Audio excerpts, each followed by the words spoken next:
Chapter 1301 Hunt 8, the so-called sacred combat. What did it mean? It was an ingrained tradition in the souls of demigods that they would follow in moments of deep desire even without realizing its existence. That was why these demigods who spent their entire lives in the lower universe were partaking in a tradition only truly known to the heavenly world. Two demigods would face each other, knowing that a head-on collision would be ineffective, forcing them to spend days or weeks fighting until one side gained the advantage or ran out of mana. They chose a different method. They condensed the height of their laws into a single attack and pinpointed the weakness in their enemy's divinity, aiming to end it in one blow. Whoever could strike that blow first would win regardless of whether they dealt fatal damage or not. Because sacred combat was the process of cracking the other party's divinity, being able to do so clearly set one apart from their opponent, and even if the opponent wished to fight more, they would lose their opportunity. After all, a crack in one's divinity was fatal enough even if the actual damage wasn't the same. Winning a sacred combat illustrated not only one's skills and the depths of one's ideals, but it clearly outlined their perception and sight to be able to see through another's divinity. This wasn't an easy task at all, especially since divinities were far more numerous than laws. The process wasn't so streamlined in the lower universe. Since it was carried out on instinct, the people involved didn't realize the significance of their achievements. However, the base concept was the same. As Tiamat and the Soul Emperor stood across from each other with their divine energy raging, the Soul Emperor made the first move. In what could be considered an act of grace, or the maintenance of honor, the Soul Emperor returned Tiamat's body to her, from the air. She looked down at it warily. "What is this?" she questioned. "Nothing," the Soul Emperor responded. "As it has come to this, the Master's name is at stake in this battle. Advantages such as this will not be tolerated if their honor must be defended." Tiamat clicked her tongue and reattached her soul to her body as if she was doing so unwillingly. However, internally, she was smiling. If he was staking so much on this, it gave her another opening to exploit. "Very well, however, what happens if you lose face for your master with such words?" she asked, provoking him. The Soul Emperor's eyes rarely ever showed expression, but they were especially sharp at this time. "That is an impossible outcome." Tiamat scoffed and stretched the limbs that she could now feel again. Once she was reacclimatized to her physical state, she summoned her mana once more. "Then, shall we begin?" She suppressed the hatred in her heart. Revenge and the likes, those were her motivations to engage in this battle, but they were unimportant now. The second she achieved victory here, her revenge would be far sweeter than if she just killed him. Therefore, for the sake of that victory, she put all those feelings away. She concentrated on her divinity. She looked deep into true death and pulled together the height of her laws, a force that combined the bliss and the tragedy of death, a force that encompassed both good and evil, a force that represented true duality even within a singular law. That force appeared around her body and acted as fuel for her strength. Meanwhile, the Soul Emperor did the same. The absolute servitude the souls he commanded were forced into, he harnessed it to empower himself. He sacrificed them for power, and dedicated that power to the ones he served, entirely willing to lay his own life down in the same way for their sakes, without a single hypocritical bone in his body, viewing himself the exact same way he viewed those he controlled without prejudice or arrogance, and using that vision as grounds to call his servitude absolute. He gathered his mana as well. The two walked up to each other without a word. The domain around the Soul Emperor was consumed and turned into an aura around his body, wispy and almost formless with just a few traces of white in its atmosphere. It contrasted Tiamat's aura greatly, exuding a subtlety that her thick and murky black aura didn't have. They were 10 steps apart. Tiamat had a thought. What was the core of the Soul Emperor's divinity? What was it that cemented his servitude in stone? Why did he choose to view himself as a slave? And why was he, who rose to the peak of their race, willing to be one? The depths of his loyalty were known to all, but the reasoning behind it was a mystery. 9 steps. Could there have been a story between them? Maybe the Soul Emperor received some kind of grace from the creators that made him want to serve them with all his heart. If so, his unyielding nature would have been explainable, and the heights he saw in them would make his lack of desire for power understandable as well. 8 steps. It couldn't be so simple. 100,000 years of servitude couldn't be bought with such fleeting loyalty. Perhaps the lifetime of a mortal could be supported by a life-saving grace, but with immortality came independence. The fact that this nature had no position in his heart was telling. 7 steps. Then, was there a deeper reasoning? Perhaps the Soul Emperor had some sort of connection to the creators that other Nox didn't have. He might have been an illegitimate child working his hardest for their recognition, or he might have been something of a religious fanatic who would do anything to get closer to his god. 6 steps, 5 steps. For steps, the Soul Emperor wasn't that type of person. For as long as Tiamat knew of him, he was a person without a soul. The stories told in those days of when he was young made it difficult to give this man a backstory. He was always soulless. It wasn't something instilled in him at a later date or something he sacrificed when he gained divinity. The reason he had no hesitation in sacrificing his sense of self for the creators was because he didn't have much of one from the start. 3 steps, 2 steps, they were only a few feet away from each other at this point, and Tiamat realized something as she once again felt his presence from a close distance, a flaw that had remained hidden for so long, one that not even the Soul Emperor was aware of. It was never so complicated. The Nox were creatures of vice, and their creators were just as consumed by greed. Whether they had deep-seated schemes or long-term plans for unknown purposes, they never cared enough about the Nox to show them any sort of consideration. There was no way for the Soul Emperor to genuinely form such a mindset. As long as he was a Nox, his mindset was inherently flawed, because he was created with a completely different nature that needed to be tamed. Only one step remained, and Tiamat found her answer. His loyalty was never natural to begin with. There was a flaw that had remained hidden for so long, one that not even the Soul Emperor was aware of. Nobody could have thought of it because of its simplicity. For the Soul Emperor, whose character had always remained the same, nobody would have made such an assumption, especially since he'd reached his current heights. But that was it. There was no other explanation, and Tiamat could intuitively feel that she was right. That loyalty, there was no more distance left to cover, and now that she had her answer, was artificially planted in him at birth, that it was time to attack. Chapter 1302 Hunt 9. They moved at the same time. To call their motions themselves attacks was wrong, because with the speed and power imbued in them, even a regular mortal would be able to dodge. However, the intent behind them was to kill, nothing more and nothing less. The Soul Emperor raised his withered arm and placed his finger on Tiamat's forehead, while Tiamat did the same for him, and the attacks they prepared were unleashed directly onto the divinity of their opponent. Tiamat frowned as she felt it. The Soul Emperor also used those 10 steps to judge what the root of her divinity was, the truth behind true death. The conclusion he came to was far more complex than hers. Tiamat was born in that kind of place, a place devoid of anything, where only she existed. She walked a lonely road from that point. Everything she ever cherished was taken away from her by death. And at some point, even her psyche was consumed by the concept. She turned into an agent of death by the time she was matured, and she remained that way until she reached divinity. Her entire journey was crazed. The number of Nox that died to her was uncountable. It was likely a similar number to what Damien killed when he destroyed the demon abyss, but unlike him, who used the power of the corrupted foreign material to instantly cut their lives off, she took each and every one directly. She was dangerous. Just as much as death chose her, she chose it. The true death she finally established after walking such a path was, contrary to what most believed, a somewhat immature move from her.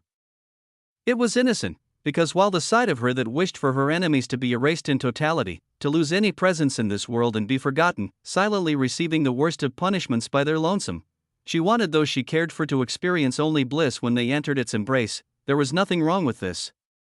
Her attachments couldn't be considered a weakness unless she deemed them to be. Therefore, there was nothing to pick apart about her reasoning for forming a divinity like true death. It was not only ruthless and noble, it perfectly encapsulated her being. The Soul Emperor had to take the opposite route from Tiamat to attack her. Rather than facing the individuality within the divinity, he had to attack the concept of true death itself, and as someone who controlled souls, this was the perfect method for him. Tiamat's divinity denied samsara.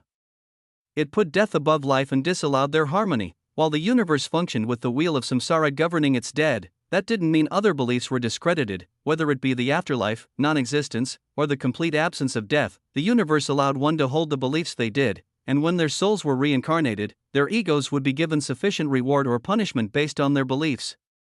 Damien wished for non-existence, so that was what he received.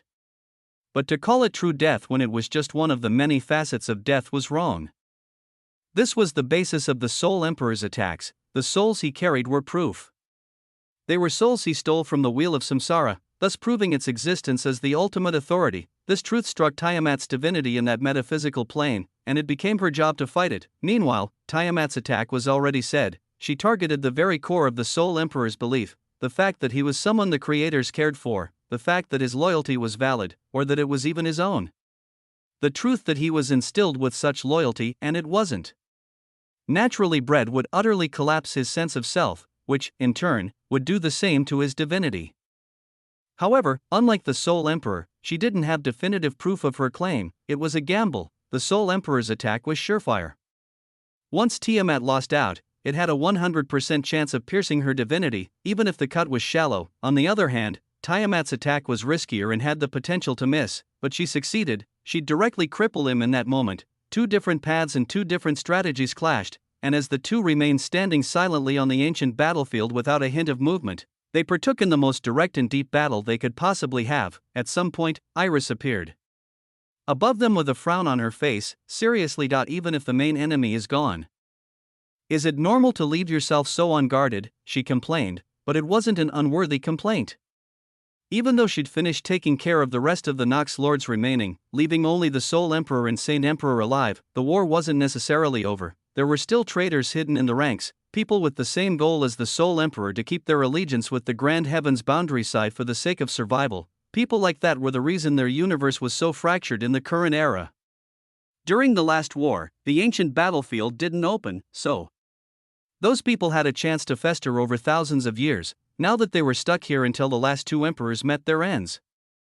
It was the perfect time for a culling, so their universe would never be put in such a situation again, at least, not in the short term. It was hard to avoid bad seeds even in the greatest of crops, but if a precedent was set, the opportunities for them to grow became far more constrained. Nevertheless, that process was left to Alucard and Tanglingzi, who became the de facto leaders of their side after the last battle and the deaths of most of the universe's strongest. Iris wanted to go to Damien first, but, from the look in his eye at that time, this isn't a battle that anyone should interfere with. She set up a defensive barrier around the two currently entrapped in sacred combat and waited. She could picture it. Right now, Damien was probably meeting that terrifying man, he who had lived more than anyone else, he whose motives remained unknown for millions upon millions of years. That man was someone whose entire being symbolized the unknown, and for that reason, just thinking about fighting him made one feel an implicit sense of fear. Iris was definitely worried, but there was nothing she could do. This was a battle of fate, just as Damien and the Saint King were fated to clash in the past. Damien had reached his fate with the Saint Emperor now. Nobody knew how it would turn out, nobody knew anything about either of their combat power, and nobody could tell why they were so focused on each other's existence. Those facts were known only to them, only to the two men who were now facing each other somewhere on the ancient battlefield. No, they were not on the current battlefield. Their meeting place was outside the bounds of this plane, in an area that had already vanished as the circle closed. Only here could they fight without witnesses, speak without ears listening in on them, and experience this encounter to its full potential.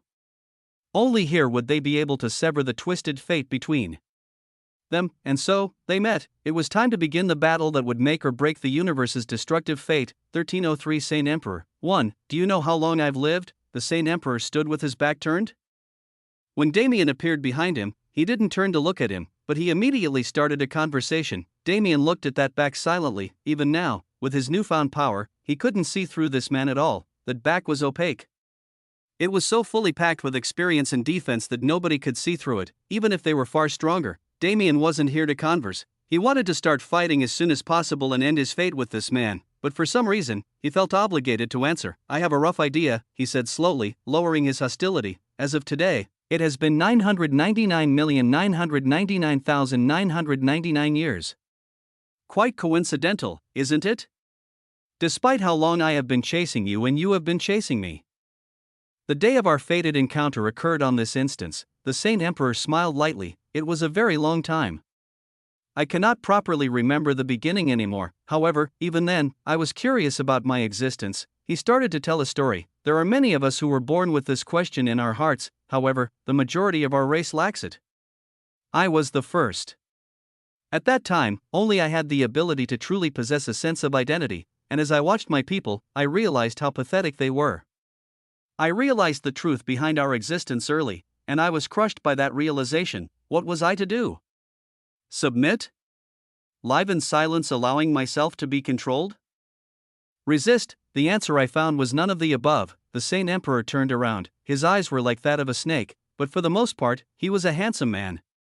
His appearance was more human than any other Nox. If he didn't have their signature ash-gray skin, it would have been difficult to tell him apart from any normal man. Our existence was meaningless. The Nox race never had its own purpose from the start, and being born into this race as a being with spirituality was the ultimate consequence for me. Therefore, I rebelled.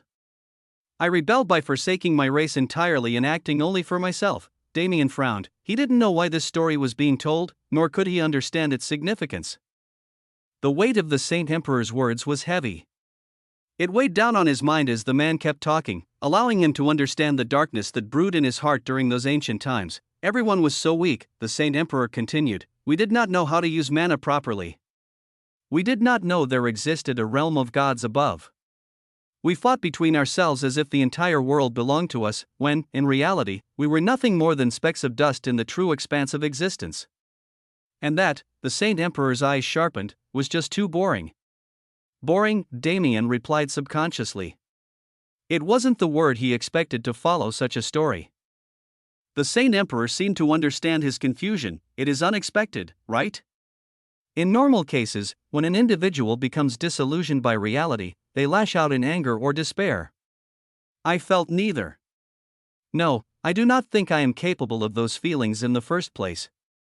When I looked at the cruel and cold world I was born into, I found it unamusing, and I did not wish for it to stay that way. When the first generation that was born alongside me was driven out of the universe they attacked, I watched. When the second followed and achieved victory, I watched. When the third, fourth, fifth, sixth, and the rest came, I watched. It was interesting to see how people grew. Whether it be those in the universe or those from the growing abyss. They always grew in ways I never expected. However, at a certain point, it became stale. Regardless of their growth, it always followed the same pattern. Regardless of how the situation intensified, I could see how it would conclude, so I created a motivation that allowed me to remain alive. That was how the Saint Emperor spent the first few 100,000 years of his life. He was an observer just like the ancient sovereign, but he did not have the same perception of space and time that allowed him to endure the time. It became monotonous, and it almost drove him insane. No, it truly did drive him insane, but he wasn't capable of feeling those emotions, so that insanity became a cold, calculative instinct that instilled itself in his mind. I began to intervene from that point forth. Every time the Nox returned to the universe for war, every time they were reborn, he dipped his hand into those processes to change them even a little from their predetermined path. It was difficult at the beginning. I did not have influence, and though my power grew, as I did not focus on it, it was shallow in nature. Despite my attempts, I was met with failure and lackluster results. The Saint Emperor shook his head regretfully. When I understood what I needed to truly change fate, I began to train with all my heart. It was then that I found that force. Damien's eyes narrowed. He was surely talking about the void, the dark god's seed, as it had been termed by our people. It was assumed to be the power of a higher being, and though I only encountered it once, it fascinated me. I was enlightened by its vastness. I began to chase it. And my power began to reflect it. I cannot remember when I became unrivaled, but that was the turning point in my power. His story still seemed pointless, but Damien listened anyway. He was learning more about this enigmatic existence. If nothing else, the mystery behind this confusing man was starting to be unearthed. It was oddly fulfilling to see the gaps fill themselves in, but it was also making the Saint Emperor more confusing. Almost 1 billion years of life, can I simplify it into a single conversation? The short answer is no. However, you must understand. As I tried to satiate my desire, the universe began revolving around me. As I chased that power, I developed an obsession none could understand. I became a revered existence, and my ego became something justified. I became a god amongst mortals, and I treated the universe as my plaything. It was amusing. It was enjoyable to watch people dance as I willed them to. It was enjoyable to see how their actions were influenced by my presence. The Saint Emperor's words were spilling out faster. His emotions were intensifying genuinely for the first time in an untold number of years. This was not a facade like everything else he showed, but the true self that he hid behind the veil. Everything belonged to me.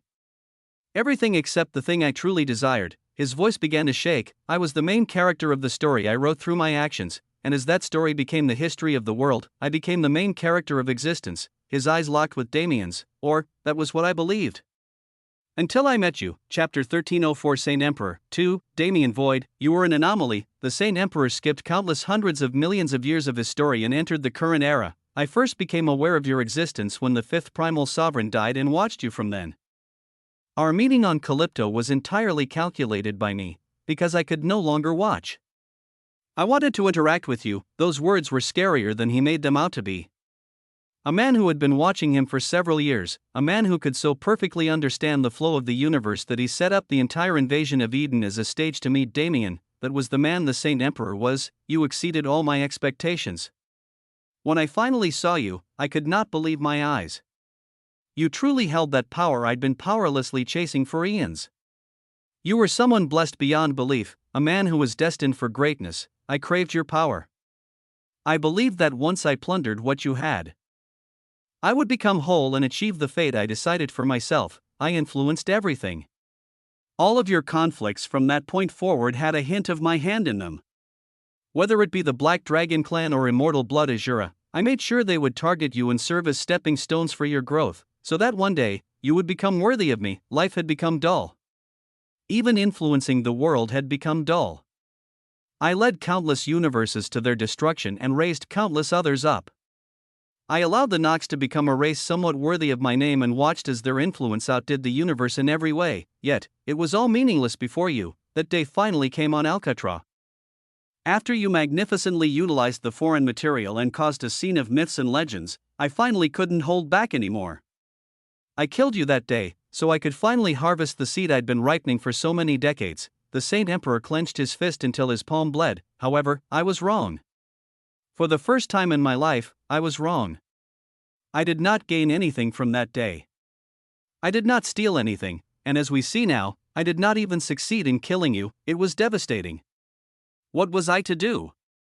The fate I set for myself, my position as the main character, it all came crashing down when rumors of your appearance here spread. I couldn't recover. I spent the past years on the ancient battlefield trying to find the path forward to no avail. And then, you ascended and came to me. You killed the enemies I prepared for you, you killed those I did not expect you to kill, and you grew past what I ever believed possible. Once I understood that your fangs were bared in my direction, I came to a realization. The Saint Emperor's slitted eyes widened subtly. Do you understand what you mean to me, Damien Void? Do you understand how profound of an impact your presence has on my life? You are my everything. After I met you, this boring existence gained light. My days were filled with amusement, and a drive I had never felt before filled my entire being. It was all because of you. You are my reason for living, and finding you was the reason I stayed alive for so long. How did I surpass the limitations of my lifespan? Even I do not know. Even I have no idea why I have been able to accomplish everything I have. But it must be you. You, who embodies everything I've ever strived for, you who carries the will of that force, you are my everything. You are my reason for living, therefore, I have eagerly been awaiting this meeting. I have eagerly been awaiting the moment I could face you in all your glory. All the effort I put in, all the actions I took, you are the proof that they were worth every second. Damien was speechless, so, he gathered his thoughts as he tried to rationalize what he'd just heard. You spend hundreds of millions of years destroying countless quintillions of lives, causing endless suffering, and ruining the universe. Just because you were bored, you tried to ruin my life. You killed so many innocent people, including some whom I cared for. Just because it was amusing to you, were you expecting something more? If it helps you rationalize, you can consider it my greed as well. No, it wasn't greed at all. That greed was just a byproduct. And yes, Damien did expect something more. He subconsciously believed the Saint Emperor to be someone with grand ambitions, someone who could not be predicted by the likes of regular people. He never showed his true intentions, he never showed his true emotions, he never showed his true allegiance, and he never seemed to be set back by anything that happened. Someone like him was too unbelievably strange for his motivation to be so simple, but as Damien thought about it, he couldn't deny that it made sense. His true intentions didn't exist. He was just writing the story that felt most amusing to him. His true emotions were dulled as he drowned in the constant pursuit of entertainment, only appearing at climactic times like this. He held no allegiance. He would aid any and all sides in a conflict to bring it to its greatest potential. And he was never set back by anything. No matter what the outcome was, he enjoyed it, because if it was an outcome he didn't expect, didn't it make things even more fun for him? Boredom, it was the curse of immortality. One with a mind that perceived reality like a regular human being could not stand the true expanse of time. That mind would be corroded and ruined, turned into something that had the ability to cope. The Saint Emperor's answer lay in his entertainment. Because of it, he was able to properly adjust to his immortality, and because of it, he did not waver no matter how much time passed, all because he was bored. He destroyed an uncountable number of fates and turned the universe into a setting of his imagination. It could be said that history as everyone knew it was nothing more than a story of the Saint Emperor's creation. It was horrific. It was almost pathetic. Damien couldn't fathom it at all. The Saint Emperor threw away reality. He didn't care about his strange origins, he didn't care about his strange power, he didn't care about the how or why that led to him becoming who he was today, he only cared for the story. For that story, he committed atrocities. For that story, he groomed the Saint King from young and tried to kill him when he became useless. For the story, he killed Damien. How did a being become like this? He was so twisted that even he didn't realize it. His insanity never manifested like this, but because of Damien's existence, all of that insanity was concentrated in a single place and finally had the chance to burst. Damien was his obsession. To be exact, the void was his obsession, and Damien became the entertainment he could draw from that magisterial entity. It was genuinely incomprehensible, but maybe that was because of Damien's youth. If he experienced eternity, would he be the same? Would he view all things as nothing more than a game for him to play? Would he view life as something so meaningless that he could toy with it as he pleased? He didn't know. He couldn't understand the Saint Emperor no matter how much he tried. No, that's wrong. He didn't want to accept it, because it was so irrational. He didn't want to understand it. But Damien was not that kind of person. He felt a stifling emotion in his soul. His chest felt heavy, almost suffocatingly so as he tried to deny it. But I understand him. No matter how much he tried to refuse it, he understood. All that irrationality, all that selfishness, all that insanity, he understood it. And though he didn't respect it, he couldn't deny the Saint Emperor's path. For that man, this was the way he lived. This was the motivation he built after surviving for so long, and this was the meaning of his existence. He didn't agree with it, but that wasn't something he could discredit. Didn't it get him so far? The Saint Emperor was the person he was today because of all those terrible qualities, and that person is the same as me. They differed in so many ways, but at their cores, they were the same. They both desired absolute freedom from fate and control. They both wanted to be the controllers of everything. They both wanted to see the end of this long and lonely path. They both internalized their insanity for the sake of survival. The Saint Emperor was a picture of a potential future, one that Damien absolutely wanted to avoid, but that was the truth. Acceptance eventually swallowed his denial, and frankly, he hated it. Chapter 1305 Saint Emperor 3. The more he thought about it, the less he could stand it. The Saint Emperor looked like he had plenty left to say, but Damien didn't want to hear it. As the man opened his mouth to speak again, his eyes gleaming with an unknown emotion, Damien punched out. Partial existence law covered his fist and empowered his attack, directly targeting the Saint Emperor's existence rather than his physical traits. Bang! Ha ha ha, what happened? The Saint Emperor asked, casually dodging the impact. Shut up. Damien didn't entertain him. He entered combat mode, blocking everything out but his desire to kill. His single fist turned into a barrage. His arms moved so fast they looked like they weren't moving at all, but countless impacts crushed heaven and earth in a way that made them impossible to ignore. The Saint Emperor took a few light steps backward for every punch.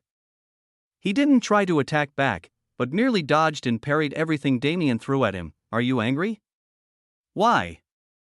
Did I offend you in some way? His words were filled with sarcasm. Damien's eyes were hard and not showing much emotion, but the Saint Emperor read him like an open book. It was clear he was finding enjoyment in Damien's current mental state. However, Damien didn't want to entertain him actively. He used his fists because he wanted to feel the impact as he struck that man, but no matter how many times he swung or how much technique he used to try and bait his opponent, the Saint Emperor didn't get hit even once. Did you think you could kill me with something like this? Have you forgotten who I am? Or are you merely denying reality? Someone who'd lived for almost 1 billion years had experienced more combat than Damien could ever imagine. Technique and skill meant nothing to him, because even if he didn't actively try, the experience accumulated over such a vast timespan made him untouchable. TCH, Damien clicked his tongue and stepped back, retreating a few dozen meters. He transmuted his mana into that of spacetime and tried to manipulate the environment to his advantage, but once again, the Saint Emperor took a stance of parrying. Space twisted in Damien's image, but in the next second, it was twisted back by the Saint Emperor's manipulation. Haven't I already told you? I have worked for eons to make that power mine. Perhaps I never reached it, but you have not either. Unlike Damien, the Saint Emperor had no connection to the void. He used his own grid and his long lifetime to break down its components and slowly understand them all. those concepts like non-existence were inaccessible to him, but of the laws existing in reality, which one had he not comprehended? Space and time were merely two from a pool of thousands. If it was just about manipulating them, he had skill that might have even usurped Damien. He kept trying nonetheless. Damien wasn't planning to give the Saint Emperor a chance to counterattack, even if he had no plans of doing so. If his most confident law didn't work, he just had to use others. He started with elemental, the first law he ever saw the Saint Emperor utilize. He threw down cold ice and quickly heated it up with flames, creating a massive pressure explosion. He used the wind to exacerbate that impact, and caused earthquakes that supported the terrifying shockwave. He used metal and lightning together, forcing the Saint Emperor to endure lightning strikes empowered by conductors. He used light and darkness to manipulate the environment and shoot a monstrous number of projectiles. Yet, once again, he was outdone. Damn it, his rage grew with everything the Saint Emperor did. Every time he countered easily, every time he used an element better than him, every time he smiled as if he knew everything. The suffocating feeling in Damien's chest grew worse. You must have realized it, the Saint Emperor said giddily. You must have understood. Flash. He was directly before Damien in the same instant his words fell. You and I, he began, spreading his arms wide, are perfectly the same. That force was my original reason for finding you. That is true. However, it is you. You who embodies my will so perfectly. You who can understand me. You are the one I became so obsessed with. You, Damien Void, are the most perfect character in this universe, the one who gives me hope. Shut up, BOM. Damien's divine energy gushed out like a river through a broken dam. The entire environment was reshaped. The entire world was rebuilt with laws of his choosing. He didn't need to be told, he knew it well himself, but it didn't matter. Why? He understood the truth. But why does it have to be someone like him? He had met so many people in his life, some bad and some good. He had seen many things and found many seniors and comrades he could relate to, so why did the one he could understand most perfectly have to be this man, even if it was just for a second? Why could he see himself taking the same path as the Saint Emperor given the same circumstances? Even he was like that at the beginning. When he first escaped the first dungeon, he lived his life in search of entertainment to quell his insanity. Everything he did until he met Alaric Alfheim and truly started to grow was just a means to make his life just a little bit more entertaining, to make existence less bland after leaving that hellish environment he grew up in. What if he never met the seniors who guided him along his path? What if he never had Rose, Elena, and Ruyue who allowed him to find himself? What if he was alone in the darkness of the abyss and enlightened to the ugly truth of his life, forced to find a way forward? On his own, how could he say he wouldn't do the exact same thing as the Saint Emperor? Damn it, he hated it so much. His hatred wanted him to kill this man and erase his presence from his life entirely. But, tell me, Damien Void. Why are you smiling? The Saint Emperor's words. Damien put his hand up to his mouth. There was a grin, a mad and wild grin he hadn't grinned in so long. That grin was plastered across his face. Those flames of battle were alit in his eyes. He couldn't control it at all. He couldn't deny reality. FUCK. Thought it was fun. Fighting the Saint Emperor was so entertaining he couldn't stop himself from enjoying it. This man was the only one in the entire universe who'd been able to properly match him. He wasn't lacking in any way, and Damien was able to fight to his full potential like he'd never done before. This was a man who would have been his closest confidant if they were on the same side. Yet, they were standing here as irreconcilable enemies, and that wasn't something that would ever change no matter how much time passed or how much Damien changed. This twisted feeling, this twisted enjoyment, Damien couldn't stand it, but at the same time, he loved it. Damien Void, do not deny it any longer. Just as much as I am obsessed with you, the Saint Emperor moved again, closing the distance between them in an instant with the same mad and wild grin. You are obsessed with me too. Chapter 1306 Saint Emperor 4. Existence had always been important to Damien. He worked so much to solidify his sense of identity, and once he'd defined it, he did everything he could to protect it, even in death. So when he met the Saint Emperor, he tried to see through that man's existence. It was impossible at first. His eyes couldn't penetrate the almost billion-year-old defense he'd put in place, but as he told his story, his existence became clearer to Damien, and what he saw was himself. Deep within the Saint Emperor was an image of Damien. This wasn't a manifestation of his feelings or their similarity, but entirely the Saint Emperor's doing. He wasn't lying or exaggerating. He wasn't spouting nonsense in his insanity. Everything the Saint Emperor had, everything he desired, everything he represented or embodied, all revolved around Damien. It was unsettling. The Saint Emperor's usual irregularity could be put aside for a second. Everything he did before he took interest in Damien could be disregarded. How could he possibly have an existence like this? What did Damien mean for him to change his whole identity for his sake? Damien couldn't understand it, but he did realize that their connection was far deeper than he originally thought. The Saint Emperor did one-sidedly control a lot of the conflicts he faced in this life. He did have an obsession that couldn't be explained easily. But just now, the Saint Emperor said something that struck Damien's soul. Just as I am obsessed with you, you are obsessed with me. Damien's life thought he never saw the Saint Emperor as the meaning to his existence. However, if he took into consideration the hidden hand that moved so many things around him, then, for the longest time, Damien had been chasing the Saint Emperor with his eyes closed, blind to the truth. It was even more infuriating. Damien's distaste for others controlling his life was extremely clear by now, and the fact that a large portion of his life had fallen under someone's control was unacceptable. Eventually, Damien did leave the Saint Emperor's reach. The Saint Emperor definitely didn't expect Damien to grow as he did. Just like Dante couldn't predict Damien's growth, the problem was, unlike Dante who couldn't directly interfere in a path he set up long ago, the Saint Emperor was able to adapt to Damien's growth rate and change his own plans, regaining a hold on him. Behind the scenes, there had been a constant battle of push and pull between Damien and the Saint Emperor that led up to this moment. The Saint Emperor had been watching it from above, and his excitement and madness could be explained by his anticipation. However, Damien was within it, only finding out now. All his negative emotion was fueled by the fact that this unknown battle was only becoming clear when it was reaching its end. The fact that, if the Saint Emperor truly desired it, he could have absolutely torn apart everything Damien cared for, whether it be his wives, his friends, his allies, his worlds. How could he protect them from an unknown enemy that had comprehended all aspects of the universe? But even then, that was only half of it. That animosity conflicted with another feeling in his soul, one he did not accept in any way, shape, or form. It was understanding. As mentioned prior, Damien completely understood the Saint Emperor. As a man sensitive to time after gaining the ability to manipulate it, he understood that the future the Saint Emperor symbolized wasn't just potential, but might have already happened. Damien could turn back time. Even if it was only for a second, he had the ability to do so. He always wondered how it worked.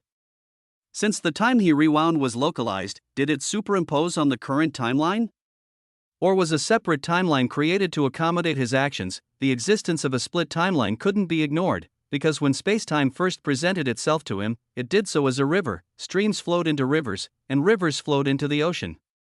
If this analogy was translated into terms related to space-time, who was Damien to say there weren't already countless possible futures that he wasn't able to avoid? How could he say that he was the only Damien void? Until he became a being space and time couldn't contain, he had no right to say that. Perhaps it was an unnecessary worry. Perhaps he was just thinking nonsensically and allowing those imaginary futures to affect his mind, yet, it didn't feel that way to him. It felt like, he couldn't explain it. When he looked at the Saint Emperor, he felt pity. He felt pity and understanding that pushed back against his hatred. He wanted to hate the Saint Emperor, but in the very core of his being, he could not hate the man. That feeling frustrated him and made him feel incredible discomfort, and with no way to release these emotions, they manifested as rage, and so, the two of them continued to fight. The Saint Emperor didn't speak more, and Damien didn't entertain him either. They allowed their laws to mingle. They allowed their very existences to clash against each other. They were irreconcilable, but they found enjoyment in battling each other, because just as much as the Saint Emperor had never met someone who could understand him like so, Damien had never met someone like the Saint Emperor. There wasn't a person in existence who could stand up to him like this. There wasn't someone who could make him feel such strong hostility. His enemies were below him. To Damien, the Saint Emperor was perfect. He was a perfect end to the chronicles he created in the lower universe. The perfect enemy to mark the beginning of the next part of his story. He wanted to enjoy this no matter what his emotions told him. It was convoluted. It was such a twisted bundle of emotions that Damien stopped thinking about it altogether. He was going to defeat this man and validate all his efforts until now. He was going to take everything this man had and reach a point where nothing could inhibit him anymore, and the Saint Emperor seemed to hold the same feeling. He countered Damien with only the forces Damien used. When he attacked, Damien replied in kind. As they clashed and fought, they both reached new understandings and grew. As they grew, they used those new comprehensions to fight, which promoted even further growth. Rather than a fight between enemies, it started to feel more like a spar between old friends that hated each other to the bone. Damien was enamored by their battle, partial existence law in its current form couldn't defeat the Saint Emperor. He'd already activated his transformations to enhance his nigh-immortal body to a new level. His bloodlines were raging in full force to support everything he did, whether it was the laws he already got used to, or the ones he hadn't used yet gained access to after tethering the fundamental laws. He tried to use them all. As his proficiency grew, something in his soul became active too. Azure started to move. And slowly but surely, Damien's existence was becoming more complete. Chapter 1307 Saint Emperor 5. Fighting. It used to be a thing of joy for Damien, tiptoeing on the tightrope of death, knowing his life could slip out of his control at any moment. That feeling used to excite him more than anything else. When he grew out of his insanity, he still kept his love for battle, but its meaning changed. Instead of a joy, it became a necessity. He fought with purpose, so that he could accomplish whatever he needed to accomplish at that time. He also fought for survival, purely trying to live as countless threats tried to make sure he didn't. These motivations dulled his joy, because he no longer had the leeway to have such light-hearted thoughts. Such was the burden of adulthood. He was no longer a youth who could do whatever he wanted with his life. He didn't have something like a support system that could cover his mistakes for him, so Damien lost the joy of fighting. He instead found joy in growing stronger, in exploring the unknown, and in the people around him. Right now, he found that the long-lost feeling was returning. It was different, though. The joy he felt fighting the Saint Emperor wasn't a matter of life and death. The fact that his life was on the line didn't truly bother him or even gain prevalence as a thought in his mind. It was just granted considering his position. This joy didn't come from the fight itself, but from everything else involved with it. In a sense, this fight was less physical and more ethereal. Damien and the Saint Emperor were those kinds of people. They had almost the exact same divinity, and their power level was equally matched too. The Saint Emperor had more skill, but Damien's raw power and the purity of his laws allowed him to match the man on equal footing. There was no real way for them to settle their conflict if they kept fighting like this, but they did so anyway. They could have solved this with sacred combat. If they chose that method, Damien would have automatically won. After all, Damien's divinity was what the Saint Emperor's divinity tried to imitate. Purely in terms of conceptual league, Damien overpowered his enemy in every aspect, so why didn't he try to initiate sacred combat? Why did neither he nor the Saint Emperor even consider it? The reason was the joy in their fight, as they compared their beliefs and ideals, as they clashed with the parts of themselves that were parallel and those that made them diverge. They felt something they'd never felt before, true combat against an equal in every way. They didn't want to end this so easily and lost that feeling. The only way for this fight to end was for one of them to run out of steam first. Whether that be divine energy, stamina, or something else was still unknown at this point. But it didn't matter. Days went by as they fought. Those days became weeks, and weeks became months. They didn't stall for a single second or even dream of stopping. 24 hours of every day were spent in battle, and time soon became an inconsequential thing for them. It was fun. For the first few months, they focused on elemental law. Damien's proficiency was good, and he was far more versatile, able to use every element available. Meanwhile, the Saint Emperor sacrificed his versatility and focused on raising his skill with the 5 most foundational elements. Which of their methods was better? With versatility, Damien could respond to any situation well. He didn't have as much power, but the power he did possess was enough when the elements were used in conjunction with each other and perfectly fused according to the concept of duality. The Saint Emperor couldn't combine his elements. He lacked the binding force of the void that stabilized them and rid them of their independence. However, he was far better at controlling them.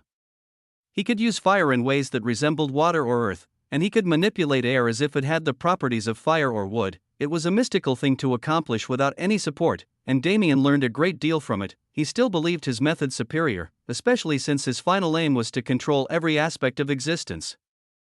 But the Saint Emperor's control allowed him to refine his own and perfect elemental fusion in ways he'd never believed possible. Next came a time spent on Samsara. This one was completely Damien's victory. As someone who'd experienced the wheel of Samsara personally, he reached a level of comprehension of this law that couldn't be matched by anyone. The Saint Emperor was faced with surprise as he was thoroughly surpassed by someone who'd lived for less than a fraction of the time he had, but it also made sense.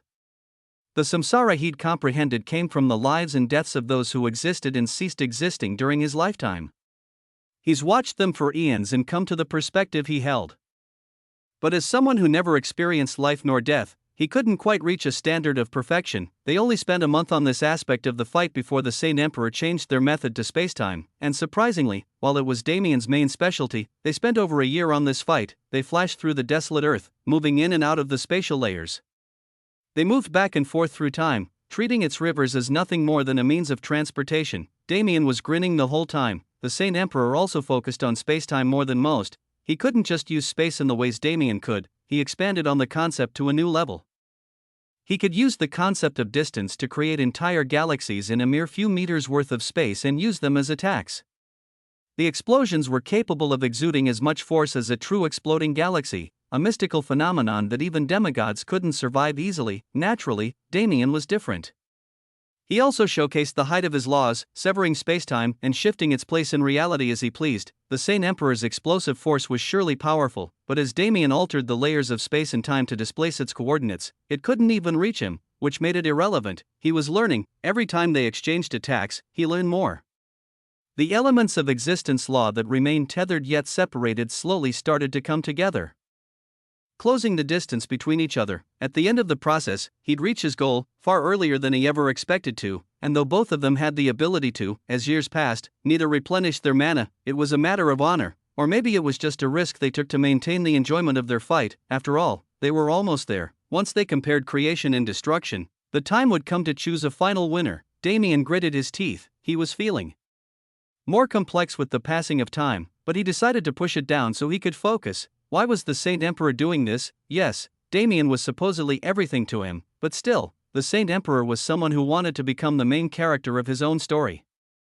He manipulated the universe so he could create a setting for that story, and he manipulated its people to form a plot that could entertain him. The last step was here.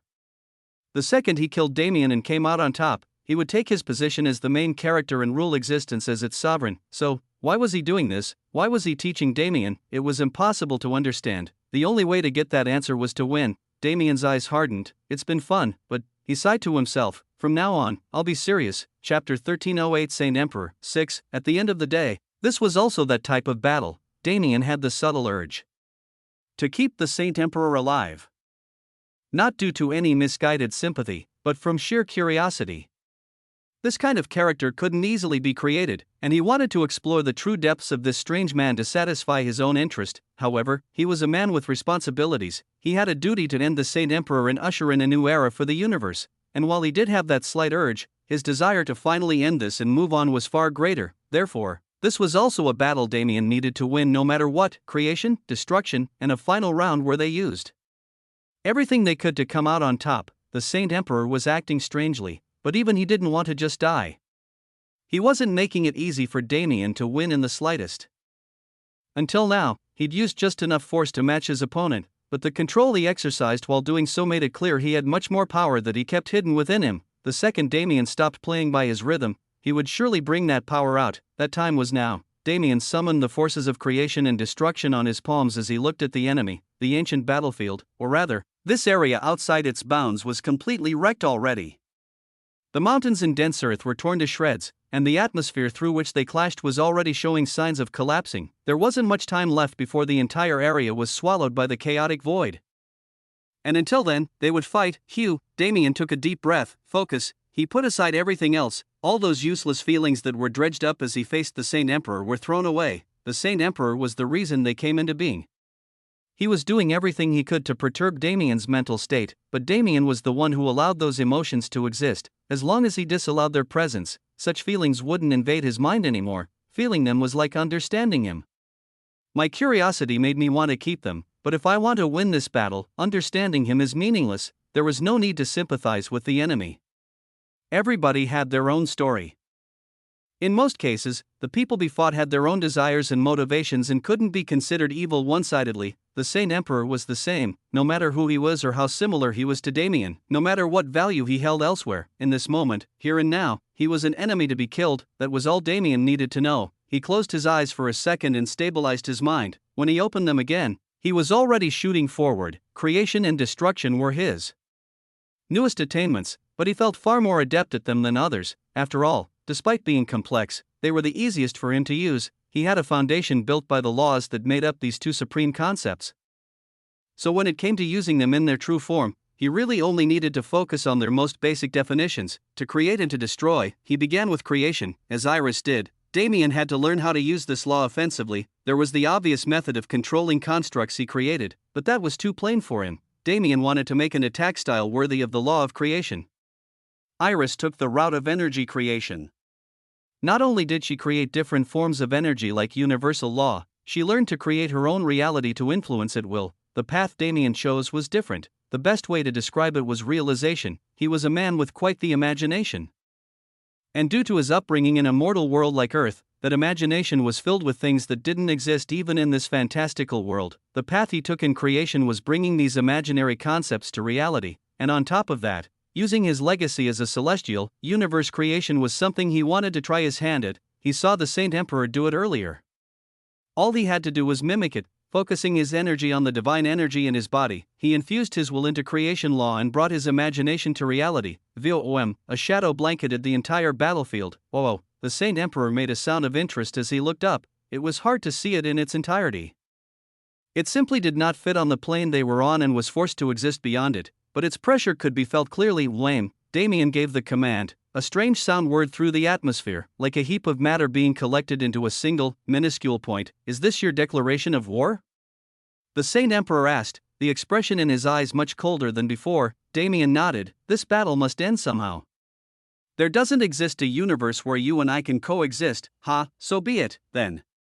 I shall also cease my mercy. The Saint Emperor spoke as if this was a foregone conclusion, something that was bound to happen, and since Damien was no longer holding back, neither would he. The Saint Emperor grinned. Are you going to fire? Damien didn't plan to listen. With his word, the massive structure in the air let loose the energy it concentrated. A massive beam of divine energy with the thickness of a building struck down from the heavens. It was followed by tens of others of similar size and energy, covering the entire battlefield in a rain of destruction. Boom. Boom. Boom. Boom. Boom. The Saint Emperor was essentially illusory. He flashed in and out of the spatial layers, in and out of reality as he avoided each and every pillar of light. Rise. Damien gave another command, and the earth followed his will. He summoned an earth spirit, or rather, he brought it into being. He gave life to the world itself and used creation to give it form.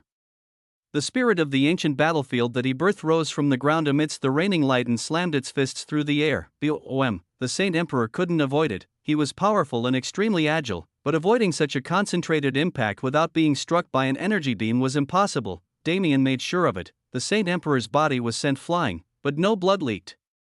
The impact was superficial at best. Attack. After all, what Damien created wasn't just a golem. He imbued spirituality into the plane itself. The golem body it used was just a manifestation of its power.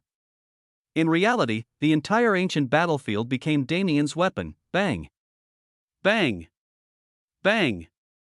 Bang! The earth flowed like the waves of a tsunami, and from those waves, countless spikes and fists jutted out to attack the Saint Emperor wherever he passed. Very good, the Saint Emperor shouted out happily. You are learning well. However, he spread his arms, taking the incoming wave's energy with his body alone. You have yet to reach my level, Damien Void. The Saint Emperor's law of creation manifested in reality. This is the answer to everything you have been questioning, he said as he worked. His aura flared out, twisting reality with its pressure. The earthen tsunami and energy beams were blown away as it spread. They were incinerated by its light, as if the stage was completely focusing on the Saint Emperor alone. Experience it, Damien Void. Something appeared in the sky. Experience the weight of your existence. Damien was left speechless once again. Is something like that even possible? Chapter 1309 Saint Emperor 7. Creation and destruction were different from other laws. Due to their vastness, they had rudimentary consciousness that allowed them to pick and choose who had the right to wield them. It was impossible to forcefully wield them. No matter how much one tried, one wouldn't be able to achieve results worth the effort. The Saint Emperor. He both met the qualifications for both elements and didn't. His insanity and lack of identity made him heavily unequaled for utilizing their full potential, and as a person, he was neither close to creation nor destruction. However, during his lifetime, he'd spent countless millions of years both aiding with the creation of different societies and their destruction. That was how he lived for the sake of entertainment. The two laws were unbiased. Laws didn't differentiate between good and evil, worthy and unworthy. As long as one had the qualifications, it was entirely possible to use them no matter the morals one lived by. The Saint Emperor didn't begin as someone either 11 would have accepted. When he first achieved them, he forcefully comprehended them and used them without gaining acknowledgement. However, if there was one thing he had more than anyone else, it was time. He intentionally raised both the Nox and the universal forces with his hidden hands for the sake of gaining acknowledgement from creation. He gave new societies life and fostered their growth. He created new religions that rose and fell. He built monuments and man-made wonders, and did countless acts aligned with the art of creation, and naturally, he led them all to their destruction. They were flawed to begin with, created with the purpose of being destroyed. Eventually, the Saint Emperor gained control over the laws he wanted, but their form was twisted beyond belief to match his person. When he summoned creation law against Damien, it wasn't the pure and almost holy law he was used to, it was convoluted, blood-red, and held energy that felt beyond foreign. What the Saint Emperor summoned through creation was something Damien never thought possible. As he said, he created an embodiment of the weight of Damien's existence. No. It was an embodiment of his identity, a massive avatar, roughly 10 kilometers tall, that had the appearance of an illusory Saint Emperor. However, it also held qualities of Damien. It was a mixture of their persons. And unlike the material law Damien utilized, it was wholly involved in the conceptual aspects of creation. Damien void, pay close attention, the Saint Emperor said. The avatar stepped forward, experience it, understand it, and overcome it. That step held great power. It did not affect reality in any way whatsoever. However, Damien felt an ethereal wave of energy push through his body. His mind immediately began to collapse. He was assaulted by memories from the Saint Emperor's life and memories from his own, which merged into a single stream of recollection that caused agonizing dissonance in Damien's mind. The avatar took another step. This time, Damien faced himself. His own legend crashed down on his soul, this time outside of his control. He felt what it was like to face him as a regular being, and truly, he understood why he was so feared by those demigods before he ascended. He understood why they gave him titles like Divine Reaper. Damien's legend was massive. He accomplished so many impossible tasks that if he gave one away to each of his friends, he could raise them all to divine status with his own effort. Alone and still have enough left for him to maintain his own power. His legend was something a normal person could never experience in their life, especially in such a short period of a few decades. Damien possessed this divinity, so logically speaking, it shouldn't have been able to affect him greatly, but logic didn't apply to the Saint Emperor. He created a mirror of that legend, and when he added his own legend into it, the newly formed creation was far beyond what Damien could handle. His soul screamed in pain, but the authority of immortality made sure it wouldn't shatter. The effect was beneficial, however. It also made his pain far worse. After all, this was his own legend. The pain was amplified to an extent no other attack could ever reach. Damien gritted his teeth and endured it. As the Saint Emperor said, he internalized the pain and tried to comprehend the processes behind this use of creation law. Unlike Iris, Damien never spent the time to become close to creation. He allowed its proficiency to be raised by its connection with destruction and his cosmic rebirth, mainly using it in battle in the most basic way. This was a level above creating energy. This was truly manifesting concepts that had no place in reality, only existing in the mind and soul. It's a level close to Genesis. If the Saint Emperor practiced this a bit more, he would likely gain the ability to truly create life. The avatar stepped forward once more. It was only a single step away from Damien, and if it reached him, nothing good would come of it. I have to figure this out. The Saint Emperor watched him quietly. He didn't have any intention to continue attacking, as if he was certain Damien would never be able to reach his level before the avatar reached him. Damien used the full height of his comprehension, boosted to an extreme level by his cosmic rebirth. He immediately found an opening. Right, I can already transmute energy to any form. His energy that had no name, one he'd prefer not to call void energy for the sake of his sanity, could transmute into any form of energy in existence. He didn't use divine energy as a base, but turned his energy into it for the sake of utilizing something the universe could properly support. If he used that process to understand how to create energy, then he could also find a way to manifest his thoughts. It's just like what I did before. Damien manifested his imagination, but he used material concepts to do so. If he took away the last step and genuinely brought his imagination into reality, the avatar took its last step. It towered over Damien, raising its arms slowly. Damien watched its hand come down on his head, but instead of dodging or trying to fight it, he stood there and waited for it to strike him. The impact was, he couldn't explain it, his soul shook. His mind was thrown into spiritual chaos. The forces in his body were enveloped by disorder, but at the same time, he began to understand it. This avatar has nothing to do with me. Damien Void had no presence within it, that is not me, but the reflection of me within the Saint Emperor. The confusion brought about by the avatar was caused by its ability to use his legend to manifest something the Saint Emperor shouldn't have had any access to. However, when Damien felt the avatar's true attack, he grasped the truth. This avatar was entirely the Saint Emperor's being. Those words about the weight of his existence were bait, meant to mislead him. The weight of my existence. Damien muttered the phrase. To fight against something like this, no, to comprehend this concept, he had to manifest the true weight of his existence. A new avatar came into being behind Damien. It was not convoluted like the Saint Emperor's. It was not a strange mixture of forces that didn't make any sense. It did not embody chaos, it was the true manifestation of a legend, the legend of Damien Void. The Saint Emperor smiled. His expression was proud as he gazed at its domineering form. Good, he said, too quietly for Damien to hear. Grow like that, for only then can you survive your next chapter. Chapter 1310 Saint Emperor 8. The manifestation of law, an avatar that totally encompassed Damien as an individual and used his divinity and legend as a basis to manifest in the real plane. It was an ability that should have been far beyond his caliber. Something true gods were able to create through their main laws. However, he managed to circumvent most of the troubles through the Saint Emperor's pressure and his use of creation. When that entity appeared in the world, it shattered the atmosphere with its presence. The ancient battlefield was thrown into disarray, and the shoddy avatar the Saint Emperor summoned, an imitation of the real thing, was dispersed by the weight of its existence. Damien opened his eyes and gazed at it in wonder before turning back to the Saint Emperor. Shall we move on? The Saint Emperor asked. Damien thought about it for a second before nodding. Very well, however, don't think you'll be able to continue sitting on that throne. Destruction happens to be my specialty. Oh? I hope you can back those words with your actions. I hope you can too. Damien dispersed the manifestation of law. It was a useful ability that could overpower most opponents, but the Saint Emperor wasn't one of them. It was better to accept this piece of tutelage and continue their battle, so the eventual end would come sooner. As the pure manifestation disappeared, Damien's body was wrapped in reddish-black energy. The last clash was one of creation. It didn't have much impact or extremity, since creation was never a law like that. It was calm, therefore, the clash between its forces, no matter how destructive they might have been, was equally calm. However, destruction was the complete opposite. Bang! Damien shot forward like a bolt of lightning and appeared before the Saint Emperor. Boom! Boom! Boom! Boom! He let loose a flurry of punches before the man could react before stepping back and flicking his wrist. Boom! Pure destruction filled the air.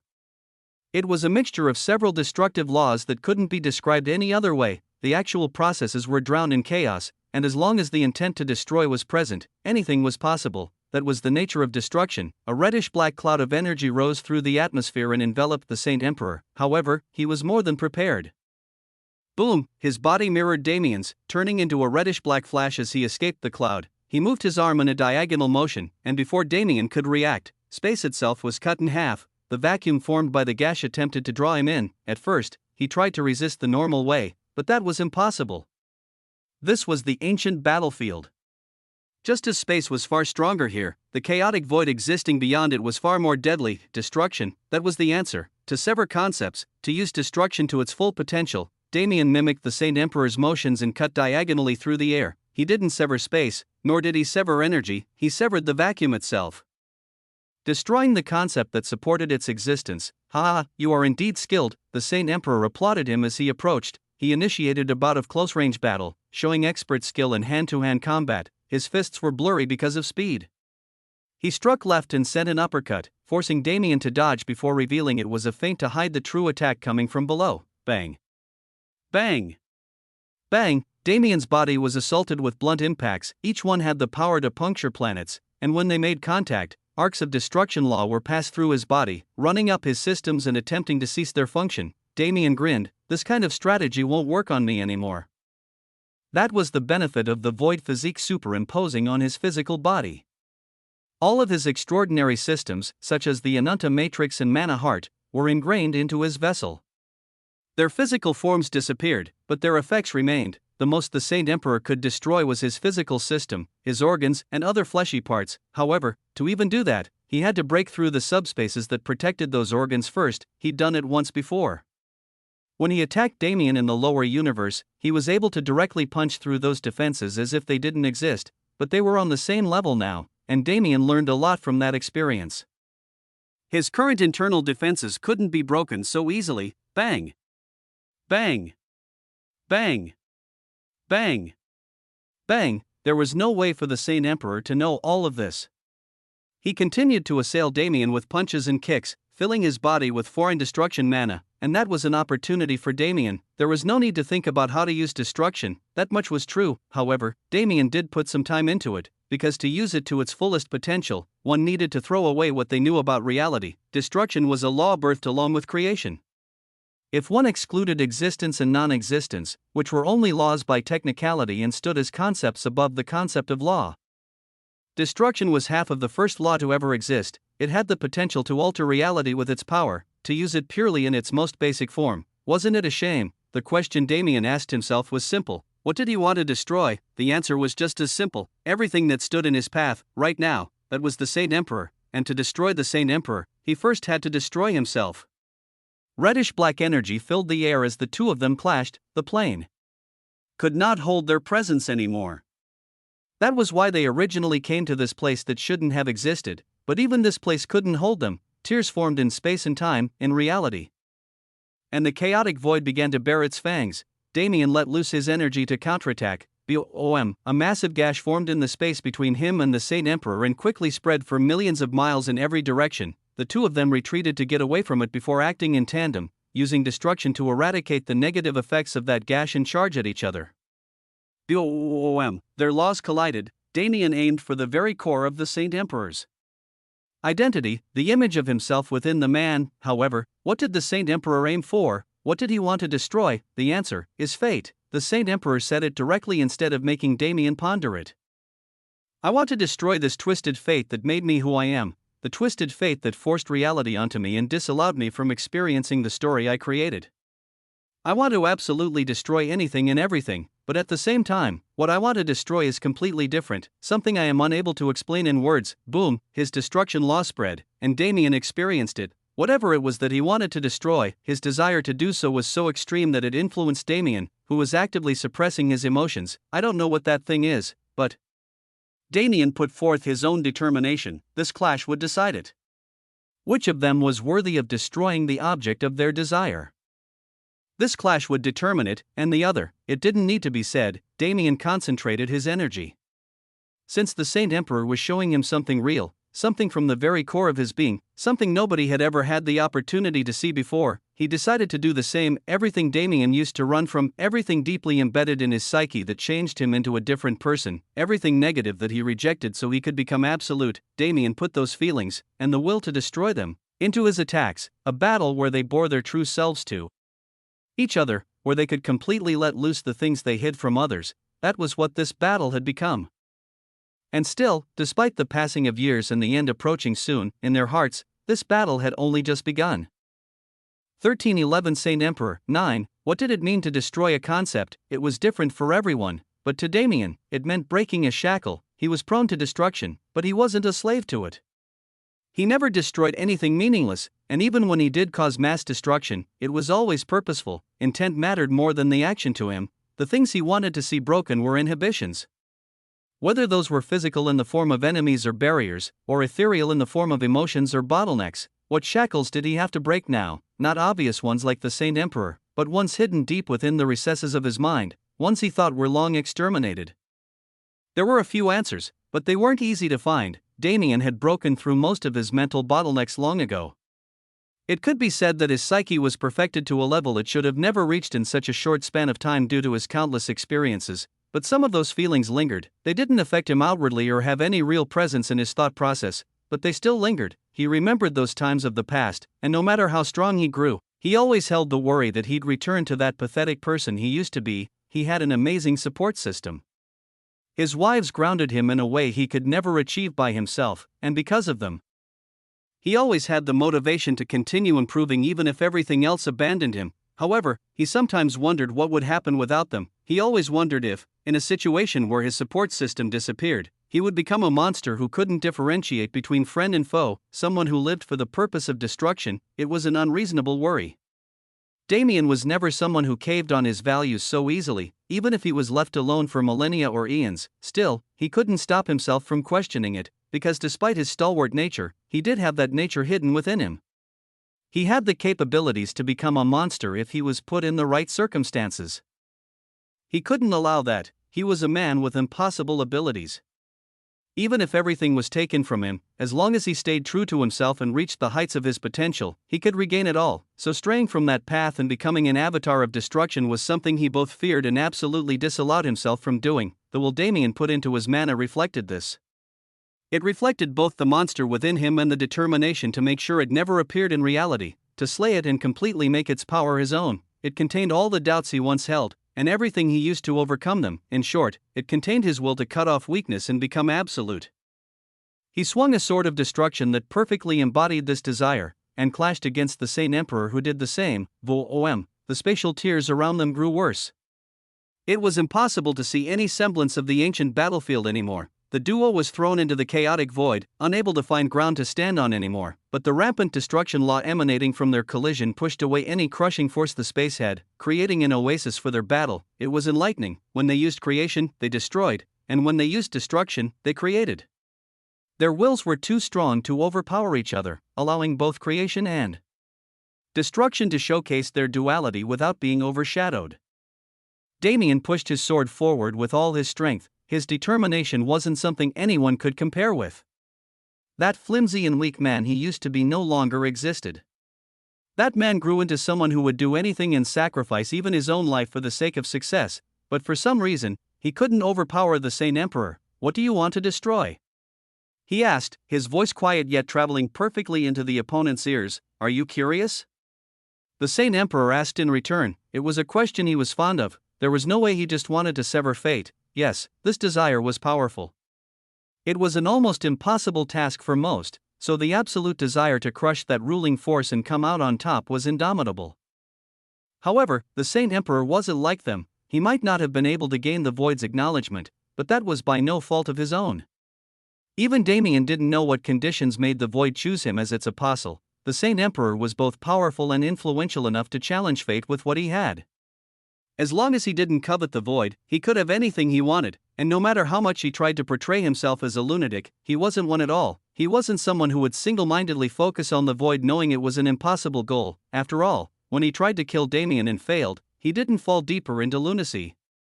He didn't continue trying to slaughter Damien as if he was his worst enemy. He engaged in a battle like this, proving the depth of his thought process, something a villain like immortal blood Azura wholly lacked. So what was he trying to destroy, and why was his will to destroy it so utterly powerful? Damien had to admit. He was definitely more skilled with wielding destruction, and as someone chosen by the law since birth, he was able to control it to an extent the Saint Emperor could never dream of. But in terms of will alone, he lost out. His unshakable will to become absolute, the will he thought was greater than anything anyone else could produce. Eta Sigma Epsilon Upsilon dot Sen Sigma was just barely overshadowed by what the Saint Emperor infused into his mana. What do I want to destroy, you ask? The Saint Emperor continued, pushing his sword forward. The waves of destruction law were already tearing apart the devouring force of the chaotic void. If it continued, even this layer of reality would be ripped to shreds, revealing them to the true void. But the Saint Emperor didn't stop. He didn't care if the void would kill him. His will was too strong for him to give up in the face of something as meager as death. I have never wanted much. I have never wished for much. Whenever I dream of a future that I have no place in, the Saint Emperor began. However, I once had a goal. In unison, he and Damien kicked away from each other and pushed back. Clashing swords again, they swung, stabbed, and parried in a beautiful dance of blades with no witnesses. Bang! Bang! Bang! Bang! The truths that you learned on Alcatra, I once learned them as well. As I told you earlier, I spent countless years wondering how to carry myself after learning how pointless my own existence was. His voice carried through the explosions. It didn't have much power behind it, but it was impossible to ignore despite all the sound blanketing the atmosphere and drowning it out. It was infused with the Saint Emperor's undying spirit, the result of his eons of existence. In those years, watching how my fellows reacted to the truth or chose to ignore it. Watching how restrictions were put in place so our growing freedom could not inhibit the loyalty instilled in us at birth, a question arose in my mind. two laws of destruction blazed in reddish-black splendor, tearing a gash in the chaotic void and revealing the true void beyond. Damien and the Saint Emperor immediately retreated. Instead of taking their battle further, they used creation law in tandem to forcefully mend the damage they'd done to the environment until they were back on the outskirts of the ancient battlefield as if nothing happened. Only then did they pull their swords of destruction out once more to clash. I asked myself, I asked my people. I asked your people, and I asked the universe. The Saint Emperor continued speaking, the will infused in his sword becoming stronger and stronger with every passing second. Why do we exist? Why is our existence wrapped in suffering? Why can't we escape fate? Why must we fight, just why? His words were oddly melancholic, making Damien feel a pang in his chest. The answer did not exist. No matter who I asked, I would only receive answers in the form of excuses. Nobody could tell me why we were forced into such tragic states of existence, so, instead of asking others, I looked for the answer within me. It didn't take long for the ancient battlefield to return to its broken state. Hundreds of millions of kilometers meant nothing in the collision of these two great forces. There was no right answer. There was no rhyme or reason behind it. We were forced to live like this because this is how we were forced to live. It was even more frustrating because the answer was, Chapter 13:12 Saint Emperor, 10, boom, another explosion rang out. At this point, explosions had just become white noise to the two of them. Their battle had been going on for too long for them to pay any mind to the effects of their collisions. After all, neither of them was going to be hurt by these eruptions of mana. Their divine energy was equal in strength, and their laws directly neutralized each other or harmonized and heightened the effect, never truly overpowering one another. Therefore, most of their focus went into their conversation as they continued to fight through it. Damien processed the Saint Emperor's answer slowly. Frankly, I can't accept that. How are you going to say you're trying to destroy suffering after everything you've done? And what happened to your quest for entertainment? Those two goals directly clash with each other, don't they? Damien asked. He felt like the Saint Emperor was singing a completely different tune than he was in the beginning. It wasn't that Damien didn't believe him. He could see deep enough into the Saint Emperor's existence to know he was being wholly truthful. The problem was that he was being truthful before as well. These contradictory aspects were both part of him, and that only made him more confusing. You say it is contradictory, but is it truly? The Saint Emperor questioned back, parrying Damien's sword and slashing at his chest. Damien twisted his body to the side, refusing to lose his momentum. He forcefully swung his sword back down to counter, intentionally snapping his arm in the process. Bang, it is. Despite saying you want to destroy suffering, your quest for entertainment was a large part of the reason it's proliferated to this extent over the years. The Saint Emperor nodded. In a sense, that is true. To put it simply, our generation has no hope. Boom. Boom. Boom. Boom. The two went back and forth countless times, clashing blades thousands of times every fraction of a second. They healed and destroyed the ancient battlefield over and over again, making sure their stage never disappeared before they could finish. As long as those people keep interfering in the lower universe, there is no chance for its people to live a life without suffering. Just as they birthed the Nox race into existence, they have sown great discord within the ranks of the universe even before I exacerbated the problem for my own amusement. Yes, it is true that I have caused immense suffering to survive the trials of time. I have followed my own selfish desire and manipulated the universe into a state nearing non-existence because I had to live. But, bang, have I also not created this situation? Damien's eyes narrowed. The Saint Emperor was half the reason the universe was now only grand heaven's boundary and not its magnificent form of the past. That was true, but it was also true that because of the Saint Emperor's actions, Damien reached Alcatraz and eliminated the corrupted foreign material and came to the ancient battlefield to slaughter their demigods. Because of the Saint Emperor, the Nox had fallen to a point where they could no longer harm the universe once their rotten parts were cut off. And from there, the universe would finally have a chance to heal. Has that been your goal this entire time? Damien questioned again. Who knows? Perhaps I truly only wish to entertain myself, the Saint Emperor responded with a grin. But you are not so simple of a person. That, I am not. Their collision ruptured the atmosphere again. The 100 million kilometer wide gash consumed the ancient battlefield, and rather than plunging it into the chaotic void, it ripped through the chaotic void as well and opened a passage directly to the true void. Once again, Damien and the Saint Emperor worked together to heal it, but Damien's mind was elsewhere. The Saint Emperor's end goal was to bring peace to the lower universe. No, it could be said that he wanted to rid this cosmos of the terror brought about by those who wished it harm. He wanted to end suffering altogether, and to do that, he needed to create a plot that allowed such an ending. However, there was no way for him to do so. There wasn't someone who existed to take the place of the main character in that plot, so he did it himself. There wasn't a world that could support it, so he made one himself. He led countless quintillions of existences, both denizen and nox, to their deaths without blinking an eye.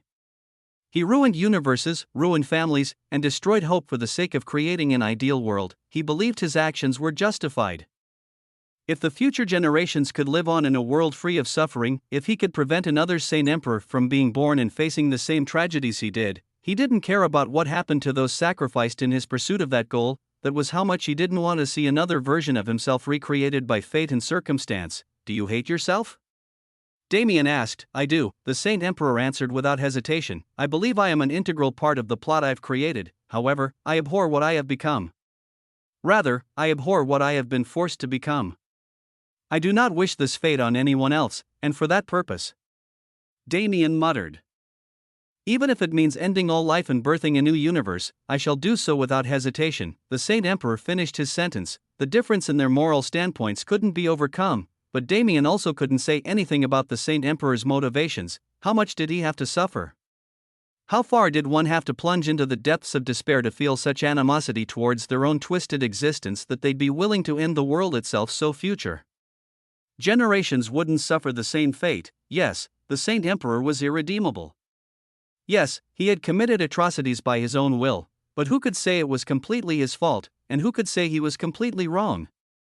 In a game of chess where victory against a masterful opponent seemed impossible, there were still several options to avoid defeat. The first was to crush the opposing pieces to dust, making sure the opponent could no longer play. The second was to flip the board, forcing the opponent to spend a great deal of time reorganizing the pieces before the game could be played again. And the third, the option the Saint Emperor chose, and the only option left when the opponent's pieces, one's own pieces, and even the board itself were working their hardest to make sure one couldn't succeed. That was to incinerate the board and all the pieces on it. Later, one could buy a new board and start a new game.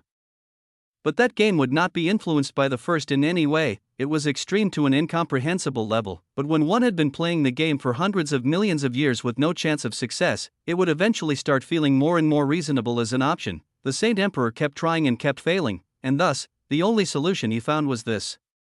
And Damien could only grit his teeth without any proper way to deny his choice, because even he was playing on the board the Saint Emperor created. Even he was fully utilizing the time the Saint Emperor bought by incinerating the board over and over again. But I won't let the board be destroyed again.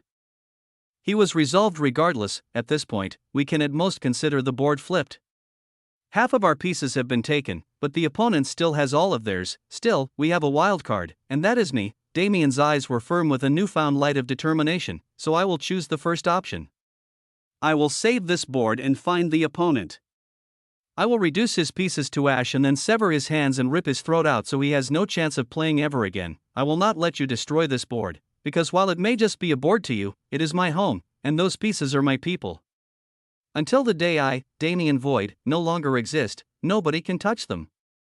The Saint Emperor smiled. That is a worthy mindset to hold. He raised his sword once more. The fight had gone on for almost 4 years now. No matter how large his mana capacity had grown, 4 years of constant usage without any attempts to replenish it led to an obvious depletion. He was almost out of energy. Show me, Damien Void, he said, his back straight as if the problem of mana never existed at all. Show me that you are worthy of those words. Show me that I can leave this world in your hands. Otherwise, even if it is the worst possible decision, I will end you here and take your place, so that the world at least stands a chance against the threat from beyond the border.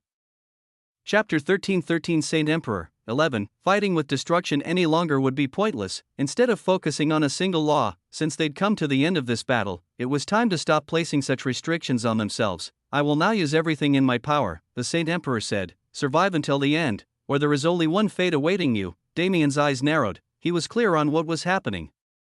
He's running out of steam. The Saint Emperor had an enormous mana capacity, enough for him to use it almost continuously for years without reaching its bottom. However, he couldn't match Damien, who not only had the Ananta Matrix, but also the Void supporting him.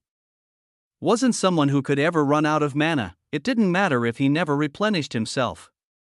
His capacity itself was an infinite source, but the Saint Emperor didn't need to know that. Plus, he can still kill me if he tries. Damien couldn't explain how.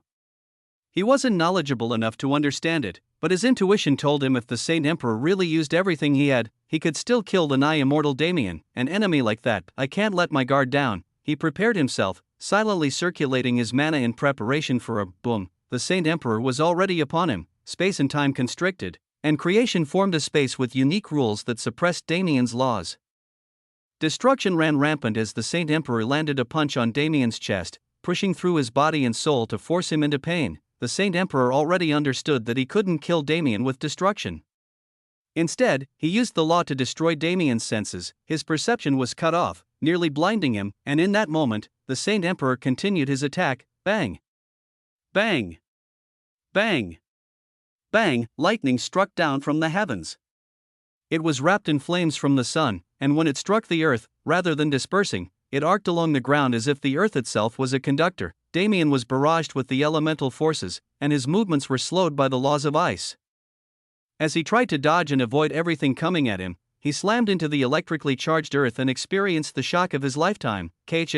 Damien gritted his teeth and flipped back to his feet, rapidly counterattacking. He was severely inhibited. He could still use his physical senses, but his awareness had been completely disconnected. Without it, he could only rely on physical reactions to respond to stimuli, which was a huge problem. There's a solution to this. Just as the Saint Emperor intuitively used his laws to attack, Damien could do the same to defend. He spread mana into the surroundings, infusing his will into space and time.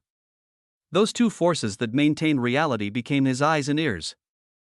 The shadowed environment became clear once more, just in time for the Saint Emperor's approaching fist to come into view. Bang! Damien leaned his body to the side, barely avoiding the attack. In the same movement, he swung his leg around and kicked into the Saint Emperor's side. Boom! The attack was infused with laws of samsara. Taking a page out of Jungian's book, Damien tried to create a field that suppressed the Saint Emperor's connection to the two laws and cut off his regeneration. You adapted fast. The Saint Emperor praised. If I couldn't even do this much, we wouldn't be fighting right now. Damien grinned and kicked backward, making distance between them. He's far superior in the usage of fundamental laws. No matter how fast I learn, I can't close a billion-year gap with just 3 years of battle. Damien wasn't arrogant. As he continued to dodge the Saint Emperor's attacks by a hair's width, it wasn't hard to see the difference between them. The Saint Emperor could wield his laws with such proficiency that they could only be described as beautiful. Space and time could function as life and death. The elements themselves could become creation and destruction. It didn't matter what he used, as long as his intent was there, the laws would become whatever he wanted them to be. Meanwhile, Damien was definitely skilled, but he didn't have that level of comprehension. That was a level one could only reach through strenuous training over an unholy amount of time. I wanted to keep it at this level, but that's impossible. If he wanted to come out on top here, he had to stop using the base components alone. He could only win with existence law, and so, he rapidly switched his strategy. Honor was a fake concept. It could only exist in times of peace. When one's life was on the line, what was honor? What was pride? Damien wanted to match the Saint Emperor's pace for the sake of the connection they'd built through this battle, but victory was more important than anything. His moves changed. Instead of wielding the individual forces like the Saint Emperor did, Damien brought existence itself under his control. He formed illusions that superimposed on reality and became reality through his power to counter the Saint Emperor's domain skills. He took hold of the fabric of reality and toyed with it as if it were just some regular cloth, forcefully changing the rules of this world to his advantage. If he couldn't win through normal means, he would just cheat, because even that was a part of his power. Haha, as expected, there is no one else like you, Damien Void, the Saint Emperor roared out gleefully, ignoring the line of blood trailing down his chin. Come at me with everything you have, B-O-O-M, Damien. Obliged, he used the entire weight of existence itself to bear down on the Saint Emperor, forcing him to the ground. He could feel it. The Saint Emperor's divine energy was waning. Its potency wasn't nearly as it was when they started. And if one looked at the amount alone, he was practically on death's door already. When did he become like this? Damien gritted his teeth and continued attacking. The Saint Emperor didn't stop just because of his thoughts. After all, he continued onward. The more he fought, the faster his mana depleted, but the closer he got to the true meaning of existence, it became impossible to track the battle. They moved too fast, and as the forces they controlled became vaguer and vaguer, trusting the battle one saw to be the battle that was ongoing became a fool's dream. reality became a lie under their control. Fate became a joke, and power became trivial. The Saint Emperor reached the heights of existence where Damien stood. And above the concept itself, they fought for supremacy. There was no light, no sound, and no wondrous imagery. They were fighting a battle only they were privy to, a battle far above the level they should have ever been able to reach. They weren't even fighting each other anymore. They were fighting themselves, because as they grew closer to the base of existence, their own mana left their control. Damien seized control over the Saint Emperor's mana and attacked him from within, while the Saint Emperor did the same and attacked Damien's mind and body. Damien felt the blood leaking from his pores, and he saw the blood leaking from the Saint Emperor. Bloody tears dripped down his face. It was a beautiful battle. It was a beautiful battle with an opponent he did not wish to die so early. You bastard, stay alive. Stay alive and watch me accomplish everything you dreamed of, he roared as he rushed forward with his light of existence, attacking once more. Me? Stay alive? Ah, you delusional brat.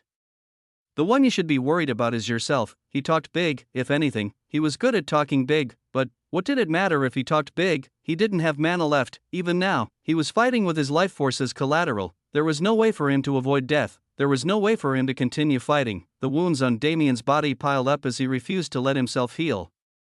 But the Saint Emperor's body withered away even faster. No matter what he did, he couldn't save that man. No matter how terrible of an idea it might have been to save that man, he couldn't get rid of the desire to save him. But his body didn't listen to his desires. His mind roared and thrashed, begging him to stop.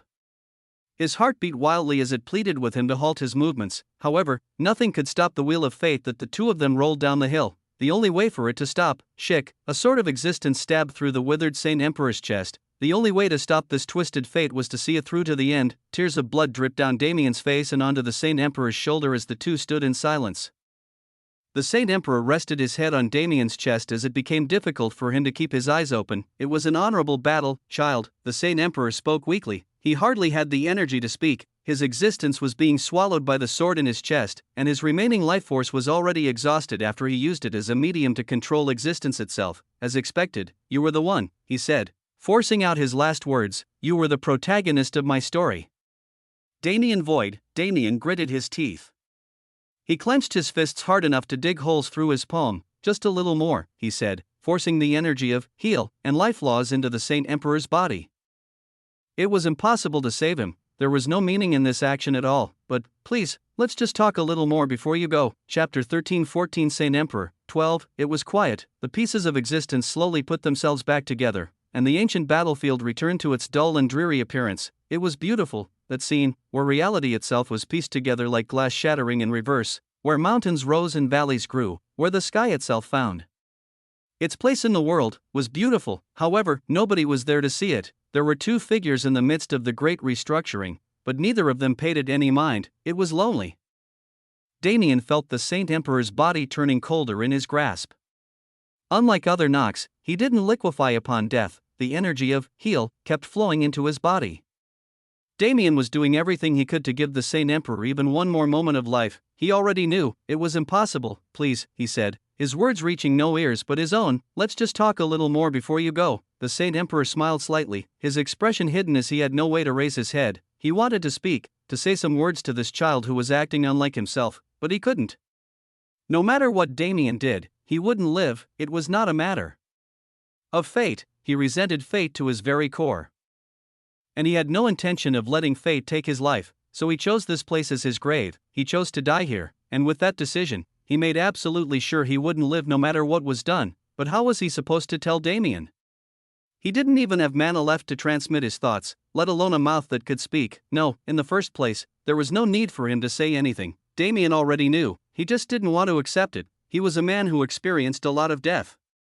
Whether he was the one spreading death or being forced to see it, he'd been around it since he was young. Several seniors he respected, several young people who could have been the future of this universe, and several others who might not have had any real value at all, had died before him, but none of them really had any connection to them. None of them made him feel this way, because while he respected those seniors, he didn't spend enough time with them to truly become close. The only time Damien truly experienced death so viscerally was when Iris shattered her soul, but even then, he had a solution. This time, there was nothing. There was no title, no magical effect, no impossibility that could change the Saint Emperor's fate, so he sat there, trying fruitlessly to breathe life into that man's dying body. The Saint Emperor. Well, he didn't feel bad about it. It had been a long time since he was born. In that time, he'd lived so many lives that even he'd forgotten his true name. The name that was given to him, his emperor title, was the only thing he could use to define himself. And what did that give him? Frankly, it gave him nothing. He never expected to die surrounded by people. He knew what kind of life he'd lived. He knew that those who visited his grave would do so to celebrate his passing, to spit on his tombstone. So the fact that there was a man here who mourned him, that was enough for him. It was a warmth he'd never felt before. It was a warmth he didn't know he was capable of feeling. This child, Damien Void, there was a lot he wanted to say to this man. Damien was the successor he'd been eagerly awaiting for so long, the protagonist position he tried to take for himself. He got extremely caught up in its nuances. At some point, he started to believe that the position was truly made for him. However, it never was. The Saint Emperor was just a dreamer. He was there to set up the plot, to create a world that could support it, and to watch as the protagonist was born into it and fulfilled his glorious destiny. His lunacy caught up to him. When he saw the protagonist, he saw him as a source of entertainment. He toyed with his life for the sake of that measly desire, and when the time came, he tried to steal his position. Naturally, he failed. When he arrived on the ancient battlefield and realized nothing had changed, he felt a devastating impact like no other. It made him lose all will to continue living. He sat in the corner of the battlefield and drowned in his own thoughts, trying his best to find a path forward. He killed the protagonist with his own hands, and he didn't have the capabilities to fill the hole he'd left. What would happen in the future? Didn't he ruin everything he spent 1,000,000,000 years setting up in a single move? When Damien reappeared on the ancient battlefield, the Saint Emperor realized what it truly meant to be a protagonist, and the light Damien cast over the darkness cleared away his chaotic thoughts. He understood his role. He understood what he had to do. He had to become a catalyst for his hero's growth. He saw the ending of this plot. There was a beautiful ending, a beautifully twisted story that would take place as a result of his actions. That ending would be a battle against fate, a battle against suffering, a battle that would achieve everything he wished to see achieved. But for that ending to take place, he had to die. He had to become fuel for his protagonist, so the outcome he wanted to see would come to fruition. He smiled sadly. It was just a shame that he wouldn't be there to see it. At least his will wouldn't go unknown. At least all these thoughts would reach that man. Everything that represented him, not the Saint Emperor, but his true self hidden underneath all the walls he put up around his heart, would be understood by the one person he wanted to understand it. Those thoughts gave him closure. He could leave this world in peace, and he could close his eyes without regretting the end of his life. It was a long life, it was a torturous life, it was a life better off not living. But it was his life. It was a life he used to do what he wanted to do without being dragged around by the wills of others. It was a shameful life, but he was a shameless man. It was a life he took pride in, therefore, in the arms of the man who would continue his legacy and make sure he never truly died. He took his last breath. The Saint Emperor existed no longer. However, Arahan, a word Damien learned as the Saint Emperor's existence became part of his own, a word that meant freedom in an ancient language that had long been eroded in the rivers of time, a word that was once the name of the man who became the Saint Emperor. Rest well, he said, that world you envisioned, I will create the world you wish to see. Chapter 13-15 Finale 1. The Saint Emperor grew in that way, as he based his growth path on the void and tried to reach it through his own power. His entire being turned into something that would be the perfect fuel for Damien. Damien held respect for the man, but that didn't stop him from using Devour. No, it was precisely because of that respect that he chose to devour him. Because the Saint Emperor couldn't die here, if his existence became a part of Damien, he would forever live on. And as Damien would gain everything the Saint Emperor had, he'd finally be able to understand the man without any gaps in his perception, so he used the authority, unlike the usual scene that took place. The wisps of pitch-black mana manifested by the void gently wrapped around the Saint Emperor's body. As it cocooned him in its embrace, he became a cluster of light particles that drifted into the heavens. It was a beautiful, almost ceremonious, death for a man who wouldn't be mourned. In terms of power, the Saint Emperor's comprehension becoming Damien's was extremely beneficial. His fundamental law authorities all rose to 90% completion, and his authority of existence rose a whopping 10%. To reach 60%, it was unbelievable. Considering the amount of time and effort it took Damien to tether all the fundamental laws and raise the authority of existence to 50%, an instant 10% boost was practically nonsensical. It was a testament to the Saint Emperor's hard work. In his final moments, he reached the level of existence law that should have been impossible for him. Damien's mind expanded as his perception of the world changed, and his body and soul were enhanced an extreme amount by the achievements the Saint Emperor made throughout his life. However, Damien himself paid little attention to his growth. He was focused on the memories and legends that entered his being. He was focused on the Saint Emperor himself, not the benefits the man gave him, and through that focus, Damien learned of the Saint Emperor's final thoughts. He watched and experienced the billion-year journey he took. He witnessed both the benevolence and ruthlessness the Saint Emperor held in his core. He saw it all, that man was a contradictory existence. Nothing about him would make sense to anyone else. Nobody could possibly sympathize with his motivations or actions. He could only be viewed as a villain, but Damien refused to see him that way, because, at the end of the day, the Saint Emperor's actions, no matter how extreme they were, created the chance the current generation had to stand up to their oppressors. It didn't matter if he was right or wrong, because he achieved results nobody else could. Damien took a deep breath. He sat on his knees outside the ancient battlefield. Alone in this place where time didn't flow, it would be a while before he could return to normalcy. But he had to come back. He made a promise, and he intended to keep it, so he would remain in this place, outside the flow of time, and reach a state of peace. When he emerged, he would be a different man. He would be the protagonist the Saint Emperor wanted to see. Never again, Damien swore on his heart, never again will anyone have to suffer a fate like yours. Damien and the Saint Emperor had their battle outside the bounds of the ancient battlefield, in a place that technically didn't exist in reality. Due to that, the time flow was completely different for them than it was for everyone else. Years passed as they fought. They felt every fraction of every second of every year they spent there. But for those on the true ancient battlefield, only half an hour went by, but they all felt the change. Somewhere far away from where the masses were congregated, Tiamat and Iris stood over the dead body of a man who was once known as the Soul Emperor. Tiamat's gamble paid off. She targeted the instilled faith the Soul Emperor considered his true feelings, and when she found the seed of corruption planted in his soul, he stood no chance. Under the collapse of everything he stood for, the Soul Emperor's divinity crumbled. Killing him after that wasn't even a task. It was as easy as stealing candy from a baby. However, Tiamat didn't leave their sacred combat without enduring any scars. Just as she'd found her target, he did too. Tiamat's powerful divinity was chipped because of the inherent flaw in her reasoning, and though the damage wasn't severe enough to cripple her, it definitely affected her strength to great degrees. Her battle finished almost instantly. It was different from the genuine differentiated time flow that Damien and the Saint Emperor experienced, but the nuances of sacred combat which took place in the ethereal world would culminate into results rapidly. The Soul Emperor fell within 5 minutes. As of now, Iris was helping Tiamat mend her fractured divinity with the help of creation laws. Still, the two of them felt it before anyone else. The entire atmosphere of the ancient battlefield changed. Vibrations rippled through the air, and subtly, one could hear the sound of an ancient bell ringing that symbolized the end of this war. There was not a single Nox being left in existence on this plane. Their war, the brutal struggle they'd endured for the past several years to secure their futures, had reached its finale. VOM. It was in the very center of the battlefield, above the river of clouded lily pads. There, positioned in such a way that it could be viewed from any part of the battlefield, 2 portals formed. All of the divinities who saw them instinctually knew what they were. The one on the left was dark. It was a swirling heap of blackness with no end. That was the portal back to the lower universe.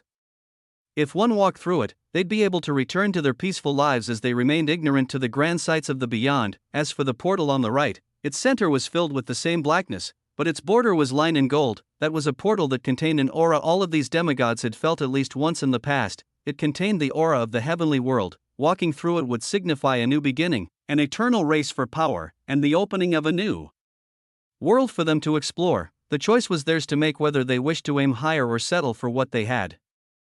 Countless divinities made their way to the portals, including Iris and Tiamat. There was nothing more to be said. After all, everything could be solved once they left this place. These divinities worked together until now because they were facing a greater enemy, but in reality, many of them didn't have the best of relationships in the lower universe. With the threat exterminated, there was no need for them to remain friendly. Or at least, that was what they assumed. It took less than 5 minutes for the closest of them to reach the portals. Those in the central area already assumed they'd be able to leave instantly, but the space around the portals was surprisingly chaotic. So it took a decent amount of time to fly to them. However, when they did reach, they found that they weren't the first ones to arrive. There was already a man waiting for them, and he had set up a wall that was impossible for them to cross. After all, they weren't allowed to leave yet. Yes, a culling had taken place prior to make sure only those with the universe's best interests in mind would return, however. He didn't trust others to do his job for him, so when he returned to the ancient battlefield after half a year in the timeless area, he went straight to the portals. It was time for him to see for himself whether these people were worthy of his trust. Chapter 13-16 Finale, 2. It took half a year for him to readjust his mental state, but Damien returned to the ancient battlefield eventually. He, of course, wanted to see Iris before anything else, but time wasn't on his side. The portals opened before he even arrived back on the battlefield, and if he didn't immediately teleport over, he wouldn't have made it before the first batch arrived. As for Iris and Tiamat, his awareness spanned a large enough distance for him to see their situation as he moved, so he was already assured of their safety. Nevertheless, he came here with one purpose only: to subjugate those who couldn't be killed. The universe was severely lacking in forces at the moment. Of their originally large number of demigods, only a little over 1,500 still remained alive. When one took into account the losses to lower existence forces as well, it was a severe blow that couldn't be easily healed from. Naturally, once the demigods returned victorious, the universe would enter a period of restructuring before it went on to grow, and for the sake of that, there couldn't be any more rot inhibiting them. Nobody could say how long the lower universe would remain safe from external threats. Just because the Nox were gone didn't mean nobody else would try to lay claim to their land. These demigods were the start of the problem. They allowed the rot to fester as they were the ones spreading it personally, as long as they weren't brought under his control.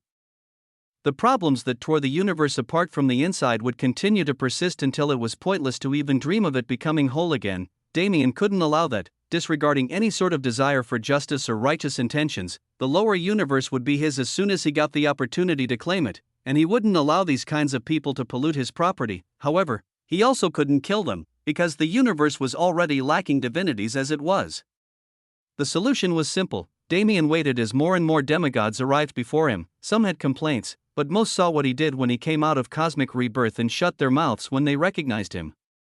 It didn't matter if others complained anyway. Damien already set up a barrier of existence between him and them, making it absolutely impossible for them to break through to the portals. When the crowd reached its full capacity and all the demigods had gathered, Damien acted quickly. He didn't explain himself nor did he listen to them. He used his new eyes to completely perceive each and every one of their existences, once again showcasing his indomitable power. He forcefully separated them into two batches, people who were worthy, like Alucard, Tanglingzi, Tiamat, or Iris, were shifted to one side, while others who didn't have as much presence as those four whom Damien deemed unworthy were shifted to the other side. After this was finished, Damien finally said his first words to the crowd of divinities who'd already been subdued by his actions. "I will not tolerate another case like the immortal blood Azura," he said, panning his gaze over them. "From this point forth, our grand heaven's boundary will only experience prosperity. If you wish to cause discord or pursue personal gain by damaging the universe's foundation, I have unfortunate news for you." He looked to the side where the nameless demigods were. There were roughly 500 of them. It was a far smaller number than the other side, which was good, but it was still a number far too large. "I have already seen through your intentions," Damien said to them. "What are you? If you are unfortunate enough to be on this side, then it is by no fault but your own. Perhaps, in your next life, you will learn to not be overly greedy for things that aren't yours." Damien glanced at Alucard and the rest, giving them a slight nod. "I will not kill these people. I am not stupid enough to damage our overall combat power at a time like this. However, they will no longer move by their own will. I will put their lives in the hands of a few trusted individuals, and they will be used as the greatest labor force you could ever ask for. They will not doubt or complain. They will not rebel or bear grievance. They will be slaves. Puppets who will follow the absolute command of anyone I deem worthy of such privilege." Damien didn't plan to personally take part in the reconstruction efforts. He had other things to do, so he gave them an explanation of what he was going to do, so they could both feel the severity of their responsibility and the fear for him that would make sure they never even considered acting against his will. Damien didn't enjoy being a tyrant, but if that was the position he needed to take for the greater good, he would do so without question or guilt. That was a lesson he learned from the Saint Emperor. Sometimes, the villain was just as necessary as the hero. It was time for him to take villainous action. After he finished giving them an explanation of their roles for the future and what his next actions would entail, Damien turned back to the second group and pushed his hand out. They were raging, of course. Their roars of indignance were loud, and their claims that he was committing heresy or betraying the universe were even louder. But what could they do? They were trapped in the box where Damien kept them. They were just barking dogs without any real power, and what was the point of having a dog if it wasn't loyal? Damien harnessed the authority of existence. Using his perception as a base, he imprinted his will on the very cores of their existences. It was a slave seal that could never be disobeyed. Because it was not a matter of mind, body, or soul, but existence itself, the process was quite easy for him, since he was already far above their level even before devouring 2 Nox Emperors, and once it was over, he looked over at Alucard and the rest. "I'll trust you with this?" he asked. Alucard smiled and nodded. "That, you can." Damien nodded back and transferred control over the Slave Legion to the hidden Death Valley director. Just like the controls for the teleportation arrays he set up, he made an assortment of keys to control the slave group and gave them to Alucard for him to hand out to the people he trusted. That matter was brought to an end just like that, without blocking their paths any longer. Damien stepped aside and allowed the demigods to make their choice. Damien didn't treat it as much, because he already had a plan on what he was going to do from now on. He was also the only one with knowledge of the alternate ascension method, so he didn't possess the same worries as they did. But for those that weren't duty-bound like Alucard, this was a choice heavier than any other. It had already been several thousand years since the last of them rejected ascension. After several millennia spent in contentment at the top of the food chain, what would they do? Would they return to that position, to the place that would inevitably become far more prosperous than the grand heavens boundary they knew? Or would they reach for greater horizons, exploring the futures they'd disregarded in their younger days for the sake of such meager power? For most, it was an obvious decision to return. If they were going to ascend, they would have done so from the beginning, but that didn't mean there weren't any interesting choices made. Chapter 13-17 Finale 3. Most of the demigods left the obvious way. Alucard and Commander Hua, as well as the forces who followed them, went back to the lower universe after bidding their goodbyes to Damien. They had responsibilities to uphold. Even if they wanted to ascend, they'd cemented themselves in positions they couldn't easily abandon. The pack of slaves Damien subjugated were also taken along with them. Those people still had their consciousness, and they could still feel whatever they wished to feel, which left Damien with several glares of hatred as they left. However, it didn't matter. If they even had thoughts of betraying him or the universe, if they had thoughts of doing anything against the will that he'd instilled in them, they'd lose their consciousness and become true puppets without any identity of their own. Considering that none of them had been degraded to that status yet, the fear in their hearts should have been enough to keep them on the right track for a long period of time, so Damien didn't have to worry. Iris and Tiamat stayed by his side for the moment, and as they watched more and more of the demigods make their choice, they only saw a select few who chose to ascend. They were stuck in their ways. It wasn't normal to change their decisions at this juncture, especially when remembering their reason for refusing ascension in the first place. There were less than 10 who decided to take the chance. They were nameless, nothing more than followers in this war. Perhaps that was the reason they chose to take the risk. If they were going to be in the lowest class of divinities even in the lower universe, what would change going to the heavenly world? They'd likely find more opportunities to grow, and there was more potential for them to find chances to grow if they changed now. Damien was an outlier that spurred their motivation.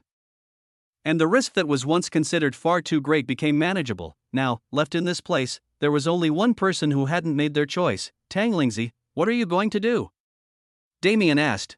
Tanglingzi hesitated. She'd learned a lot in this war, and she'd almost lost her life. If it wasn't for Iris' interference, she would have died without accomplishing anything, so she took some time to think as Damien and his group cleaned up the battlefield. What was the point of staying in Grand Heaven's boundary? Yes, she had her reasons, but were they enough to make her closer path of ascension again at this juncture? The answer was a massive no. That person whom she was chasing. If she ever wanted to meet them, she couldn't stay the same as she was now. She had to change. She had to grow into someone who could stand on a battlefield like this one and be confident she couldn't be harmed. If she followed her fear, she would stay in the lower universe. Even if she wasn't at the peak of its forces, she could still grow to that level eventually. However, her instincts told her otherwise. If she didn't make the leap now, she would be forever stuck in her woes without a chance of escape. I will be going, she said it firmly, and Damien nodded in approval. I'll see you there, then. You're ascending as well? Tanglingzi asked in surprise. Not yet. But I will soon enough. I still have things to do in the lower universe, you see. Tanglingzi nodded in understanding. She was almost disappointed for a second. After all, Zara was once her disciple. If Damien said he was ascending now and leaving his people behind, her heart would have become far too chaotic. because a man of his caliber without consideration for his relationships was dangerous to an extreme level. Damien watched as Tang Lingzi took tentative steps towards the golden portal and finally walked through it before turning to the two women by his side. As you know, I'll take a while before I ascend. What are your plans? You still have a way to ascend later, right? Iris asked. Of course, Damien responded with a grin, then there's nothing to be said. I will naturally follow you. Iris developed her desire to go to the heavenly world along with her love for Damien. She wasn't content with staying in Grand Heaven's boundary anymore. If Damien was planning to take a long time to ascend, she would have preferred to go ahead of him and set up a foundation before he arrived, but they hadn't spent nearly enough time together. The war was too distracting. Now that it was over and they could have some idle time, she decided she'd rather spend a few years with him than ascend immediately, since they would eventually do so anyway. As for Tiamat, I have no path. She said, now that my revenge has been accomplished, and so easily at that, I have nothing left to do. Frankly, I am lost. However, I am trusting your words. Didn't you say you would take responsibility for me? Damien smiled. Indeed I did. And, don't worry about the revenge. Your targets are still very much alive and awaiting your return. Tiamat's heart skipped a beat. That means, I can't say for certain, but at least a few of those who wronged you should be alive in the heavenly world. And the ones behind them are still alive and well.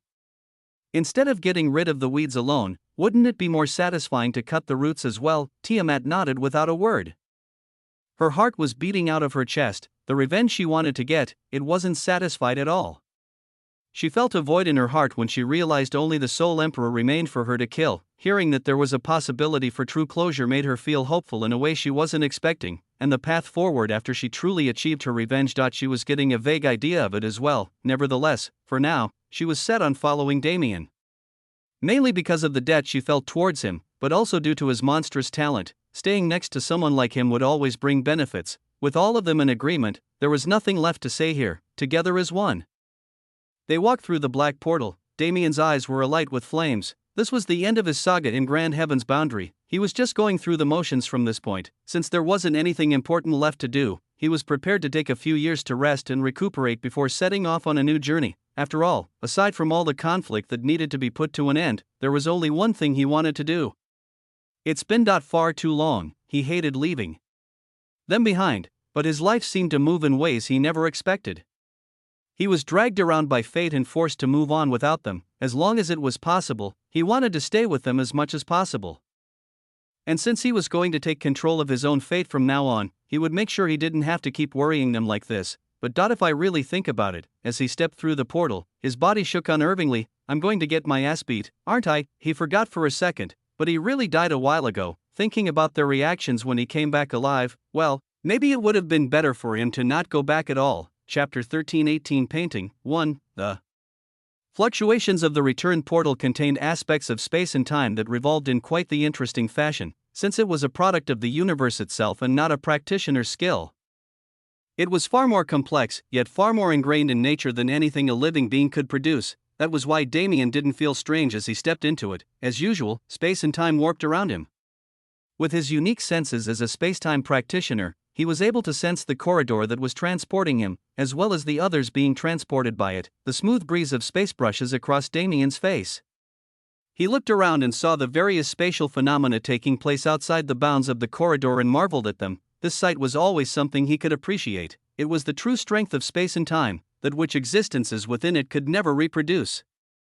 He calmly observed the environment and felt the life auras of those around him disappearing one by one as they reached their final destination. Only he, Iris, and Tiamat remained. But it was odd, they should have been moving at a constant speed, so why were they accelerating ahead of him? Why was he slowly decelerating? Why is it taking so long?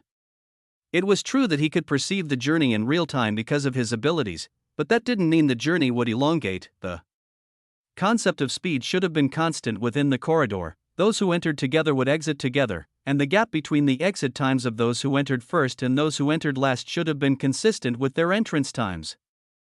However, this clearly wasn't the case right now. Is this, just as Damien tried to rationalize the phenomenon, everything went silent, the space-time phenomena around the corridor vanished, and then the corridor itself escaped his perception. No, it was better to say his perception was completely cut off. He tried to speak, but no words came out of his mouth. Any semblance of the space-time corridor, the ancient battlefield, or even grand heaven's boundary disappeared from his surroundings. All that remained was a familiar blackness. Where am I?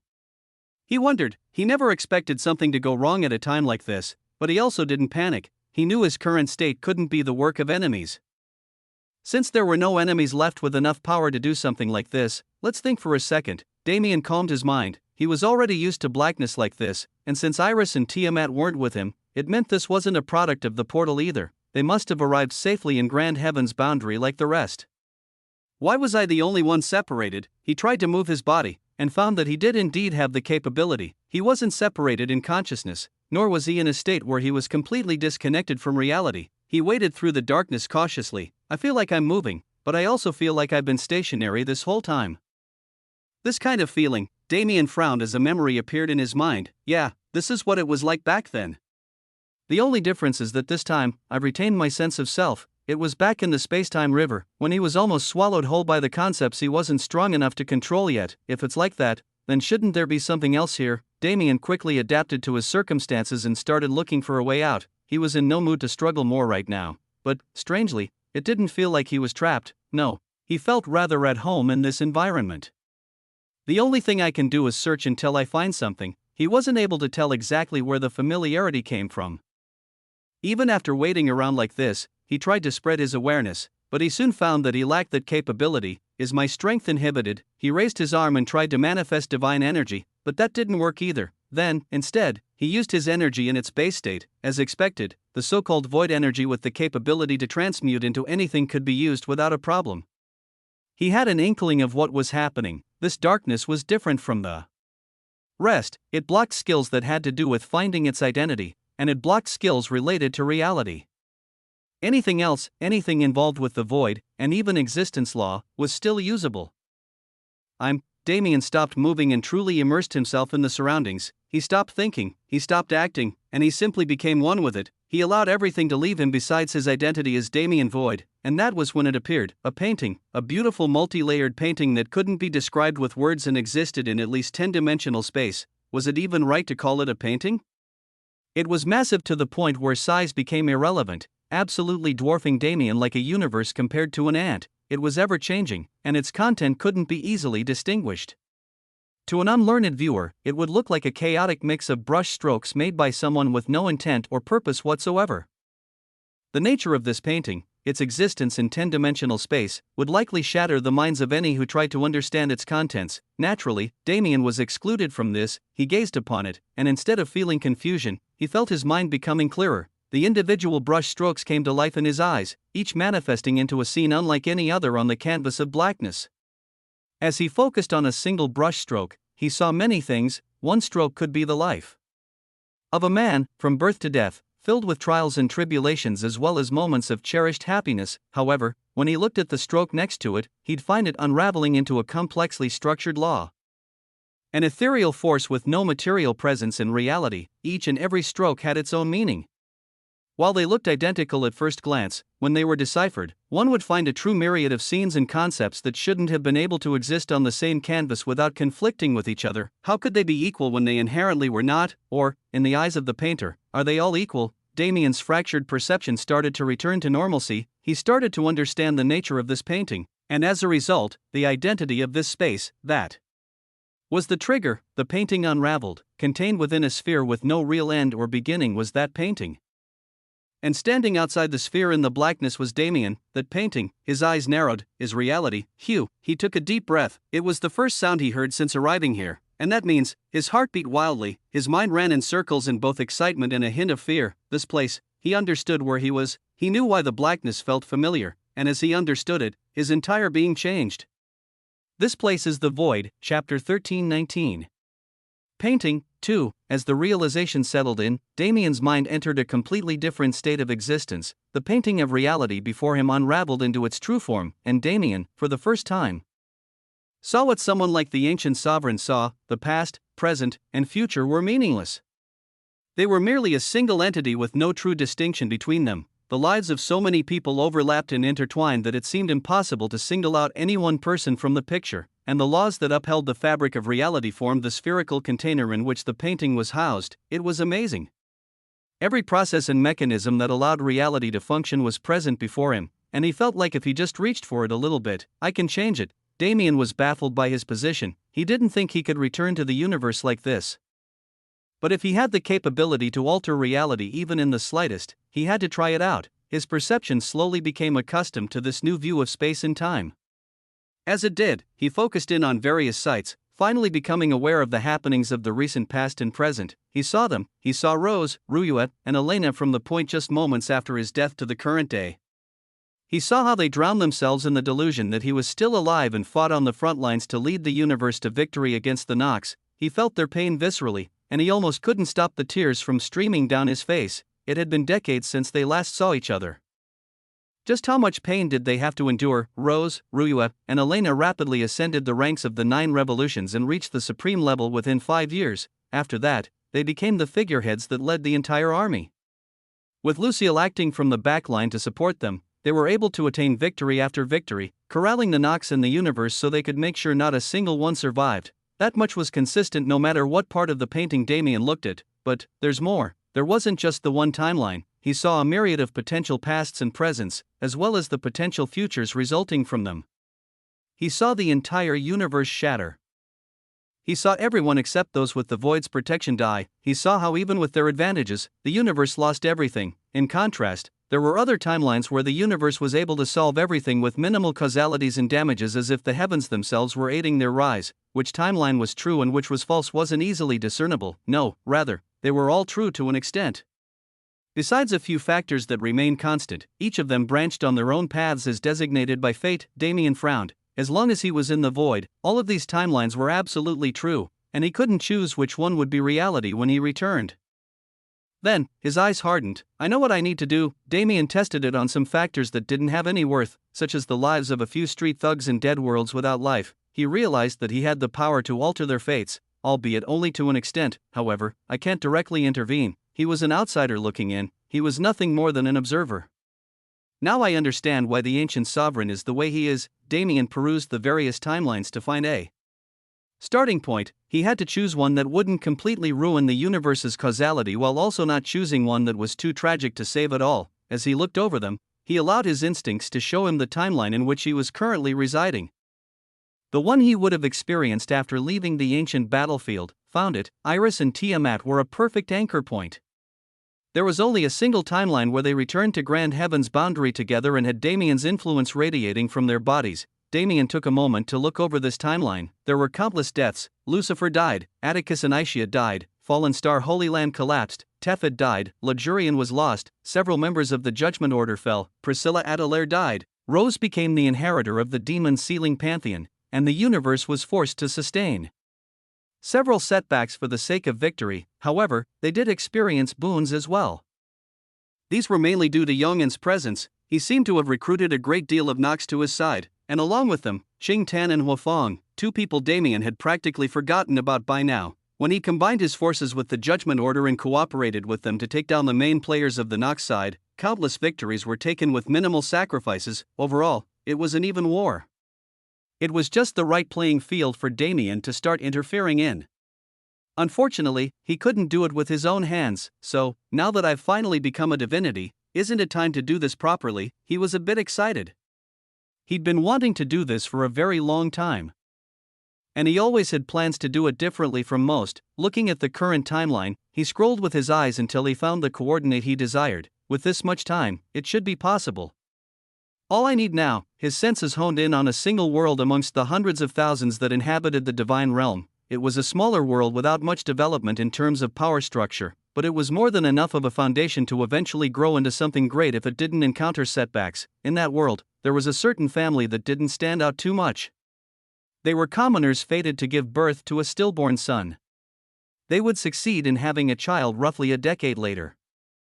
But the trauma of losing their first son deeply impacted them. They lived a relatively simple life, a normal life with their daughter, and their family line continued in the same ordinary way. However, all of that was soon to change. Damien focused on that day, when their son was supposed to be born. It is time for you to wake up. From the void, he split off a large piece of his soul, sealed its memories, and sent it into reality. It traveled through the fabrics of existence, through space and time, and through every boundary protecting reality from the void, until it reached that child and took its place in his previously soulless body. A breath of life was born into a child that was fated to die upon birth. That child would grow normally for the developing years of his life, but once the memories sealed in his soul were awakened, not only then would he show his true potential. Damien smiled as he watched. He could see the entire life of that piece of his soul at once from his position, but he chose to stay focused on the soul fragments present for the sake of novelty, because he wanted to see how it evolved. Until the day it could receive its orders and execute the role it was born for.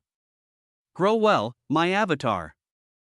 Chapter 1320 Avatar 1. It was 5,000 years before the current day when that miraculous occurrence took place. In a nameless corner of the brilliant flame empire, a boy was born against all odds. In that moment when he came out of the womb, he had no breath of life. His body was cold, and his parents cried as they realized the tragic fate they'd been forced to experience. They prayed to any god. They prayed to any being that could possibly save their child, with no other hope in their hearts but the work of a miracle, and to nobody's expectations, a miracle truly appeared. That boy's bluish body regained its rosy hue. As warmth filled his body and a soul inhabited his body, the cries of a new life resounded through the space. That day was their blessing. They vowed to raise the child into a proper man, no matter what happened from that moment forth. The boy was named Alexander, a name that represented the miracle of his birth, and his parents' desire to protect. The years passed blissfully for them as they lived their mundane lives. That boy grew up, passing through the years of infancy and childhood like a spring breeze. He had bright red hair like the purest of flames and eyes of the same color.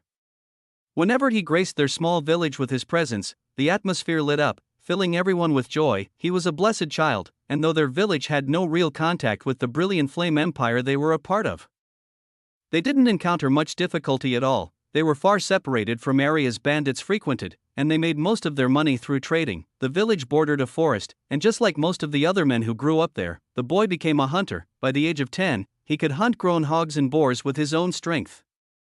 By the time he turned 15, even bears couldn't withstand his blows. The system seemed to support his growth more than most.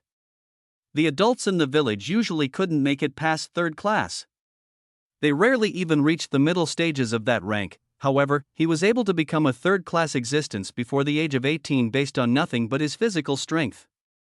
In reality, there was nothing special about his story. He was a boy with talent, but he was rooted in his village and had no plans to leave. His family didn't have enough money to send him to the academy in the capital, and he himself didn't have much thirst for power, or at least, that was the way he lived for the first 18 years of his life. On the day he reached adulthood, everything changed. That boy closed his eyes, and his mind was filled with dreams of another life, a life where he grew up on a world called Earth, where he acquired a thirst for power through countless years of torturous survival, where he rose higher and higher until he became an existence the entire universe couldn't ignore. In that dream, he was a completely different man. He wasn't resigned to living such a small life, and as he reached a point beyond the boy's every imagination, he found himself in a strange situation. When that boy opened his eyes again, "Wow," he exclaimed in wonder. He looked down at his hands and clenched his fists curiously. He had mana in his body. It wasn't much, since he focused on physical strength until this point, but it was mana nonetheless. I somewhat expected this, but it feels completely different. He was no longer the same boy he once was. As he looked at the world through new eyes, he called out in his head, "Status." There was no status, after all. The system only partially had an influence on his existence. His soul wasn't unique. His soul was just a piece of another, far greater, soul. Therefore, he did not have his own personal record in the system. He was a part of someone else's record, or well, I guess it's my record, Damien, or rather, Alexander smiled to himself, a completely new life. It was interesting. He couldn't feel the presence of his main body at all. Since he was in the void, his existence in spacetime was convoluted, and though he technically did exist in this time, he also didn't. That left this piece of his soul as a unique existence in its own way, a scenario that the universe had never seen before. I should establish a memory relay between the two bodies. His main body was definitely seeing how he lived, but he couldn't see what his main body saw, which was a bit inhibiting, and as they were connected, his desire was naturally reproduced instantly. He was the same person as the one standing in the void. I see, so my status as Alexander is baked into my status as Damien. Whenever I grow here, it'll influence my main body's legend rather than this one, but I'll also feel the effects of that growth since it's technically my own. It was extremely confusing, but it also made perfect sense. Since I'm living as Alexander now, I should do it properly. Let's find out more about this world. The sealed piece of his soul had lived its life thus far in a simple manner, but its talent was a reflection of his main body, so such a life was truly a waste of his talent. Unfortunately, Alexander didn't live in a place where he could learn much. His family and friends were rural folk who didn't concern themselves with the affairs of the greater world. They probably don't even realize how wide the universe is. It really must be nice. Damien smiled as he looked back on the memories of this body before his own memories awakened. It was a nice and quiet life, a peaceful one that wouldn't be disturbed. These people would live and die in a peaceful era before the Nox returned to the universe. They were fated to escape the true tragedy that the universe faced in his time. This kind of life, this is what I want to protect. He felt a connection to his second family, he felt a connection to these villagers, and he felt a connection to this world. He wasn't just a wandering soul possessing another body and overwriting its ego. He was truly Alexander. He was born a commoner and had no family name, but he was in touch with his roots and wouldn't ignore them just because he became aware of his true identity. It took a bit to center myself, but I think I'm relatively accustomed now. From this point forth, he wouldn't be Damien Void, but Alexander. He would live this life to its fullest. So when the time came for him to execute the duty he was meant for, he would be able to do so without fail. He stood up from his bed and walked to the door, opening it and taking in the fresh air outside. The only unfortunate part is what comes next. He had lived his entire life in this village, but he had to leave, because if he wanted to grow, he couldn't remain stationary. He sighed to himself. A stable family situation isn't something I'm used to. He could imagine the expression on his parents' faces when he told them his plans. I just hope I don't get beat up. Chapter 13:21 Avatar 2. He got beat up. He confronted his parents and told them about his ambitions. And as a result, his father made absolutely sure he understood the weight of his decision. Still, it was a gesture of concern, it was a show of concern, because no matter how unaware they were about the world outside of their village, they were more than aware of how cruel it could be. They didn't want their innocent son to be corrupted by that world. They didn't want him to disappear and never be heard from again. They didn't want him to become a sacrifice for those people who regarded human life as nothing, but Alexander was determined. The look in his eyes was proof enough that his mind wouldn't waver, and with no other choice, they accepted their son's dreams. For the next 3 days, he spent time with them without wasting a single second. He made sure to enjoy every last moment of this comfort, so he could leave his parents in this life without any worries. He even had a little sister who was born roughly a decade after him. She was still a child, and didn't truly understand what was happening, but she felt the sadness hanging in the air and instinctually clung to him for his last few days in the village. It was a novel feeling. For a man who didn't know much about familial love like this, the kind that came directly and was so outwardly manifested, this kind of lifestyle was something he appreciated greatly. He loved his main body's mother, and he had respect for Dante Void. But when was he able to experience a life like this? Once Dante left, it was simply impossible for Claire to provide him this experience while supporting them, so Damien took his time. He received their love and gave his in return, cherishing those 3 days until they finally came to an end, and on the 4th day, amidst a grand farewell celebration, he took his leave. The time had come for a new adventure. Once he left the village, Damien, or was it Alexander now, finally made his advent on this world. He rushed through the environment with a wide smile on his face. This takes me back to the old days. It felt like his days in a pyron, traveling with no real aim or idea of what was going on. Only seeking fun and happiness. I still know nothing about this world. It'd be nice if I could use my main body's awareness, but something like that isn't possible. It could be considered the only real problem with making a separated avatar. Since he was technically in existence of his own, Alexander wouldn't be able to use any of Damien's power until he reached a certain level, which he was nowhere near at the moment. Then again, the journey would be boring if I could do everything so easily. The first thing he needed to do was find out about this world. All he knew was the brilliant Flame Empire, and even then, he had no idea where the capital was. I did hear there was an academy there. If it's anything like a Pyron's Zenith Academy, it'll be a good place for me to gather strength as fast as possible. Even the village knew the kind of power the brilliant Flame Empire had. Most secret realms and dungeons were under the control of the Empire itself, so unless one had a verifiable identity, it was almost impossible to enter them. On top of that, I don't know what affinities this body has. An academy or sect would be the best way to get a real handle on how I should grow this avatar. Damien had a relatively set path he wanted to follow, and all he had to do was follow it. The first step, as mentioned countless times already, was information. Damien stopped by every relatively large town and city he came across for that purpose. He didn't have much money, but beast corpses were a great way to make it anywhere, so he naturally killed a few on his way, and over the course of a few months of traveling like this, he was able to gain a good understanding of the world. So this is the brilliant flame empire of Aaron. Luckily, this is a single continent world, so the problem of having too much to do disappears pretty fast. The sacred continent had two great empires, the brilliant flame empire and the crystal moon empire. They split the continent almost perfectly in half with their influence, and they both had great power. The continent itself was quite interesting. It was split into two extreme environments that the two empires were named after. The southern half of the continent was cold and covered in snow, while the northern half was usually mild and had consistently hot weather. Aaron was a decent world in its own right.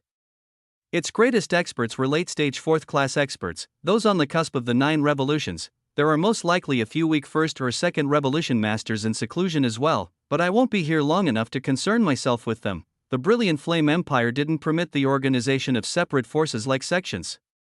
They trained their geniuses in several academies, and after graduation, the people could either choose guilds under the jurisdiction of the Adventurers Guild or become soldiers of the empire. There was also the path of a mercenary or rogue, but most didn't choose this route that wasn't very profitable. Nevertheless, the Imperial Academy in the capital, which was directly managed by the Imperial family and had access to almost every secret realm, dungeon, and prime resource in the world, was Damien's current goal. I shouldn't encounter many problems. The Emperor is relatively sane, so things like class segregation in the academy aren't too prevalent.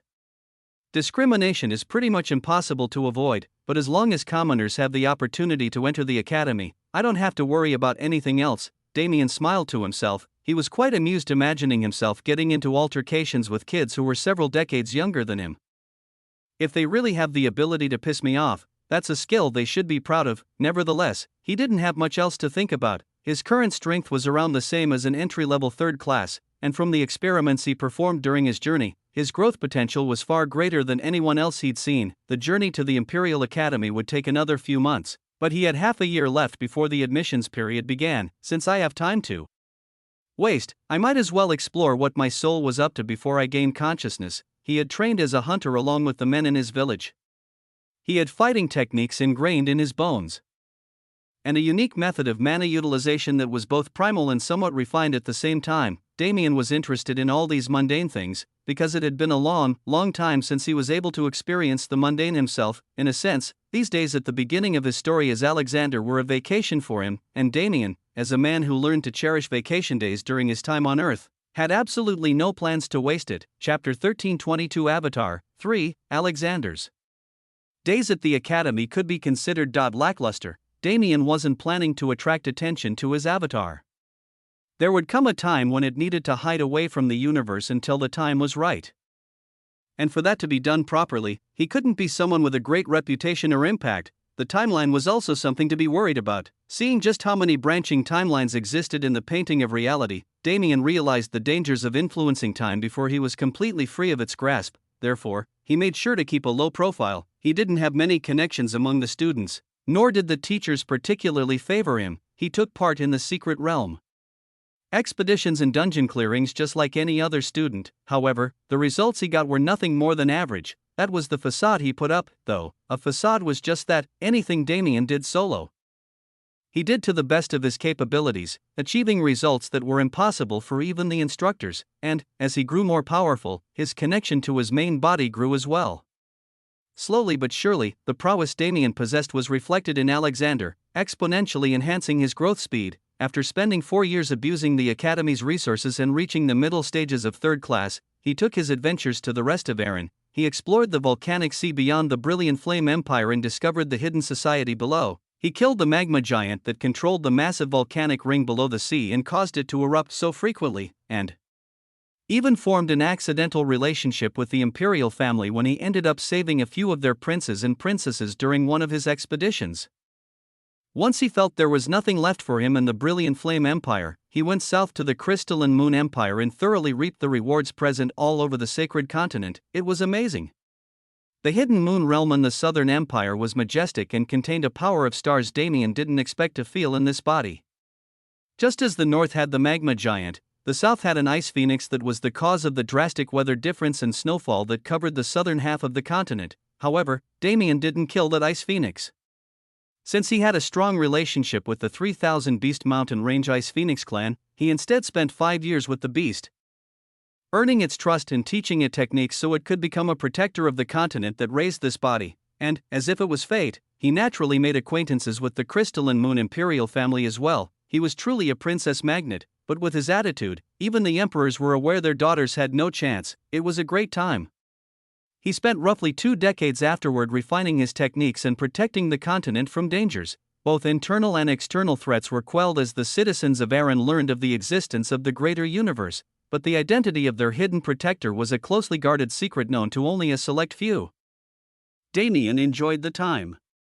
He wanted to stay in Erin for a while longer and see how much he could accomplish without leaving this world, but as expected, that didn't suit his personality at all. After another decade of pure training, he'd reached a level equivalent to the peak of 3rd class, just short of a universe baptism. As for why it took him so long to reach that level, well, the reasons were plentiful. First off, Erin didn't have a high mana concentration to support his training, nor did it have a large beast population to promote growth. Secondly, the talent of people in this era was extremely muted compared to Damien's generation. It was hard to see this speed as fast when so many reached 4th class below the age of 30 in the current era. But one had to remember how old the 9 revolutions masters and demigods of the universe were. Even for those powerful characters, it took thousands of years to reach divinity. Rather, the current generation was the outlier. The wartimes and unique circumstances surrounding the universe during their era forced the universe to birth talents that were godly in comparison to their predecessors. And finally, the third reason: it took Alexander almost 50 years to reach the peak of 3rd class, and the simplest reason: he didn't train in a law. His body didn't have any law affinities, because his soul was not his own.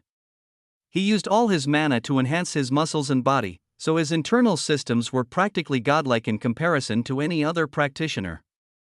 However, because he was using mana to exclusively bring his physical state to the level he desired to be, it took a very long time to train. It wasn't a problem. Damien gave himself more than enough leeway, and more than anything, once Alexander could use everything the main body possessed, there was no need for him to have a law specialization of his own. Instead, it was more beneficial for his body to become monstrous. With all that in mind, Damien practiced and did everything he could until his desires became too big to control. It was time to leave Erin and seek greater horizons. He'd been living in his home village ever since he finished exploring the continent, and though the villagers and his parents knew there was a lot he was hiding from them, they accepted him wholeheartedly. To train in this environment was a blessing Damien couldn't be more thankful for. He had to leave, but he wasn't planning to leave this life's parents behind. The only question was how they'd react, whether it be to the idea of thousands of years of life or the truth behind his identity. Therefore, Damien hid the latter for now and decided to have that conversation at a later date, if ever. He focused on the former, and after convincing them to take the elixirs he'd prepared for this very purpose, he left on another journey. He told them he was going to explore the world again, but that was just a lie to calm their hearts. That day, he left the world altogether and began his advent in Grand Heaven's boundary. He grew more and more powerful and had more and more experiences.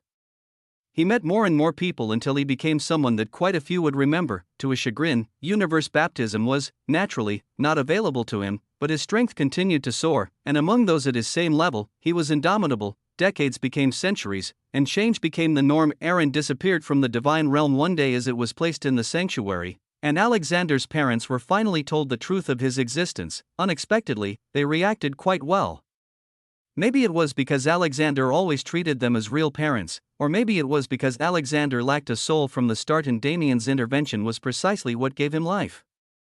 No matter what his true identity was, whether he was god or demon, he was the only son they had from start to finish, so they accepted him with open arms and listened to his story in wonder and worry. Damien felt quite relieved when that matter was taken care of, and after making sure Alexander's parents wouldn't die until they wanted to, he went back to his usual activities in the universe, rising and rising.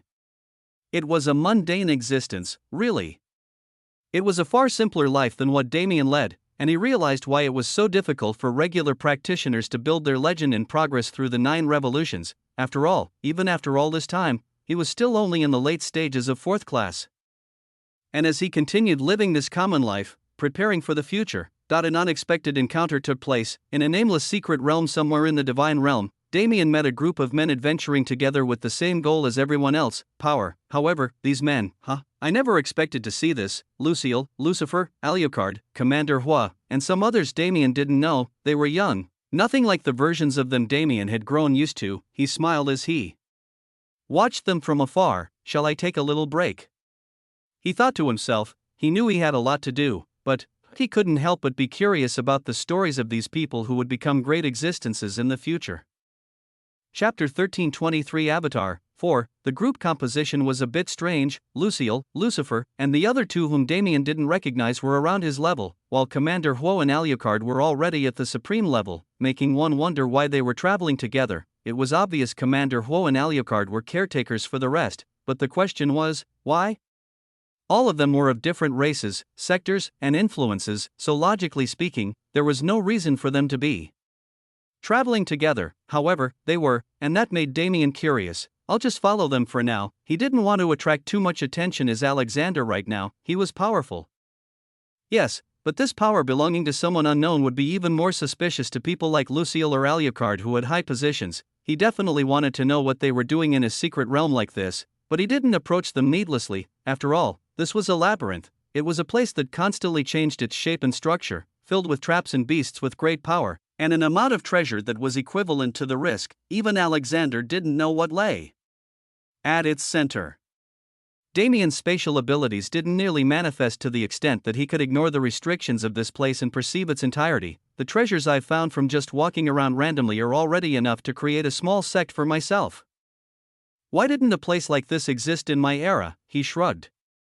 He could probably guess why, but it didn't matter. All the treasures he gained from his expedition thus far were sent to the sanctuary, so they were probably being put to proper use. Speaking of, how does that even work? He began to wonder about it when he took Aaron. It was a world in a completely different time and space, and it wasn't something Damien should have ever had access to by logic. He pondered how the sanctuary truly functioned for a bit, but even this doubt was easy to clear from his main body's current position. The sanctuary was built in the void. It was its own existence separated in every way from the main universe. In fact, the only reason its time flowed at the same rate as the main universe was because it was tethered to Damien and used his soul as a basis. With Damien's main body in the void, outside the bounds of time and space, where was it supposed to root itself? Naturally, it was still Damien's soul. However, his strange circumstance provided the sanctuary with a unique position. It was now tethered to both the current era and the past. While being disconnected from both, this allowed it to be unaffected by the laws of causality that prevented Damien from interfering too much in the past. Maybe it was because Aaron never had much significance in the universe from the start, but the act of binding a world in the past and integrating it into a completely different spacetime didn't trigger the negatives Damien was expecting. And ever since then, he'd been testing the limits of his ability to interfere. To put it simply, it matters more about how much value the other party holds than what I do. If he saved an entire world fated for destruction, but none of its people had grand fates, the impact he left on the timeline wasn't enough for it to be considered interference. The butterfly effect definitely existed, but on a universal scale, the butterfly of such a minor event, as long as it was truly a minor event, didn't mean anything. Nevertheless, to interfere with the fates of those like Lucille, who would become integral to the universe in the future, was much more difficult. At most, I have a few tens of chances. I can't use them unnecessarily. Damien had no way of knowing what would happen when he used up all his interference chances, but he didn't want to find out before he didn't need them anymore. With that in mind, he kept following Lucille's group. As he listened to their conversations, he learned more about their purpose, and funnily enough, giving me this level of dirt for free should be criminal. He had a wide grin on his face. Frankly, their personalities weren't much different from what he knew. They were much, much younger than their current selves, but they were still a few thousand years old at the very least, though they were much more open than their wizened selves. Damien, as an observer, learned some, with no better word to describe it, devious information about the few of them that would be of great use in the future. It was fun. Alucard and Commander Huo were practically at the end of their growth potential, so they were still the exact same, but seeing Lucille and Lucifer act freer, like true brothers without the problems of leadership plaguing them, was more than just entertaining. They were also quite talented. Damien realized he hadn't seen any of them really fight, even Alucard, since he was undergoing cosmic rebirth during the great battle beyond the barrier of law. This was a time when they could freely exert their strength when necessary. And he had to say, the urge to fight them is crazy. At the end of the day, Alexander was still him.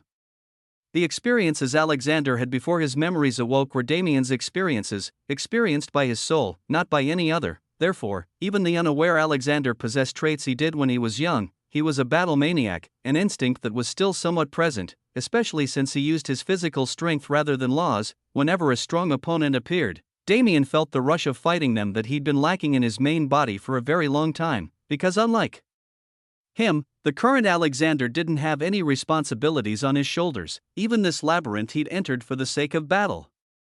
It was quite notorious in the outside world for its powerful beasts, and for good reason. The most common of them were fourth class, and they only got stronger as one went deeper. Alucard and Lucille's group was approaching a point of no return already. In earthen terms, they were nearing the boss battle. They fought and claimed treasures, laughed and protected each other's backs, and finally, they reached a set of massive stone doors separating this area from the rest of the labyrinth.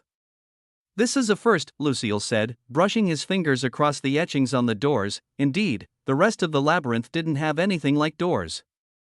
It was quite annoying, but if this is here, doesn't that mean we are nearing the end?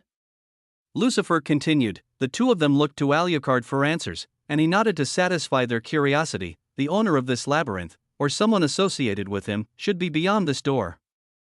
Once you defeat them, you will attain that thing. Once we defeat him? You're not helping? Lucifer asked again. Ha ha ha, us? Helping? Lucifer, weren't you planning to rid your clan of their reputation of being dull?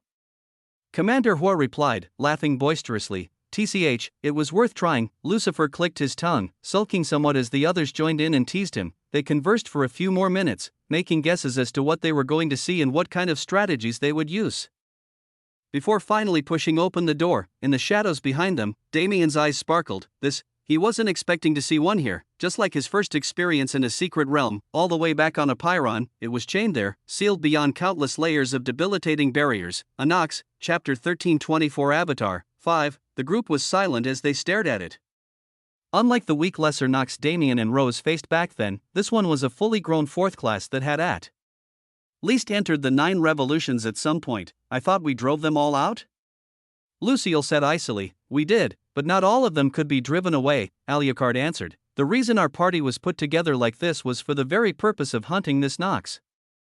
Why are you still surprised? Lucille frowned. Regardless, this is strange. We had sufficient forces to push them back completely, so why is there one sealed here?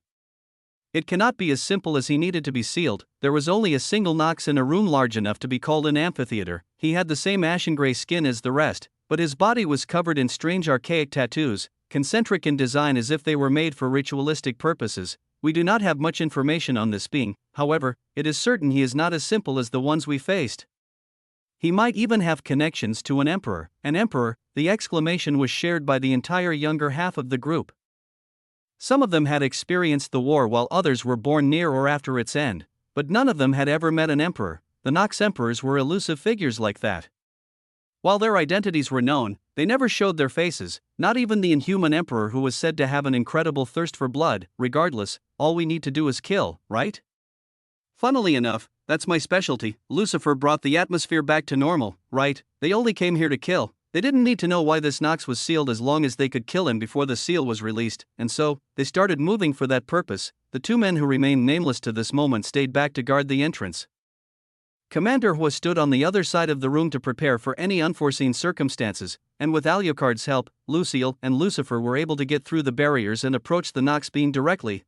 Alexander watched their process with scrutinizing eyes. At the end of the day, he was an avatar, not an individual. He acted autonomously outside the main body's direct control most of the time, but he was still Damien. He had Damien's soul, he had Damien's memories, and he acted on Damien's orders. So even in this era, there really wasn't anyone who had more experience with the Nox than he did, especially after his main body absorbed the memories of countless lords and 2 emperors. The problem was that even he didn't know anything about the tattoos on this Nox's skin. The Nox were never a ritualistic people. No matter how I think about it, tattoos like that shouldn't be on the body of a Nox, at least not by their own volition. It was strange no matter how he thought about it, especially considering the environment. This labyrinth, this room, the prospective existence of an owner that isn't this Nox. Alexander's expression hardened. It's not that the Nox is sealed here, it's that he was being used as a test subject. It was a trap. BOM, as if it was waiting for that realization, a bloody explosion erupted from the Nox being and blanketed everything around it. Lucifer and Lucille retreated rapidly under Alucard's protection and put their guards up, but they were already taken by surprise. A claw ripped through the dust cloud and slashed Lucifer's chest, a foot slammed into the ground, crushing it and sending a shockwave through the room that threw everyone back several steps at the very least. Finally, the Nox being's roar was booming to the extent of shattering glass. His eyes were red like blood as absolute hatred radiated from every bone in his body. It had been several thousand years. He had been trapped here and tortured ruthlessly for all that time, and even in the current day, the experiments hadn't ended. Damn humans, that man, the one who captured him, was a maniac. He never even made his goals clear. All he did was act as the perfect picture of brutality. He gained ecstasy from every moment of every day. However, he didn't seem like one of those who fought against them. Rather, he seemed like a traitor who had turned to their side. An absolute psychopath like him was the perfect picture of a Nox despite being a human, and after enduring it for so long, how could this Nox being not feel seething rage towards anything and everything? He didn't care about circumstances, he didn't care about the war or his people. All he wanted to do was kill, and now, the perfect targets had come to him. All of you, become my sustenance, so when he returns, I can return unto him what was done to me. Alucard stared at the being with narrowed eyes. This power wasn't like an ox. The mana radiating from that being's body wasn't the same inky black substance that the rest of his race used, and his power, they cannot handle him. Alucard stepped up personally to fight, and as his movements attracted the Nox's attention, Commander Hua moved as well. Bang! He attacked with a massive hammer disproportionate to the size of his body, slamming it down on the Nox's back. However, there was no movement. The Nox didn't collapse or even seem to register the pain. Instead, he merely turned around to look at the one who struck him. Too many pests, his mana raged, forcing Commander Hua to distance himself. Unfortunately, that was the wrong decision. In that single instant of freedom, the Nox being split his body into 6 clones. Each of them had the same aura as he did and similar power, and without hesitation or any sense of reason in their eyes, they split and charged at each member of the party. Boom! Boom! Boom! The battle began fiercely. As Commander Hua and Alucard were forced to deal with 2 Nox copies each, the remaining 2 rushed at the weaker members and dominated combat against them. Regardless of the power people like Lucifer or Lucille had, they weren't strong enough to cross the gap between a regular 4th class and the extreme peak. It was difficult for them to even keep their lives. They fought together as the other 2 did the same, and as they did their best to survive and hold off until one of their supremes could come to their aid. Boom! An explosion rang out from behind them, followed by a guttural scream. One of the 2 others was missing the entire lower half of his body, while the other was clutching the stump that remained in the place where his arm once was. The mission already went wrong. The Nox was supposed to be sealed and, more than anything else, this was supposed to be a learning experience for the younger experts who would one day stand at the head of the universe. But looking at the current situation, those same younger experts weren't going to live past today. Alucard and Commander Hua wouldn't be able to defeat their enemies fast enough to save them all. No, perhaps even Lucille or Lucifer would be crippled terribly. Alexander, who was watching from afar, frowned to himself. So, in the end, do I need to step in? He definitely didn't want to stand out, but his presence in this moment would definitely be less impactful on the timeline than the deaths or crippling of those 2 great figures. Chapter 1325 Avatar 6. It was partially Alexander's fault. In the original timeline, Alexander didn't exist at all. In this labyrinth, those 2 unnamed men were meant to die, and while Lucille and Lucifer would experience loss and injury, they weren't supposed to get anywhere near a fatal wound. This was because Alucard and Commander Hua had more than enough time to save the 2 of them after killing the clones that attacked them. The 2 who died would have died regardless. They couldn't hold out for more than a minute against their opponent. So no matter who tried to save them, their fate was set in stone, even in a situation where Alexander stepped in and killed the enemy. They would have died in the near future due to some unavoidable circumstance or another. Some people's fates were set in stone like that. Those kinds of fates were precisely what the Saint Emperor fought to change, but not even Damien's main body had the power to do so yet. Still, in the original timeline, they should have lasted at least long enough for Lucille and Lucifer to find an opening to exploit and make distance, giving them a means of survival. However, Alexander came to the labyrinth, he hid his presence from them, but the so-called owner of the labyrinth, who had full control over its every faculty, was more than aware of his presence. He was an unknown variable. And to account for it, when the group arrived at the final room, he forcefully injected substances into the Nox being's body to raise his strength to an unprecedented level, making it so not just the younger experts, but also Alucard and Commander Hua had trouble dealing with him. this wasn't a trial that could be overcome with just the help of fate, therefore, Alexander didn't waste any time jumping in and providing aid. Boom. Boom. Boom. Lucifer and Lucille were holding out surprisingly well. Their combination of light and darkness was similar to when Ruyue and Elena combined yin and yang. The effects of their conjoined attack were far better than anything they could produce on their own. They were handling the singular clone in front of them well enough to survive, but the problem was that another one was approaching from behind. Damn it, Lucifer yelled in frustration as he constructed a barrier behind them. How long can you hold? Not long. We're screwed, Lucille responded simply. However, he still fought to his greatest capacity. Arg, whatever. If we die fighting. They weren't kids with weak mentalities. Their characters might have been much less mysterious than they were in the current era, but they were bona fide experts in their own right, so they fought, believing in the barrier Lucifer set up. They put all their attention on the clone before them, hoping to kill it before its twin arrived from the rear. Unbeknownst to them, said clone would never arrive at all. A barrier? Hudot, isn't that better for me? Alexander grinned from the shadows as he realized his actions would be somewhat covered. Before the second clone could make its move towards new targets, once it finished the two unnamed men, he jumped out, his fist charged with extreme power as he punched out. Boom! Shockwaves spread throughout the room. The floor cracked under the pressure of his feet as he pivoted and pushed even more force into his flying fist. The Nox clone was struck directly on the jaw. His head snapped to the side with a crack, as his bones were shattered. And the rest of his body was forced to follow. It's troublesome. This guy has a crazy regenerative ability. Alexander watched it happen in real time. The tattoos on the clone's body lit up, and the bloody red aura he possessed dug into his skin to heal him. It's a good thing he split. If this is the regeneration of a clone, the true body would have been an absolute nightmare to kill. Nevertheless, for Alexander, healing abilities were the least threatening thing in the world. After all, he'd been practicing to negate exactly that. Damien saw the future from the void.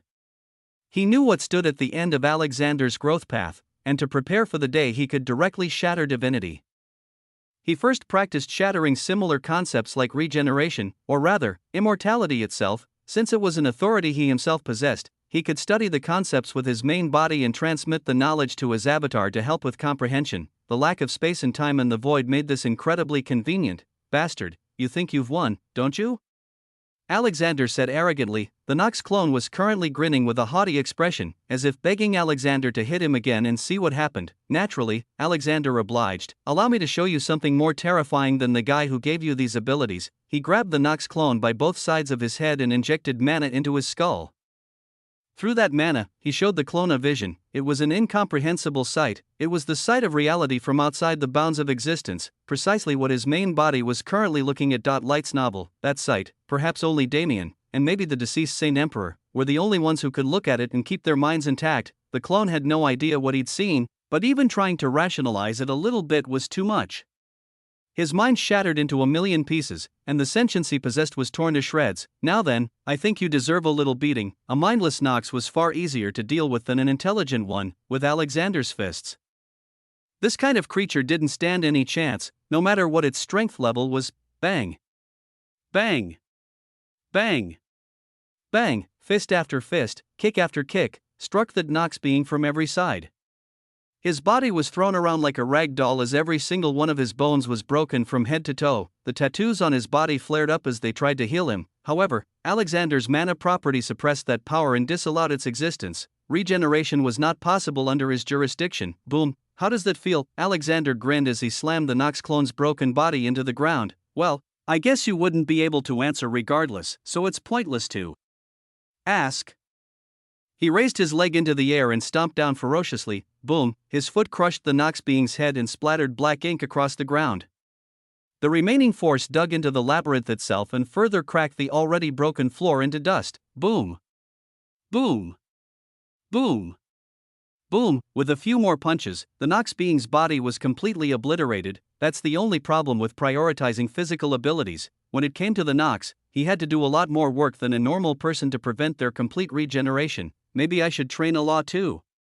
Considering this body's origins, maybe fire would be good. He shrugged and looked around. Right, there was that situation. Alucard and Commander Hua were right about finished with their clones. However, Lucifer and Lucille were on their last leg. How annoying. if the two Supremes were just a second faster, they would have been able to equalize the situation, but that wasn't reality, so Alexander, beyond any desire of his own, would have to truly show his presence. Lucille and Lucifer's Nox clone slashed its claw out, breaking through every barrier they'd made thus far. Bender, it continued forward uninhibited. By their attacks, as its tattoos healed every wound they left on its body, and as its blade-like fingers swept towards Lucifer, Lucille jumped in the way. Lucille! Lucifer yelled anxiously, "Gah!" Lucille roared in pain as his skin was torn. He was thrown back into his friend by the force, but even that was lucky. If the claw touched Lucifer, who'd already taken a wound, he would have died. And if it was even an inch deeper into Lucille's chest, he would have died as well. Alexander sighed. The timing was too coincidental, but he couldn't help it. He stepped into the ground and pushed off. His body turned into a rocket, and his fist was propelled with absolute speed. Before the Nox clone could reach the duo again, a flaming red man was in front of them. "I really didn't want to interfere, so you better give me a proper reward for saving you," with words that sounded more like those of a common street thug than a hero. He let loose the force in his arm, and the Nox, well, it didn't need to be said what happened to him. Chapter 1326 Avatar 7, as Alexander said before, the timing was perfect, perfectly against everything he wanted. He stepped in and slammed into the Nox, throwing him back towards Alucard and Commander Hui. At the same time, those two men finished off the Nox clones they were facing and turned around to rush towards the younger group to save them. However, what they found was a Nox clone conveniently flying at their faces for them to kill. Boom! Boom! Boom! Boom! Bang! Bang! Bang! Bang! The origin of those sounds didn't need to be mentioned, once the two of them understood the situation. They saved the questioning for later and directly destroyed the Nox clone with their combined strength, not giving it a single opportunity to counterattack, and that was how the battle ended. The four original members of the party regrouped, while Alexander stayed with his back leaned against the entrance wall. It was clear they needed to mourn the loss of those two men who died, and while he wanted to use this moment to run away, Damien was clear on the personalities of these four. The second he put on a mysterious facade, they'd use their information networks to dig up every tidbit recorded about him throughout the universe. If people of their status took actions like that, those watching them would also become aware of Alexander's presence, and it would blow up into something beyond his control. So he waited for them to finish dealing with personal matters and greet him. Eventually, they did, with Alucard at the head. "First and foremost, I am Alucard, an instructor from Hidden Death Valley. We sincerely thank you for your aid in this matter." Alucard stepped up and gave a formal bow of respect towards a man he considered at his same level, suppressing his curiosity for now. Alexander looked at each of them before turning his eyes back to Alucard. In their eyes, he was scrutinizing them arrogantly, but in his mind, "Wow. Instructor, huh? Did this guy grow into his position insanely fast? Or is he lying to me right now?" According to what he knew, Alucard had been the leader of Hidden Death Valley for far longer than what he claimed, but that was beside the point. Oh, wait. Maybe he's here as an avatar. Logically, it made much more sense. Right. You can call me Alexander, and it's not a problem. I was just passing by. His words were a bit strained, mainly due to the embarrassment of realizing he had sunken into thought while they were waiting for his response, but again, that was beside the point. Bender, Alexander. I apologize if I come off as rude, but I haven't heard your name before. Are you perhaps from a different domain? As expected, Alucard was suspicious of his origins and strength. The fact that he didn't show any reaction to the words Hidden Death Valley was also quite suspicious, since the reputation of their academy more than just preceded them. Considering your status, even if I was from a different domain, you would know me, no? Alexander said with a slight smile. I understand your reason for probing me, but it isn't what you're thinking. I just prefer to keep my name hidden. Maybe you've heard the name Long Chen. As always, Damien used the name of his trusty friend who he hadn't seen for so long as cover. He couldn't avoid the dimensional leaderboard. If he wanted to get stronger faster, its mystic realms and challenge gates were the perfect opportunity.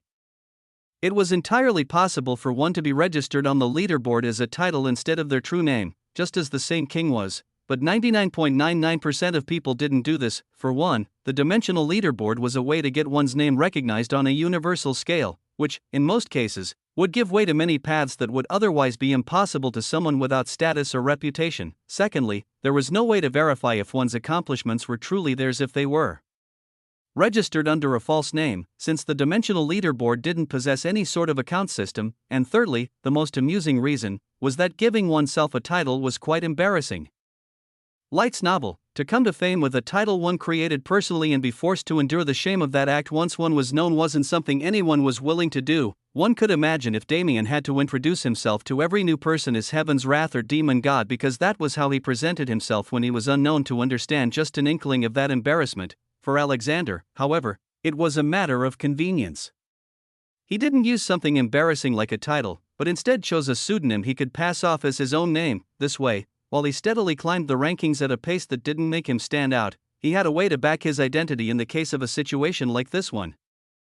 Such was the benefit of being able to see the future. Nevertheless, once Long Chen was mentioned, Alucard understood Alexander's intent and immediately checked the dimensional leaderboard ranking, reacting in surprise the next moment. To think there was someone of your caliber who went unnoticed for this long.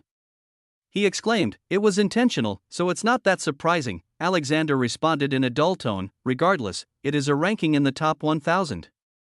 If it wasn't for you being over the age restriction, I'm sure several people would have been searching for this Long Chen by now. Alexander smiled. Yes, that was the perfect plan he came up with. He steadily raided mystic realms and reaped rewards. But right before he reached a point where eyes would be directed at him, he went over the age of 500. His name was etched into the legacy board, but it was barely visible amidst the countless names around the same position. I truly hope we can become friends. However, it seems you do not feel the same, Alucard continued with a wry smile. Indeed, I've been trying my best to hide myself, you know? If it wasn't for this extraneous situation, you wouldn't have seen a hint of me for a couple thousand more years. That is oddly specific. Consider it a hint at. If I told you that, it wouldn't be a hint anymore, would it? As the two conversed, Lucille and Lucifer kept their eyes peeled as if they were trying to discover every little piece of information about this strange man that they could. In reality, they were older than their strength gave them credit for. They'd been alive since the previous Great War, and had even participated in it. However, because of suspicions about the Nox's potential return, they purposefully suppressed their strength and chose not to increase their levels, because if the Nox truly came back, there needed to be strong people who could still fight on the front lines, unlike the demigods who were forced to sit still and watch as chaos ensued. It was incredibly fascinating for them to find an existence like Alexander who they couldn't read, and Damien knew that as well. To drive their curiosity just a bit more, to give them some motivation to become the figures he expected them to become. He intentionally veiled his aura in just the right amount of mystery. Yet again, he was acting for the sake of his amusement. But his conversation with Alucard still continued productively. He managed to gain their favor, as well as a promise that his identity wouldn't be revealed or investigated, and afterward, he agreed to join them on the rest of their expedition. After all, while the Nox being was destroyed, his presence hinted at a far grander scheme, not just concerning the owner of the labyrinth, but also a potential experimental Nox force being created within the universe's bounds. No matter what, it needed to be found and destroyed. Even Damien agreed on this much. Though, he wasn't that concerned, because while this was a problem in the current era, it wasn't prevalent at all in the future. Or was it? Chapter 1327 Avatar 8. When he thought about it, he did see something similar when his main body first viewed the painting of reality. The actions of the Bloodlock clan, immortal Blood Azura was gone by that point, but he'd corrupted and enslaved a majority of Blood Azura Holy Land before the forced summoning, so the plan was carried out without his presence. The countless innocents that were sacrificed to form an artificial Nox army were eventually released, and while the universe was somewhat prepared for it due to the information they received from Elisha Bloodlock, they severely underestimated its scale. There were billions of them at the very least. If one took the unsuccessful transformations into account, hundreds of billions were sacrificed for their creation. Those artificial Nox caused great problems, and they were only dealt with by the conjoined effort of several dozens of universal influences, as well as a great deal of time. The process of their defeat was irrelevant, since Alexander would eventually interfere in the future to minimize the damage they caused. But the research itself, wouldn't it have begun with something like this? First, they needed to thoroughly understand the anatomy, physical qualities, ethereal qualities, and traits of the Nox.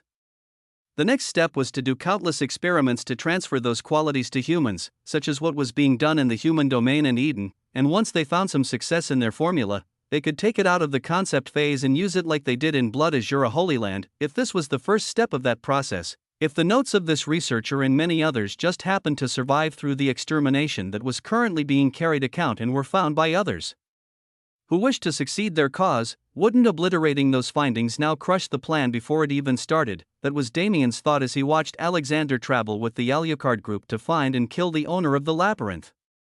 It was quite the interesting journey, and Alexander played a decently large role in the subjugation, which awarded him more favor from those in the group. However, I can't do much, the consequences were too severe. The butterfly effect of something like that wouldn't just slightly change the future, but completely alter its trajectory. Even Damien's journey would be inhibited, and if he altered events that gave him his current strength, it would harm the big picture. It was a strange feeling, an unsettling one. He had to sacrifice countless trillions of lives or more for the sake of saving a greater number in the future. It gave him an understanding of what the Saint Emperor went through.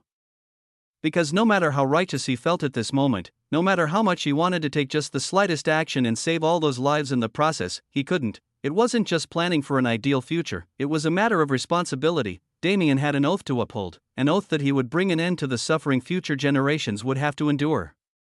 Until he could wholly guarantee that this goal wouldn't be jeopardized by his actions, he couldn't do anything that could affect it. So despite knowing that their subjugation didn't eradicate the root of the problem, he didn't say anything. He bid farewell to the group after taking their communication talismans as a show of respect and left to move towards the ending that surpassed any one person. Should I call my interference? It was a good idea. Unless he saw an event that would totally alter the course of the future he was planning for, Damien wouldn't move, at least, for the most part. There was one more thing he wanted to do before that, though, secretly, in the veil of the shadows, he traveled the universe for one purpose, and that, well, it was a selfish one. I thought I could overlook it, but as I thought, it's annoying.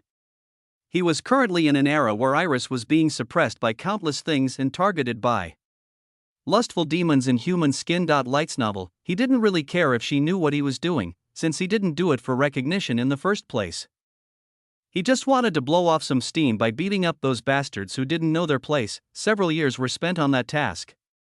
Alexander targeted specifically those who were plotting against her to promote their lustful intentions and made sure they'd never speak a word about him or even have thoughts about Iris in the future. The rest, the ones who thought they were above using lowly schemes to grab her attention, were all demigods already, so he didn't have the capacity to go after them, which was both fortunate and unfortunate at the same time. But it was fine. His steps felt light as he finished up his minor revenge on those unsuspecting victims, and without any sort of heavy heart whatsoever. He hid himself away from the universe, somewhere in a secluded corner of the divine realm on a dead star nobody cared about. Bender, Alexander spent the next several thousand years like this. He only occasionally left the confines of his star when the main body saw a reality-altering change in the timeline, and he helped those who needed to grow properly for the future's benefit. He did accumulate something of a reputation due to his acts, but besides the time when he met Alucard and the rest, he never revealed his name, whether it be his true name or his alias. Therefore, it was more the reputation of a mysterious hidden expert than the reputation of Alexander, Damien Void's avatar. Still, he had nearly 4,000 years to himself after he stopped being active in the universe. He had to find a way to spend this time, because even as Damien he'd never experienced thousands of years with his own body. The experience of over 1 billion years of memories engraved in his soul, however, definitely helped. His perception of time became blurred. Every few hundred years only felt like 3 or 4 years to him, and as he sunk into a period of constant training, his perception blurred even further, 7 times stronger than Viagra. It is sold in Chino Pharmacy. He gained control over fire laws and engraved the affinity into his soul fragment. He practiced the immortality breaking technique, as he called it, to perfection, and using his main body as support, studied his own convoluted divinity until he found a way to shatter it. It was an insane training method. What kind of sane person would ever think of experimenting on breaking their own divinity? But for Damien, it was the best course of action. His divinity held a structure none could compete with. If he could break his own, didn't that mean nobody else could stand a chance? That was the basis of his research, but he never actually found a way to shatter his own divinity, or rather, he didn't have access to that method yet. Perhaps once he truly controlled the void, it would be possible, but at that point, would the concept of divinity even matter? Nevertheless, he grew and grew and grew. He reached a point where even divinity was just a concept he had full understanding of, and subtly, while his avatar grew in the past, his main body got closer to existence in the void. Alexander was now capable of exerting strength far above any supreme despite not being a demigod. It was still unknown if an avatar could pass that boundary without its own ego, but Damien still wanted to try. Having two divine bodies would be an absolute cheat code when he went to the heavenly world, but for now, it was rather inconvenient to make Alexander a demigod, so he held off on trying. Alexander's moment had come, the war was in full swing, and the man known as Damien Void had finally entered existence. His journey continued without any knowledge that there was a second version of himself hiding away in a distant world, and eventually, he had to go to No Return Pass, leaving the universe without its fated hero to make sure things didn't go horribly wrong. The Judgment Order started their expedition in the blood-drenched wilderness, and, as they activated the summoning circle in hopes of getting aid from a demigod like Commander Hua, it's time. Alexander opened his eyes in a different world. He harnessed the laws of space through the main body's abilities, and made his first appearance with a bang. 5,000 years had passed. It was now his turn to save the universe. Chapter 1328 Avatar 9. It was a shame, yes, it was an event where the Judgment Order was supposed to practically collapse, leaving no more than 4 members alive, and yes, Alexander's interference made sure a majority of them lived. However, he couldn't save everyone. The laws of causality didn't allow him to create a perfect timeline, because such a timeline would be nothing more than a dull existence without any semblance of reality. Therefore, Alexander couldn't intervene as he pleased. He had to wait for that signal, that moment when Rose activated the array and summoned a helper. The person who was originally meant to take that place wasn't reliable in the slightest. He was a member of the angel race named Darafiel. Someone who didn't have much presence in the universe. He was a coward, and while he did manage to defeat Hans, he didn't do anything to the Hound Lord, which led to many more casualties within the universe before the ancient battlefield opened. Darafiel also forcefully demanded compensation for his work, which, in that atmosphere, drove a wedge between the Judgment Order and the Heavenly Clan, another detrimental move, when considering that he was also barely able to save them and killed several of them through the collateral damage of the fight. His presence was truly a misfortune more than anything else, so it was good that Alexander intervened, even if he couldn't save Shueyu and the others. The second he caught wind of that specific spatial turbulence, he used the main body's abilities to connect himself to the portal. His body manifested in iron. Looking around, he smiled as he saw the faces he hadn't seen in so long, but he was also well aware that, in their eyes, he wasn't Damien Void. He could easily see the anxiety on Rose's face. It wasn't hard to imagine what she was thinking. "No, it's not that," he said, answering her doubts while trying his best to hide the tender emotions in his voice. "I just took control for a bit. I don't know who your original target was, but I'm better than them anyway." After all, that potential future no longer existed. "Who?" Hans finally reacted to his voice, snapping the Judgment Order out of their dazes. "Who am I?" Alexander repeated. The formation's light swirled madly and concentrated in the very center of the base camp, where the Nox's summoning formation was located. "Didn't she just tell you?" His shadow started to reveal itself to the crowd. He grinned wildly, his gaze settled on Hans. It was necessary. Because if he didn't have an expression like this, he wouldn't be able to hide the absolute rage in his eyes, regardless of whether he knew the details of the situation beforehand or not. He really couldn't stomach seeing his people being treated like this. "I'm deaf." He pressed his foot into the ground and shot forward with all his power. He controlled his force so the man didn't die immediately, but even that was far greater than anything a mere Hans could understand or fight against. Boom! A terrifying rumbling resounded from several tens of kilometers away. A dust cloud swept into the air. "I know you have a lot of questions, but I can't really answer them, so..." Alexander looked over towards where Hans had been thrown before turning back to the Judgment Order. The majority of them were missing limbs. That majority was far outnumbered by the corpses on the ground, and the blood painting all of their bodies. His eyes turned cold. "I'm going to make that guy experience everything he did to you." Bang! He was aiming to wrap things up as fast as possible, but he was absolutely going to make this Nox being suffer. He reached Hans in a matter of nanoseconds, and within the next few of the same increment, he punched out hundreds and thousands of times, targeting every bone, muscle, and ligament in the Nox's body and crushing each and every one of them into dust. I should give him to them, shouldn't I? Revenge was great no matter how it was served, but it was far more satisfying to achieve it with one's own hands. Within a minute, something crashed in the area before the Judgment Order. When the dust cleared, that thing's identity became clear. Bang! Well, not so much anymore. Alexander landed on top of Hans' crumpled body with so much force the impact dug a crater several hundred kilometers into the ground. He and Hans disappeared into the darkness of that hole, but the sounds of their battle resounded so clearly it was a miracle they weren't projecting the sound. Boom! Boom!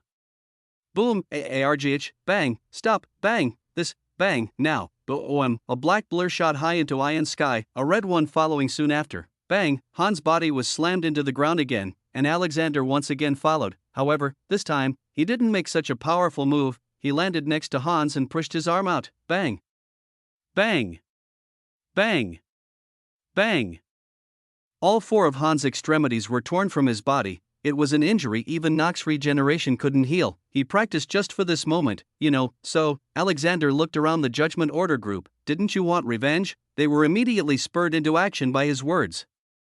As Alexander and a few of the others watched on, the majority of the Judgment Order went to torture Hans and give him the slowest, cruelest death imaginable. It's not over yet, Rose said, snapping Alexander out of his thoughts. We came here for him. Her eyes went to the tent at the very back of the camp, the only area left standing after the previous clash. Ah, that guy?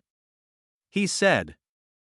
Don't you think there's a reason he never left his tent? He didn't grin due to the severity of the situation, but the amusement in his eyes couldn't be hidden. Come here, he beckoned with his finger, and a figure came flying out of the tent. Introduce yourself. He held a man by his throat. The man had the head of a dog and the strong bronze body of a pharaoh. The aura of divinity could be sensed obviously from him, but why did he look so weak? What are you? The Hound Lord, whose reputation preceded him in terrifying the masses, asked in an almost whimpering tone. Who am I? Alexander said again, taking full control over the opportunity to look cool. Never mind. If I do that, the second they find out Alexander is my avatar, it'll be over for me. I don't feel like repeating myself, but you get the point.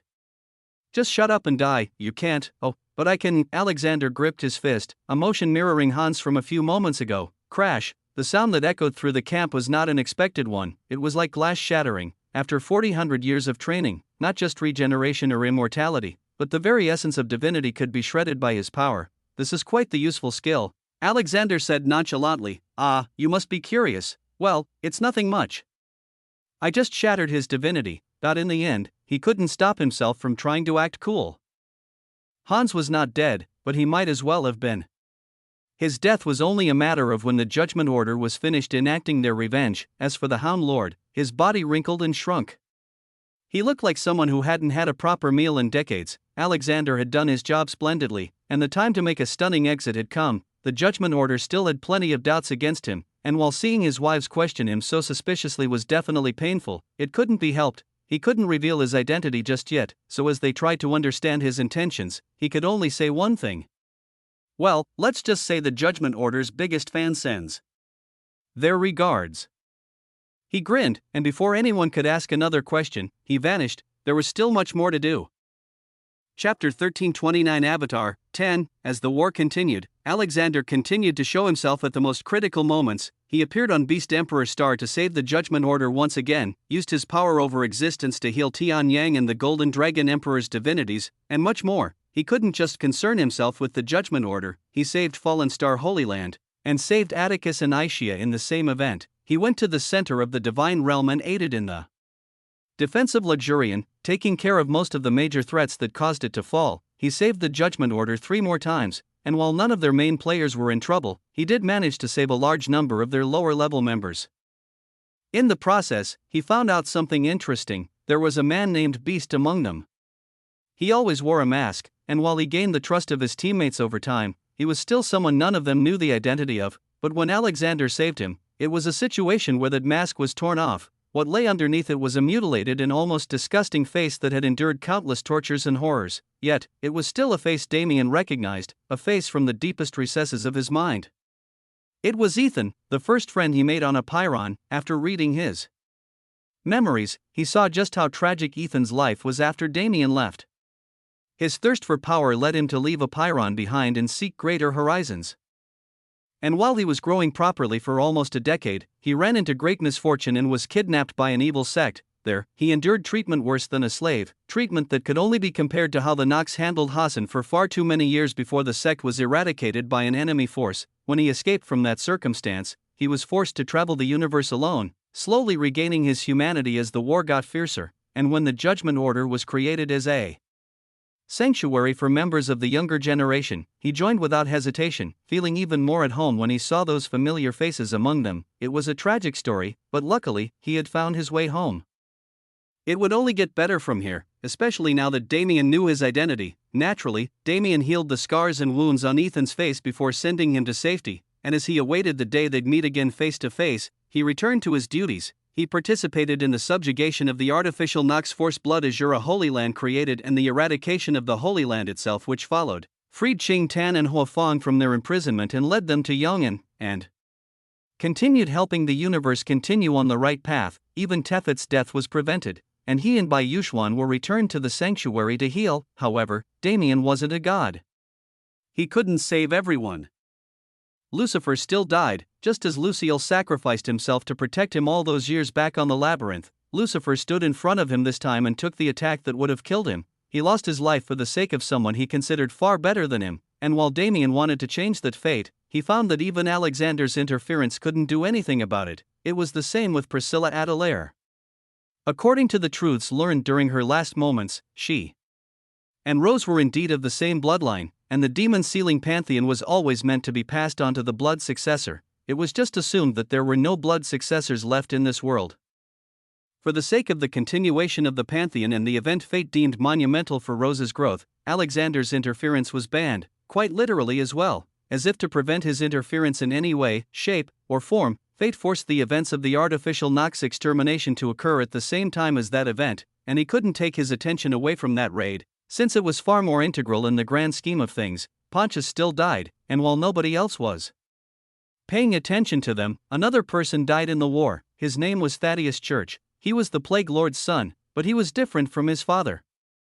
After traveling the universe with Aaliyah for over a decade, he found himself feeling things he didn't even know existed. He loved that woman, an impossible love between enemies that couldn't be allowed to exist, and fate seemed to oppose them as well. They were constantly targeted by the Nox due to Thaddeus' betrayal, and during one of those attacks, he was forced to sacrifice himself for the sake of the woman he loved. It was a tragic story, a story of a love that could never be realized.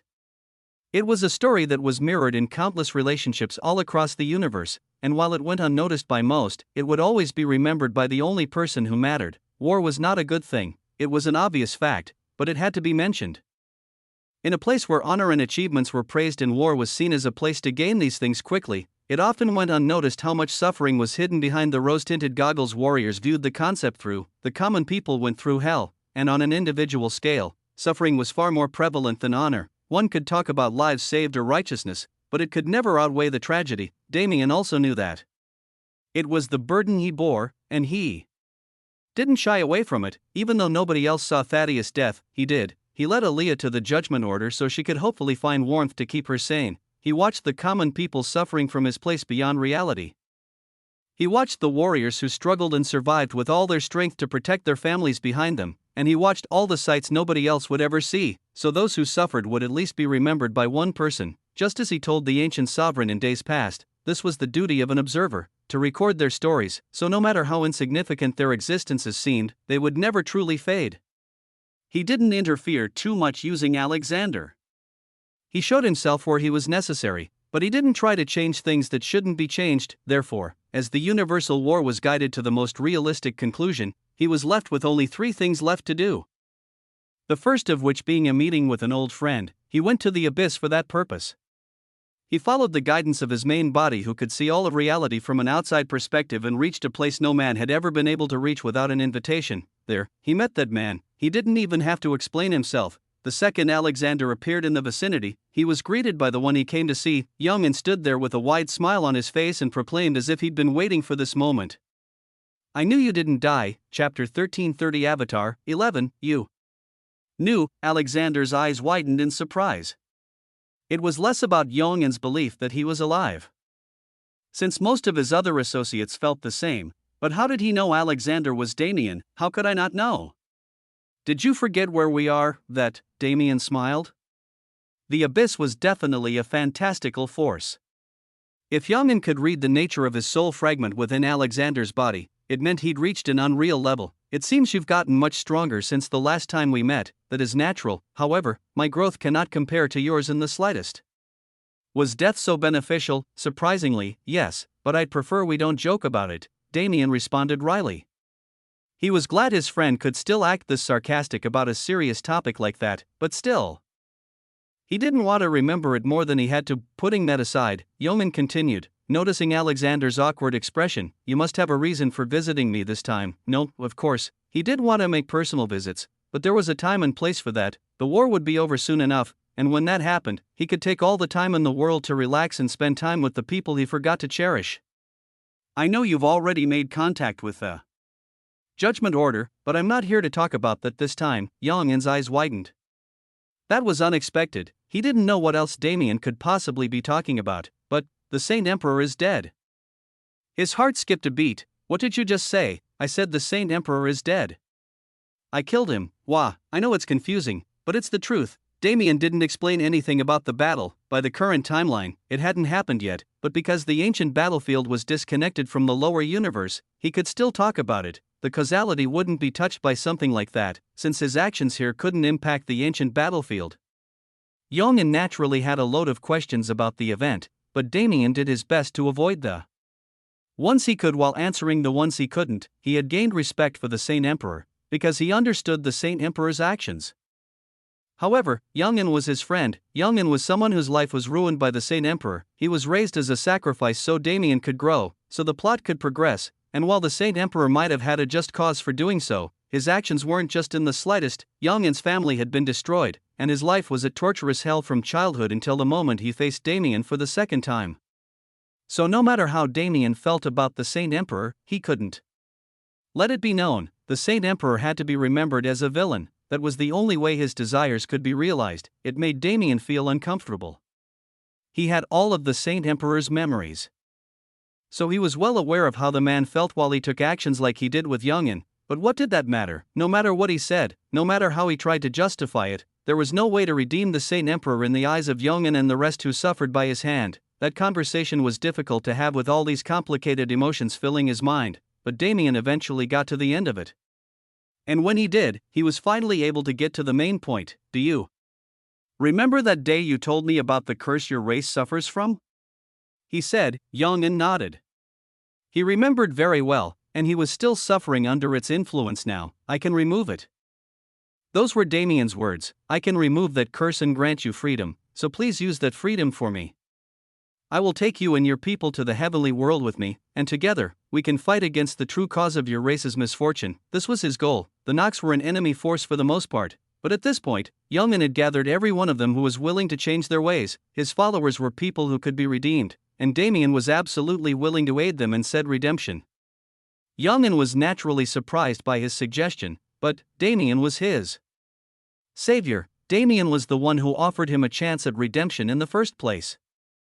And it could be said that everything he had now stemmed from this man. So was there even a question? He held his hand out with a smile as if it was a foregone conclusion. I'm looking forward to our future cooperation. Damien looked down at that hand with the same smile as he shook it. As am I. Damien spent a decent amount of time with Yong'in. The two of them talked about many things, and Damien had a chance to explain what happened to him after the events of Alcatra. His story was mystifying, practically a thing of imagination, but the fact that it was all true made it even more unbelievable. Even Yong'in, who had developed a practically fanatic faith in Damien's strength after everything that happened, was baffled as their conversation continued. Are you not going to meet them? Yong'in eventually addressed the elephant in the room, but Damien shook his head. Not in this body.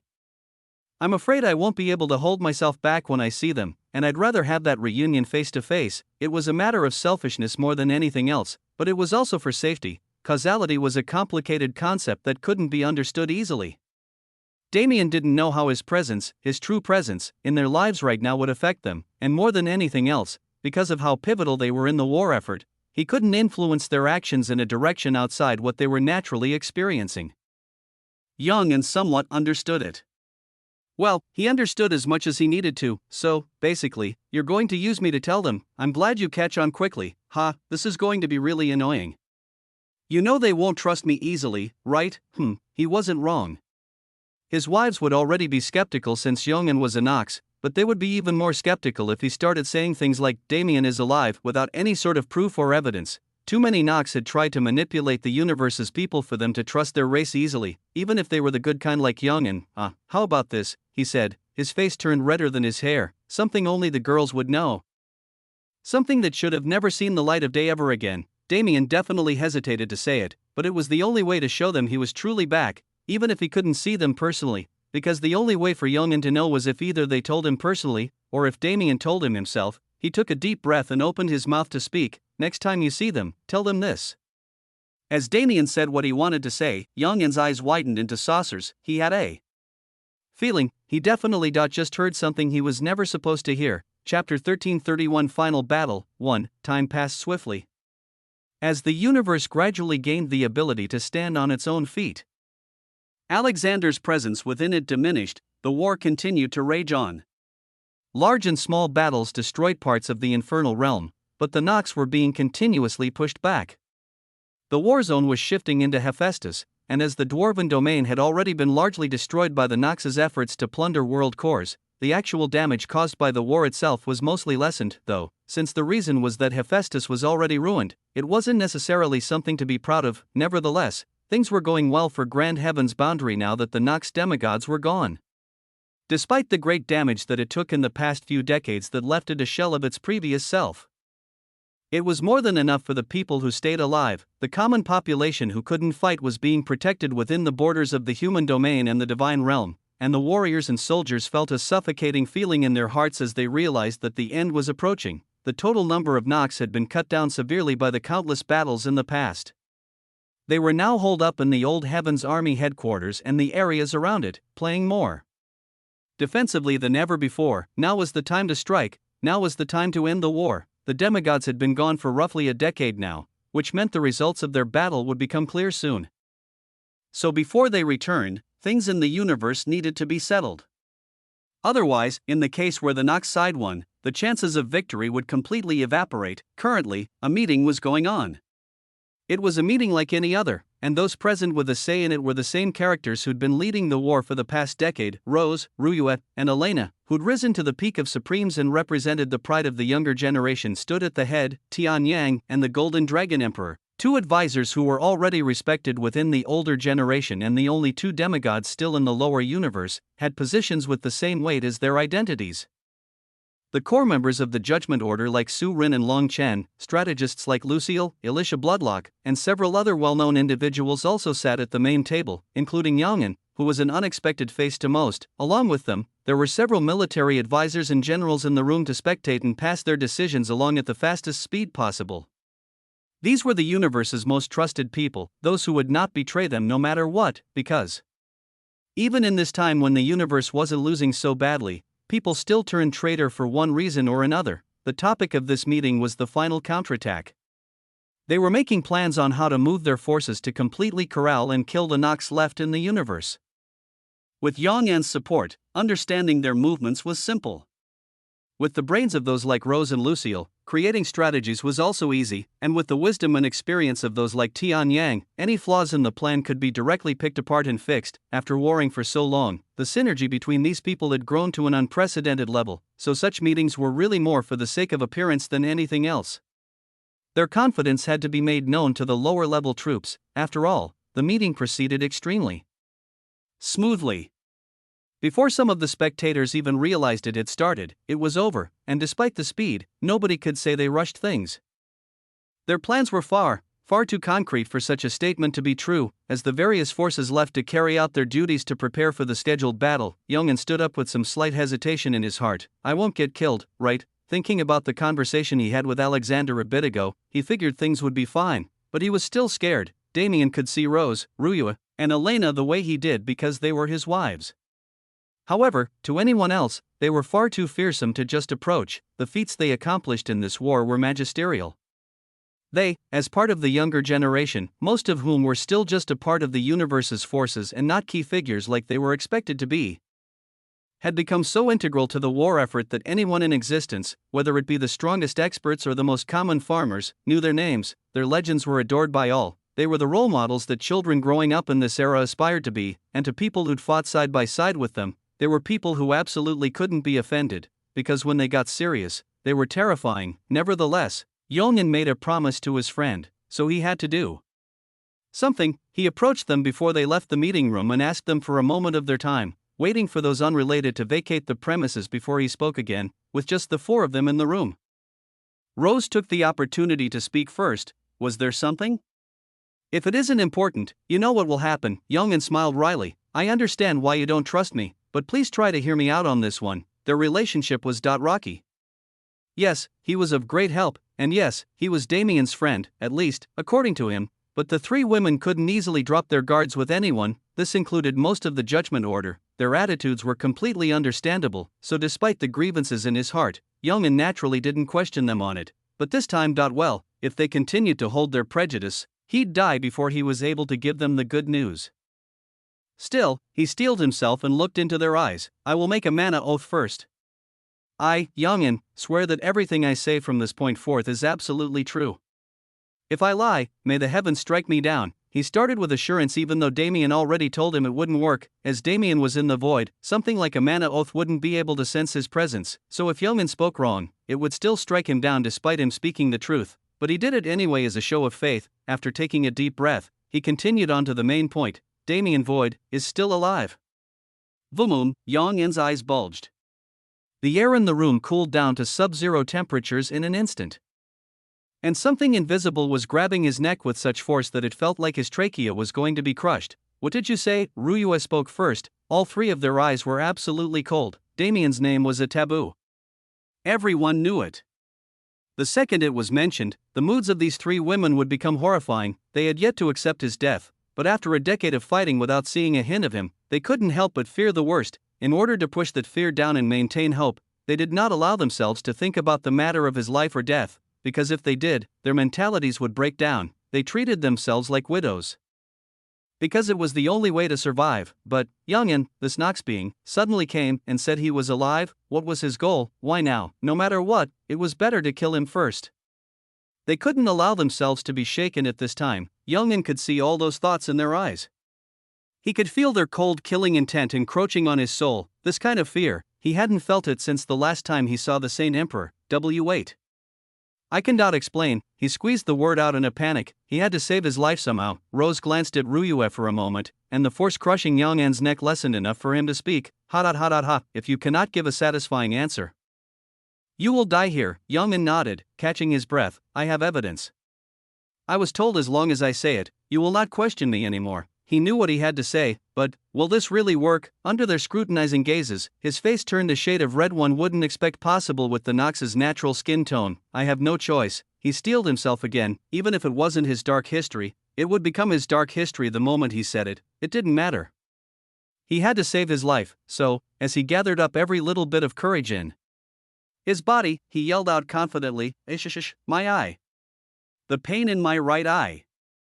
Everyone, leave me before the demon sealed in my right eye and the dark demonic flame sealed in my right arm become uncontainable. I, Damien Void, am the ancient god of the world. I am indomitable. The silence was incredibly loud, and Youngin wanted to die. Actually, it would be better if they just killed him now. He was fine with that, but contrary to his expectation, you may leave now. Rose spoke up. Naturally, Youngin ran away with his tail between his legs as fast as possible to get away from the embarrassment he wished he didn't have to remember. He ran away so fast that he didn't catch the hints of tears forming in the eyes of those three women. Chapter 1332 Final Battle 2. Damien was a spiritual god in the eyes of those who called Grand Heaven's boundary their home. His deeds had been widely publicized, and the fact that he was the reason their universe was able to gain proper footing in this war was known to all. Nobody viewed him as anything less than a god. Any slander about him would lead to an immediate beating, or even execution in some places. It was a fanatic belief that would be harmful in most cases, but was absolutely necessary for keeping the universe's people hopeful in the current times. Therefore, the perception of Damien right now was a little twisted. His life prior to the first dungeon was buried.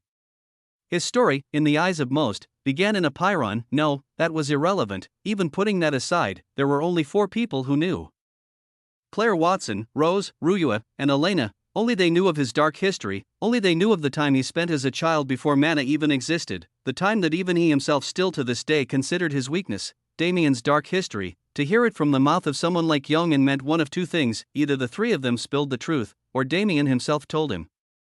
And the 3 of them were very clear on what they had and hadn't done. They stood in that meeting room alone. Rose had already distorted reality, so they were essentially existing in a separate plane that no other being could detect or peer into. Did that just happen? Elena spoke first, her voice quivering. It did. Rose replied. Ryua was silent. They didn't know what to think. No, their minds were completely blank. But in their hearts, they understood. Tears streamed down their faces without them even realizing it. They were shell-shocked. But it was true, that bastard.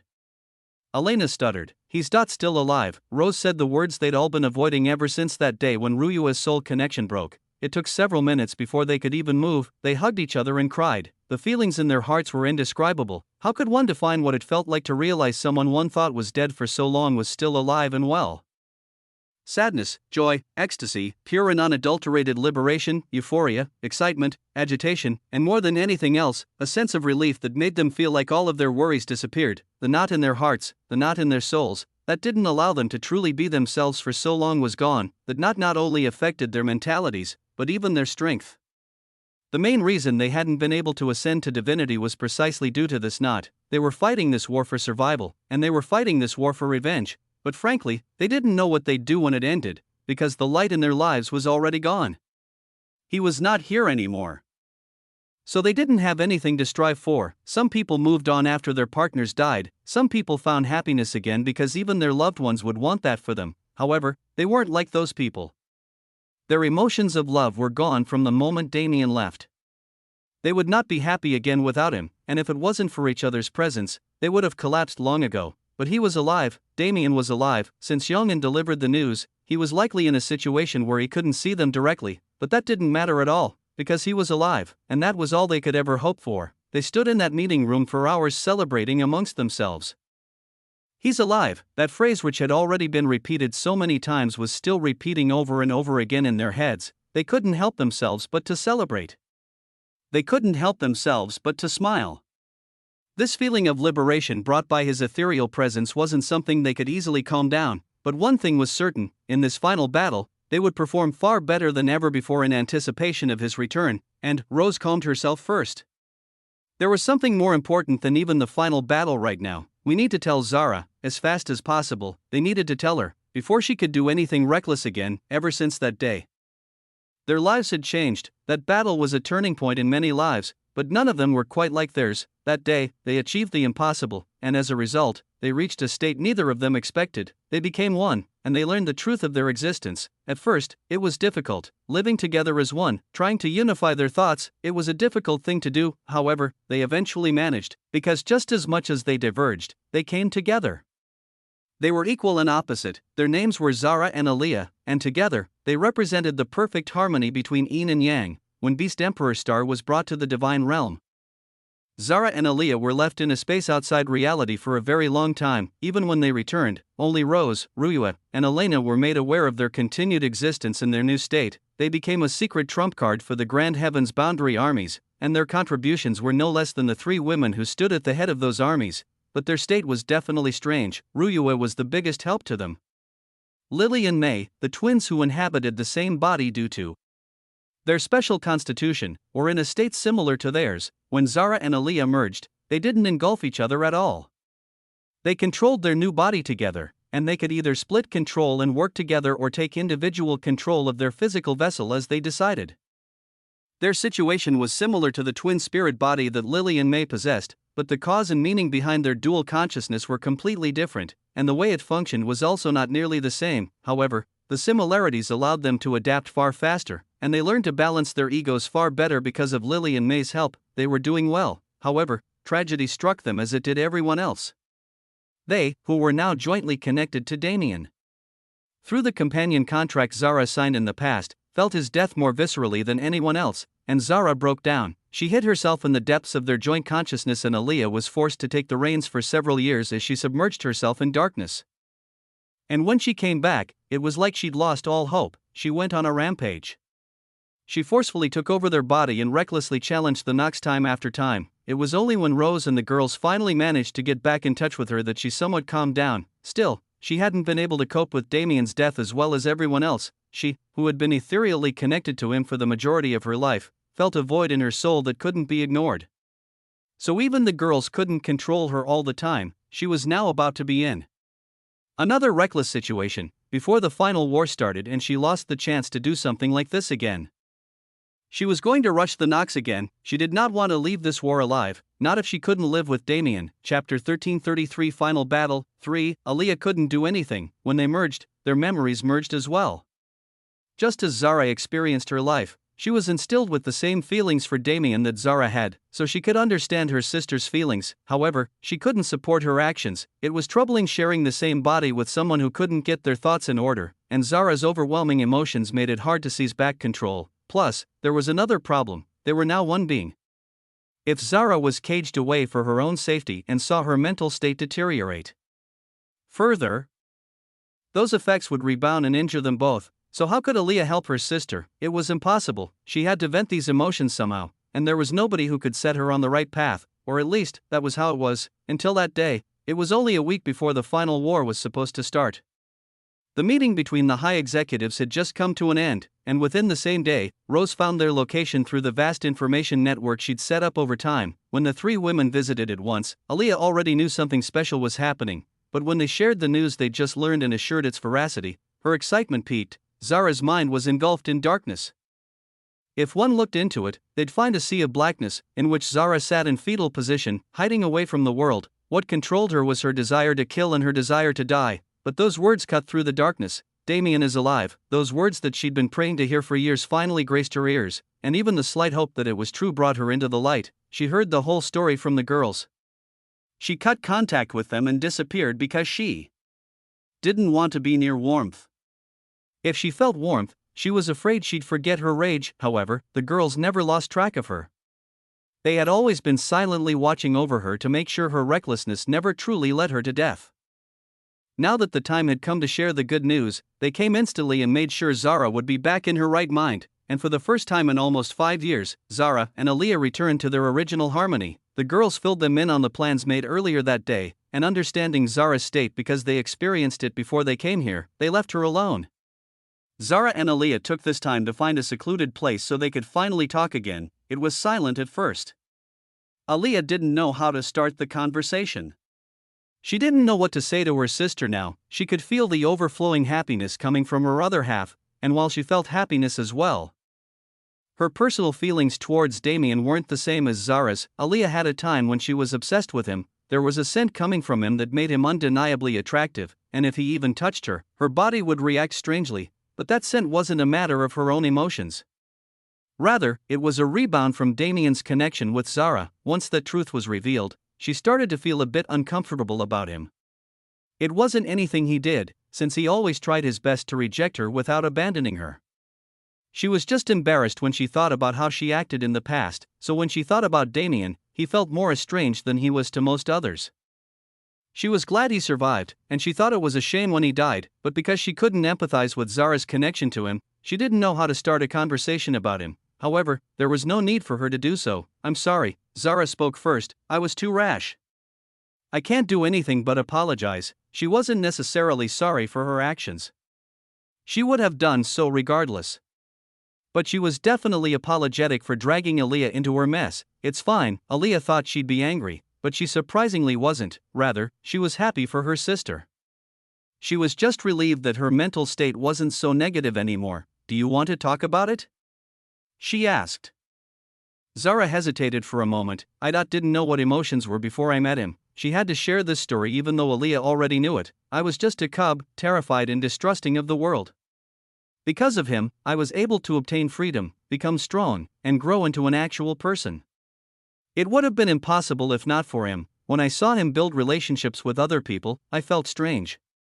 When I came to learn that emotion was jealousy, I became curious about why I felt that way, and slowly, I began to understand emotions, the one called love, more than anything else. That feeling, I don't think I'll ever be able to feel it for anyone but him, not even me." "It's different," Aaliyah smiled internally. She understood well. Zara wasn't talking about romantic love. No, with the relationship they'd had since young, if Zara felt romantic feelings towards Damien, it would be rather strange and uncomfortable. He was her support system. He was like a father, a brother, and even a mother to her. She never knew what family truly meant until she met him. Even the wolf pack that raised her before the first Dungeon's wyverns started covering her was just a group she stayed with. When she met Damien, her entire life changed. At some point, he became her entire reason for existence. She tried several times to change that. It wasn't just once or twice. She always wanted to learn to live for herself, because that was what Damien wanted for her too. He always pushed her to strive for happiness without him, so that she could always live happily even in the instance where he wasn't there. But what was the problem? No matter what she did, she always found that she couldn't find happiness unless he was at least someone involved in her life. The world was a scary place. It was a cold place. When he went to no return pass in the abyss, Zara lived so he would be proud of her when he was back. When he died, what was there to look forward to? It was unhealthy in a sense, but that was her happiness. That was how she wanted to live. Even Aaliyah's presence didn't change that. She was finally able to find herself again when she learned of his survival. This girl, Aaliyah sighed in acceptance. There was really nothing she could do. At this point, there's only one solution. That bastard better not die no matter what. If nothing else, then for my sister's sake. For now, there was no point stressing about it. Zara was able to put her story out into the world, and she was able to get those feelings off of her chest. She cried, she celebrated, and she regained her sense of self. So she was finally ready. They said the final battle will be in 2 weeks, right? She said. Upon getting Aaliyah's confirmation, she made a decision for the both of them. One that Aaliyah was fully accepting of. Let's participate properly this time. Instead of charging recklessly, we'll do something he can look forward to when he comes back, as Damien expected. Telling them through a third party was the best choice. Each and every one of them was invigorated by the news, and in preparation for the future to come where they could reunite, they did their best while prioritizing their lives. The day of the final battle was approaching, and as the involved parties gathered, the air in Grand Heaven's boundary was suffocating. This was it. Not just the last stand of the universe or the Nox, but the end of this cycle that had destroyed universe after universe for billions of years. Chapter 1334 Final Battle. 4. Forces were gathering. The stage of the final battle was naturally on Hephaestus. With such a large number of troops moving back and forth to plan, it was impossible to hide the fact that a large-scale war was going to take place soon. Rose and the rest planned for this. The day they made their plans, they used the long-distance teleportation array system to set up a perimeter around Hephaestus so the Nox couldn't escape beforehand. It was one of their best cards to this day. The Nox had tried several times to gain access to it. If they were able to, they'd gain an advantage that even the universe's current advantage couldn't overcome. However, the arrays were just made that well. No matter what they did, it was impossible for them to even activate them. Whether it be a Nox or a traitor, none of them could be verified by the array systems, and even when they hid amongst crowds of regular people, they'd be ousted and captured instantly. There were a few times when they managed to bypass this seemingly impregnable defense. Around 4 years ago, using a disruption in the spatial layers to trick the array system, a large number of Nox troops succeeded in entering and almost took the universe by storm. Countless troops were distributed as fast as possible to guard the most important array locations in case the Nox emerged there, and the Grand Heaven's boundary forces were on high alert for several hours at a level of tenseness they hadn't reached in months at that time.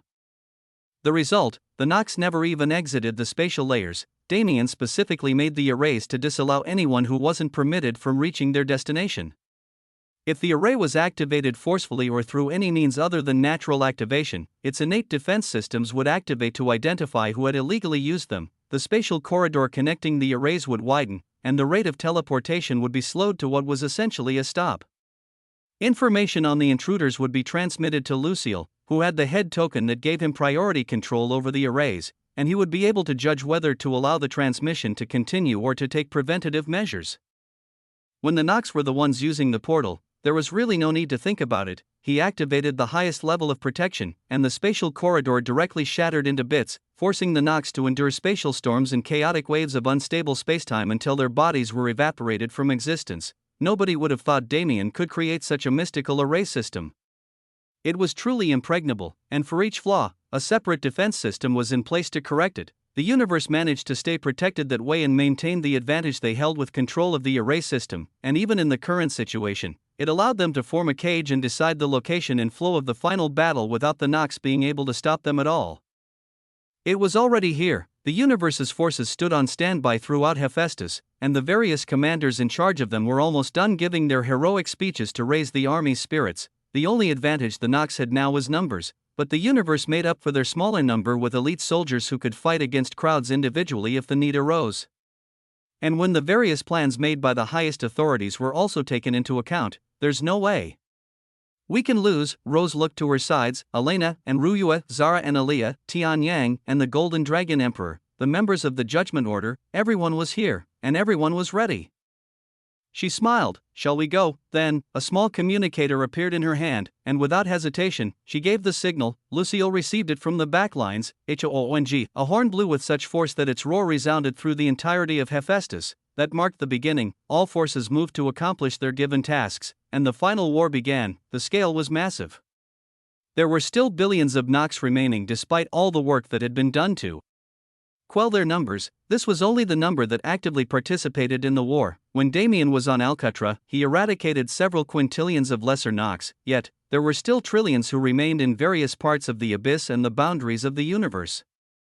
Those were lesser Nox who'd already been conscripted for the sake of the war and kept away for when they were needed, and they became pests the universe had to take care of. Considering how much time had passed, they did a great job quelling said pests. Their numbers were far less than before, but they were still extreme. Plus, that was just the lesser Nox. Those higher Nox became warier with every passing day. They moved carefully, and rather than prioritizing their duties, they began to prioritize life. Even if they failed everything else, they made sure they'd survive. However, they'd now been put in a situation where survival was impossible if they didn't win the war, under the command of their supremes. They steeled their wills and developed a sort of blazing insanity. If they didn't kill, they would die. That was the mentality they entered the war with. That was a mentality that made combat far harder for the universe's forces than it would have normally been. Still, the universe had its own cards. Those supremes couldn't actively interfere in the battles their weaker counterparts were fighting, whether it be supremes, executioners, or high commanders. The universe made absolutely certain they would be too busy keeping themselves alive to help their race win this war. Rose, Ruyua, Elena, and the rest split up. Each of them was an army of their own, so they were going to make sure all the supremes were dead by the end of the battle. For that to work, they had to deal with quite the number on their own. At the moment, any one of them could be seen with at least 10 supremes in their vicinity, trapped there through one method or another. In Rose's case, it was something similar to a personal reality. She couldn't control creation, but that didn't matter, because her power of illusion had become something fantastical. Illusion and reality, there was no need for her to differentiate between them. Reality was her illusion, and thus, anything she wished possible was possible. 12 supremes surrounded her in a tight formation, warily watching her every move. The reputation she'd built in the past decade wasn't a joke. They had a great numbers advantage and a relative strength advantage from an objective standpoint, but they didn't believe either of those things true. Rose Adelaire, who was both the hidden leader of the current Grand Heavens boundary and the successor of the Demon's Sealing Pantheon, was not someone they could handle, yet they had no choice, for the fabric of reality itself was forcing them to stay within her range. Rose smiled as she saw the fear on their faces. Originally, my will to fight was a bit cold, so I would have dragged this out somehow, but her eyes sharpened into daggers. She raised her hand into the air, summoning her mana into the atmosphere. I have something far more important to do after this. So I'd appreciate if all of you just died without a fuss. Chapter 1335 Final Battle 5 Rose Adelaire. Among Damien's wives, her origin was the least impressive. She was a princess of a great empire on a Pyron, sure, but that was the extent of it. The number of people in similar positions to her across the universe was in the millions, if not more. Her affinities also weren't anything to brag about, a wind affinity and an illusion affinity. While the latter was definitely rare, it wasn't all that special, at least not in the way it was usually perceived, because at the end of the day, illusions were just illusions. Higher caliber experts could see through them all with their perception abilities no matter what kind of strength was poured into them. Elena was from Earth, but her origins were mysterious and connected to a race long extinct from Grand Heaven's boundary. As for Ruyua, while she also had common origins in the grand scheme of things, she was blessed with an absolute affinity that destined her for greatness. In comparison, Rose was nothing. It was the same with her personality. She was always reserved and understanding.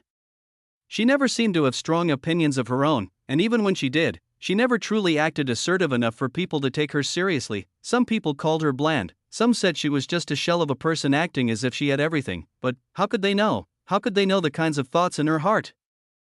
If they were talking about the version of her who existed as a princess in a Pyron, they would be correct. That version of her was confused, and even after meeting Damien, it took a long time for that confusion to clear up. Everyone seemed to have a role, and she desperately tried to find hers. Because of that, she allowed people to walk over her, and she maintained her position for the sake of balance in all things. She only later realized that was the wrong path, whether it be in her mindset or her abilities. Stability wasn't right for her, she had to embrace chaos. The Rose Adelaire that people couldn't see was a monster. She was someone with such a calculative mind that even old experts like Lucille would find themselves losing ground against her. And on the battlefield, she knew exactly how to end battles by forcing the enemies to endure the things they wanted to face the least. Rose originally had a common destiny. She was meant to live in a Pyron for the rest of her life, not really achieving much more than that planet's expectations. However, she changed that destiny with her own hands. She took hold of her illusion affinity and found a path to make it far greater than it should have ever been, using properties similar to Ruyu, and she learned to read the future and absolutely understand the hearts of others by spending time observing them. She took in everything around her and made it her own. And somehow, by her own efforts, she rose to a position indispensable to the universe. She was someone others adored, and she was someone others wished to be, but that didn't matter to her. She never did it for the sake of anyone else. She did it because she wanted to find her place. Not a role that she put herself in, and not some kind of position in other people's hearts, but the place that made her feel like she was at home in her own skin. The answer she found through that pursuit was one present before her almost her entire life: illusory throne. She summoned it, the same throne she'd sat on since her days as a young girl who just wanted to experience adventure. However, the weight of that throne couldn't be easily compared to anything else anymore. This was her seat. She was to be the Empress of reality, someone who could control all things at her whim. Yes, it was an unrealistic dream, but did that matter? In the first place, if one wanted to stand by Damien's side, one had to have the ambitions to make those unrealistic aspirations into a reality. Rose couldn't stop smiling. She was in a good mood ever since she found out about Damien's survival, but something about today made her feel even more joyous than before. In the past, even a single one of these Supremes would have been enough to make her feel terror. They would have looked at her like a piece of trash as they killed her with no consideration for her thoughts in the slightest. But now they were standing around her and cowering in fear despite their numbers. It was amusing, and it was fulfilling.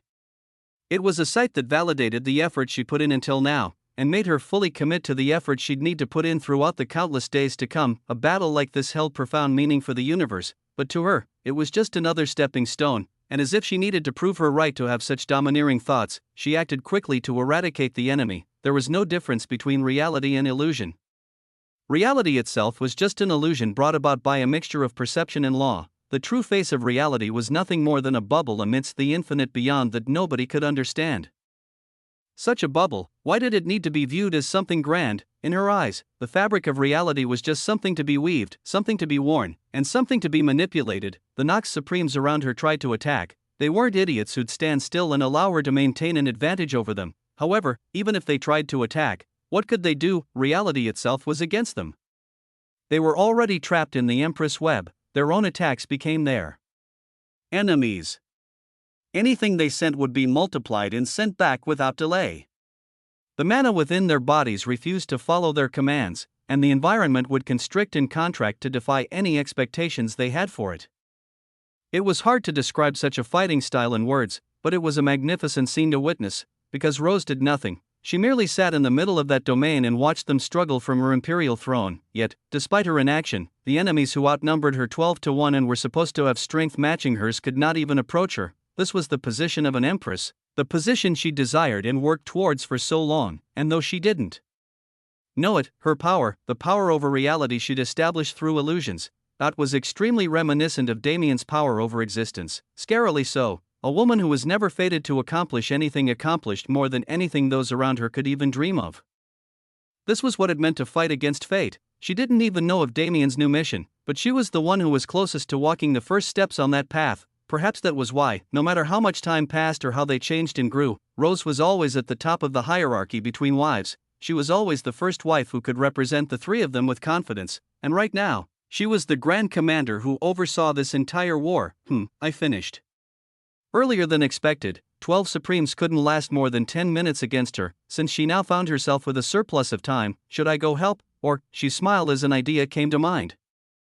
Yeah, let's do that instead. She hadn't had fun in a very long time, so didn't she deserve a bit right now? She was going to do something extremely amusing, so amusing that even Damien, who was watching from beyond existence, was chuckling uncontrollably as he watched it happen. Chapter 1336 Final Battle 6. When did it become like this? It felt like it was only days ago when everything seemed for naught. Back then, the Nox themselves were such a terrifying threat that they made everyone feel hopeless. and figures like Supremes were creatures who could kill anyone with a single slap. Yet, those Supremes now, it wasn't just for Rose. Ryua faced the 10 Supremes that assaulted her and felt the same exact emotion. Just like her sister wife, she suddenly began to notice how easy this battle had become. Her power over Ian was already on the cusp of divinity. No, rather, it was already past that point. The only reason she and the others hadn't ascended was because of their mental barriers. With those barriers now removed and their spirits freer than ever, it felt like everything had become insignificant. Ian was a mysterious power.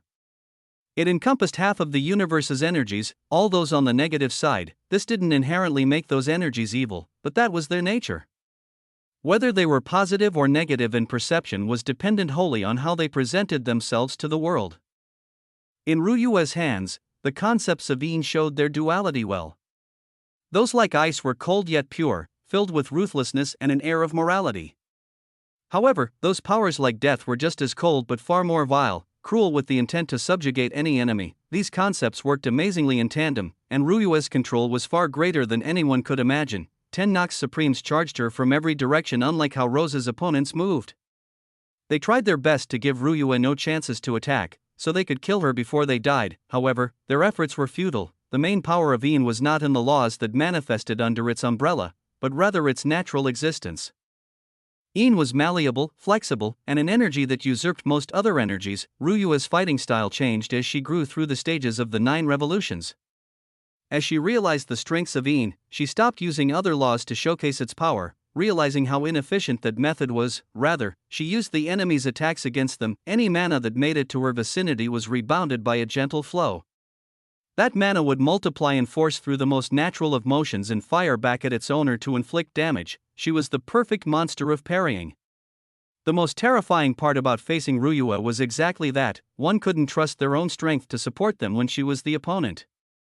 However, she didn't just throw away her personal attack power to learn how to manipulate that of others. Instead, she changed her style. Ice and death were still incredibly important to her arsenal, and with Lily and May growing alongside her, her control over the 2 laws was natural to the point of her being more of a spirit than a human. She also learned more about the power of negative energy.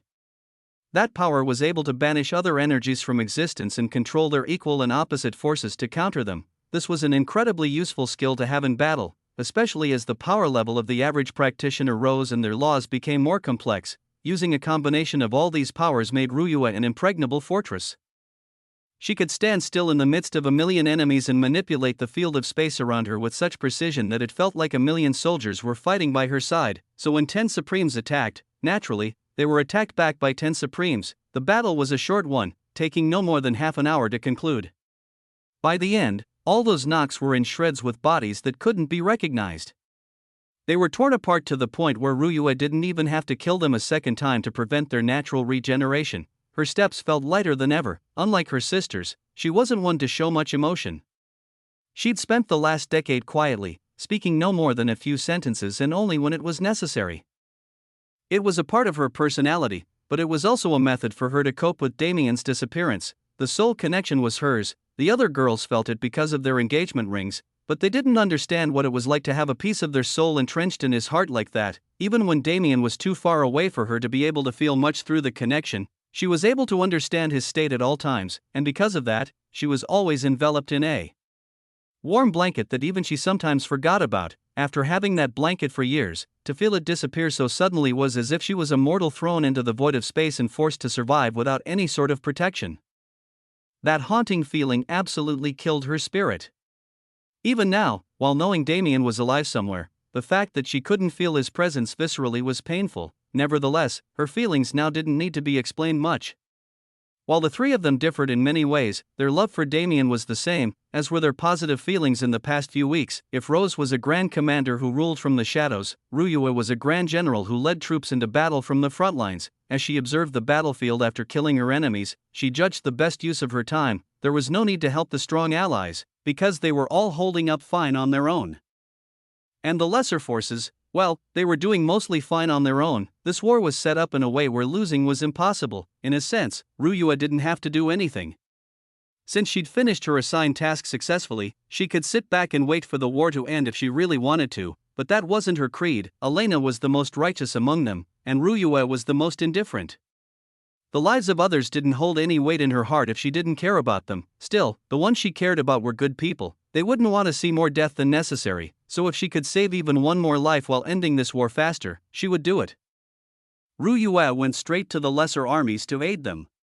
She didn't do too much, because this was also an opportunity for those people to grow and feel their efforts validated, but she made sure they didn't die needlessly like what would have happened without a strong presence helping on the battlefield. Meanwhile, most of the other battles were coming to an end as well. Tianyang, the Golden Dragon Emperor, Su Ren, Long Chen, and the rest finished killing the Supremes they were standing against within an hour, and as they moved towards other battlefields to provide their aid, it seemed like there was nothing more to say. After so many grueling years of warfare, after so many needless sacrifices and heroic victories, they reached this point where the once unfathomable enemy was nothing more than prey for them to hunt. Victory already belonged to the universe. Chapter 1337 Final Battle 7 of Damien's Wives. Perhaps Elena had the most muted reaction. Surprisingly enough, it wasn't that she didn't feel happy about the news, but she was probably the one who held the most faith that he was still alive.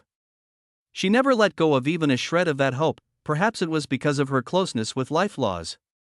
But she always felt something off about Damien's death. Yes, their soul connection with him broke, as did Zara's companion contract, but there were too many clues that Damien still existed somewhere in some form. Because without the hints of Damien that were spread throughout the universe, Grand Heaven's boundary would have fallen already. Her sisters also knew this, and she made sure to assure them constantly about it. But what could they do? 10 years was a long time. The most glaring difference between Elena and the other two was time. Unlike them, who lived the majority of their lives in a single time flow without much change, she had lived through several time distortions while she journeyed the universe on her own. She understood just how short 10 years could be, and she understood that 10 years for them didn't mean 10 years elsewhere. Also, the Valkyrie secret realm where she learned about their race and gained the ability to access Valhalla was completely disconnected from the outside world. As long as she was there, the people in the outside world would think she was dead, just like what happened to Damien. It was a bit different, obviously, but Elena didn't know that, nor did she need to. At its base, her beliefs held enough truth for the real truth to be inconsequential. Still, there was no way to explain this to someone who hadn't experienced it in a way that sounded reasonable. At most, it would come off as a pathetic excuse, and it might even make Elena look like she was losing her mind. She did try a few times, but it didn't stick. Rose and Ruyue were still viewing time from the perception of someone with a finite lifespan, while their lifespans were barely qualified to be titled as such anymore. That didn't say anything about Rose or Ruyue, though. It wasn't like their loyalty or faith was any less than hers, it was just the difference in their experience that set them apart. So when she saw how happy the two of them were when they learned the hopeful reality that stood before them, she was happy too. Not only did her sisters find a path out of the darkness, but she could be absolutely certain about her assumptions and move with the same confidence she had when inferring them. Transcended death was that kind of law. When Elena viewed her thoughts as the absolute truth regardless of right or wrong, when she held the power to turn those thoughts into truth even if they were false to begin with. Transcended death would grow. The peak of life laws that Elena saw was something like that. It wasn't just to command life, but to force life's presence into places where it couldn't logically exist. But the peak of life, wasn't it a bit lackluster compared to what the others were doing? Elena had that thought once. She realized that life was merely something that existed within a cage of other concepts and wondered if pursuing its peak would truly bring her to the heights she wanted to see. She pondered over it, dug deep into her laws, and tried to find a way to overcome the limitations of life, and she found the answer she desired. She found a way to bring life beyond the boundaries of the fundamental laws. Even without creation, even without death, even without any sort of support, she would create life. That life would become the root of everything, and thus it would become the origin of all concepts. It was as if she stepped on a path towards the void, and while she hadn't realized it yet, she had discovered something mystical in her pursuit of power. The void was a concept, but it was also an entity. Despite its existence beyond existence putting it in a position where sentience should have been barred for it, the void was able to converse with people and make decisions of its own volition. How was such a thing possible? Wasn't it somehow connected to the laws of life, which gave living beings the sentience that allowed them to grow? It was an extremely mysterious path. It wasn't one anybody had even considered in the past, let alone walked. With that path supporting her, she naturally grew to great heights that matched her sisters and obtained potential above what her laws could have originally presented her. Life was an interesting law in many ways, and while Elena would have been extremely useful on the battlefield, Rose gave her another job. once the war horn was blown, she, along with Zara and Aliyah, left the universe entirely and sought out the abyss. After meeting with Yongin and his most elite experts, Elena and the Zara-Aliyah pair combined their power to search the entire abyss for signs of life. Their mission was far more non-confrontational than the ongoing war. They were to find any remnants of the Nox left in the abyss. If they were willing to join Yongin, they would be subjugated and spared, and if they weren't, that it didn't need to be said. There was only one fate waiting for them. Going to the abyss originally entailed countless dangers and treacherous experiences, but that wasn't the case anymore. While the three women focused on their jobs, Youngman could use his power over the abyss to act as a guide. Its dangers meant nothing to him. His sense of direction was perfect in this chaotic environment, and he had a degree of control over it that nobody else could compare to if they encountered some sort of extreme time dilation or dead zone. He could directly dispel it and bring the abyss back to order. He could also mobilize those chaotic traits to attack or displace them to utilize for other purposes, but these abilities weren't useful for the current task, though. The time dilations were somewhat helpful this time. The universe's war wouldn't last long. It would at most rage on for a few days before a conclusion was reached. Those few days in the universe had to amount to several years in the abyss if Elena and the rest wanted to finish their task in time, so they did precisely that. They used the abyss traits to their advantage and traveled its entirety. Elena was able to sense the signs of life from countless hundreds of millions of kilometers away. The Zara-Aliyah pair could support her with their balance of laws and also act as an attack force, and Youngman could do the heavy lifting when it came to recruitment. Their team makeup was perfect, even a bit over the top for their current goals, but it worked in their favor. Whether the Nox were supremes or the most common classless beings, they could be dealt with all the same, both in the universe and outside of it. Moves were being made to bring everything to an end. It was overall positive. Nobody could deny that the universe had the upper hand now. However, that didn't mean the Nox were willing to just die, at least, not without taking massive heaps of the universe with them. Chapter 1338 Final Battle 8. In fact, the Nox understood that they were going to lose. Perhaps those lower-level Nox without extremely developed intelligence still held thoughts of bravado, but all those at the head of the army who took over after the demigods left were well aware of their current situation. When Hephaestus was blocked off and escape became an impossible ask, they decided to let go of any will for survival they had and do the utmost damage to the enemy before they died. If they were going to be killed regardless, wasn't it better to bring more people down with them instead of dying alone? With this in mind, the Nox made two main moves while they were being slaughtered by the universe's forces. Firstly, they used arrays they set up beforehand to destroy each and every world left in Hephaestus. Secondly, they turned their own bodies into explosives, so that every time one of them died, they would take at least 10 enemy troops with them. For the people at the peak of the universe like Rose and the rest, this was an easy battle, but for the lower ranks, it was an absolute death zone. Bloody and guts filled the starry sky no matter where one looked. The screams of Nox and humans could no longer be differentiated through the ringing in their ears, and if one took even a single moment to look at anything but the enemy in front of them, they'd die. It was spine-chilling, or maybe that feeling came from elsewhere? When Ruyua appeared on the greater battlefields, she was able to save most of the soldiers suffering from tragic fates against the Nox. The explosions caused by the enemy deaths were also quelled by her, which definitely helped with reducing the death toll. However, the environment wasn't safe. Hephaestus was already ruined, but it was now a land of death without any habitable areas. Some of the impact even leaked into the infernal realm and caused natural disasters on the most periphery worlds, though it wasn't to the extent of destroying them. The war raged on and on and on, regardless of whether they were feeling weary, joyous, or sorrowful. The forces of Grand Heaven's boundary fought to their last breath, doing everything in their power, because as the enemy's numbers decreased, they saw the end. These were the last of them.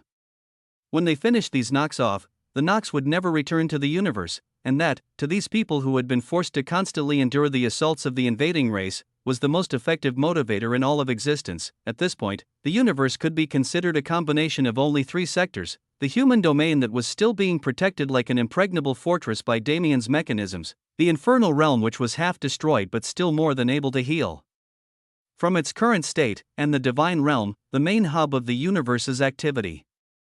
As long as those three realms were preserved, as long as hope remained, Grand Heaven's boundary could return. That was what they thought, but, unfortunately, there was one factor they failed to consider: its dying. Nobody really wondered where Alexander was during such an important battle. He had practically cemented himself as someone who would only appear in the absolute worst-case scenario, so rather, People were praying dearly that he didn't show up no matter what, but if one did try to see what he was doing while everyone else was fighting for the universe's survival, one would find him in a familiar location, Death Emperor Star. The world was practically abandoned at the moment. Besides the weakest of the students, who were sent to Luxurian for protection, the remainder went to the battlefield to contribute to the universe. Therefore, whether it was Hidden Death Valley or the Death Emperor Star the Academy resided on, they were empty of life. So why was Alexander here? Naturally, it was to fulfill the fate of his main body. Damien's path was set for a very long time. Even before he was born, Dante had filled the universe with lucky encounters that he would eventually discover. Those were meant to be the basis of his growth, so he could ascend to the divine realm as smoothly as possible. But when was it Damien became a person who couldn't be controlled by something like that? Rather than paying attention to things like legacies and secret realms, he focused all his attention on practical situations and grew stronger and faster than anyone could ever predict. It was great for him, and it made Dante proud, but it did leave many legacies rotting away in various corners of the universe. Alexander was currently claiming them all and taking them into the sanctuary. He started in the sea god's realm, the place known as Aquazil, where he met Tefet and the others and participated in the Prominence War. He'd promised to bring them to the sanctuary at a later date, and he kept that promise now. However, instead of just taking a few clans, he took the entire realm into the sanctuary and gave it its own space to exist. A far better future for them. He then went on to explore every other inheritance left on Death Emperor Star. There were so many that it was impossible to believe they were all created by Dante. They each worshipped a different entity on the same level as the sea god, and each of those beings had different specialties that Damien would have been able to master if he visited them earlier. Now that he had existence under his control, they were inconsequential, but he couldn't help but marvel at their numerity. It made him wonder, how did Dante do it? These mythical figures had existed at very different times in history, ranging from hundreds of millions of years ago to very recently, 10,000 years in the past. There were even traces that some of those gods were active just centuries before Damien's birth, yet they were all alter egos of Dante. He couldn't make sense of it, and his father became an even more mystical figure than ever before in his mind. The desire to uncover the secrets his father was hiding sprouted in his heart, and as he spent months in an altered time flow to claim each and every legacy without missing anything, he realized something more concerning than anything he was trying to do. The universe is dying, the truth he'd learned from the second primal sovereign all those years ago. He thought they'd avoided this tragic fate already. He thought that, with the Nox being eradicated like this, the universe would be able to return to its peak if it was just nurtured properly and given time. But I was wrong. In fact, he already understood how flimsy that hope was. He was viewing the past, present, and future from the void even at this very moment. He wanted to hold it for as long as possible, but it seemed there was no other path for the universe. It's good that I've finished this. He had just now finished sweeping up everything Death Emperor Star had to offer, and with the war set to rage on for a few more days, he had to begin without delay. He looked out into the wider universe that he called home for so long with a forlorn smile. Let's wrap things up for real this time. Chapter 1339 Reunion 1. The war wound down on its own. The Nox population got smaller and smaller, until finally, under the hands of no man but a mere common soldier among the many within the ranks of the army, the last Nox fell. Celebrations ran wild across the entire universe. For almost a month, Grand Heaven's boundary was enveloped in the joyous atmosphere of victory, and as the people celebrated, those in higher positions took care of the aftermath of the war to make sure they could bring everything to a proper conclusion. However, all of them were in the dark about a fact that only one man knew: it's already too late. The universe will die no matter what we do. That was the discovery Damien made by looking at every potential future presented to him in the void. He created countless new potential futures as he tried to see if his interference could change the outcome, but he still found himself bound by fate. He had yet to escape the shackles that deluded the Saint Emperor's mind. It was an extremely unfortunate fate, but if there was nothing that could be done about it, he had to work to 1243, save the universe in another way. Nothing that could be done about it. He had to work to save the universe in another way. His voyage began there. He first met with the universe's highest authorities, including Lucille and Alucard, who held control over its worlds, and told them his plan. Through this conversation, they also realized his identity. But now wasn't the time for that conversation. Hearing it from him, they understood it was an absolute truth that couldn't be denied, because Damien Void was that kind of person, so he gained the authority to act as he pleased. They also agreed with his plan to save as many as possible, and though they'd have to leave behind their current home, in a sense, they weren't leaving it behind at all. Alexander started moving from there. He went to Hephaestus and tried to find any world core or intact world remaining, finding the few tens that he found and sending them into the sanctuary. Following that, he visited the infernal realm and did the same. There were only around 60,000 worlds left there. But that was fine. Damien was glad at least that many survived. The human domain was visited third, a large portion of Grand Heaven's boundaries common populace was sent to the sanctuary when he took the remaining worlds therein, and finally, this is the only part that'll be a bit troublesome, the divine realm didn't just contain the majority of the common populace, but also all of the universe's experts.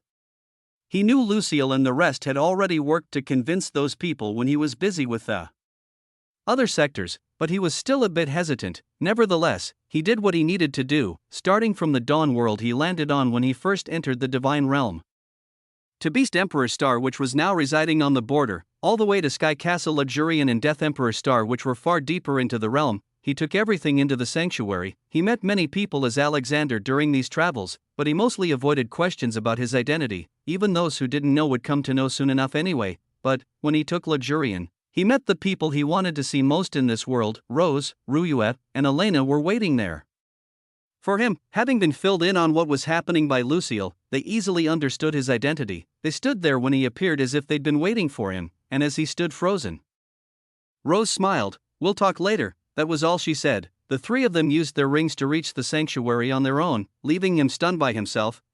There was no rage in Rose's voice.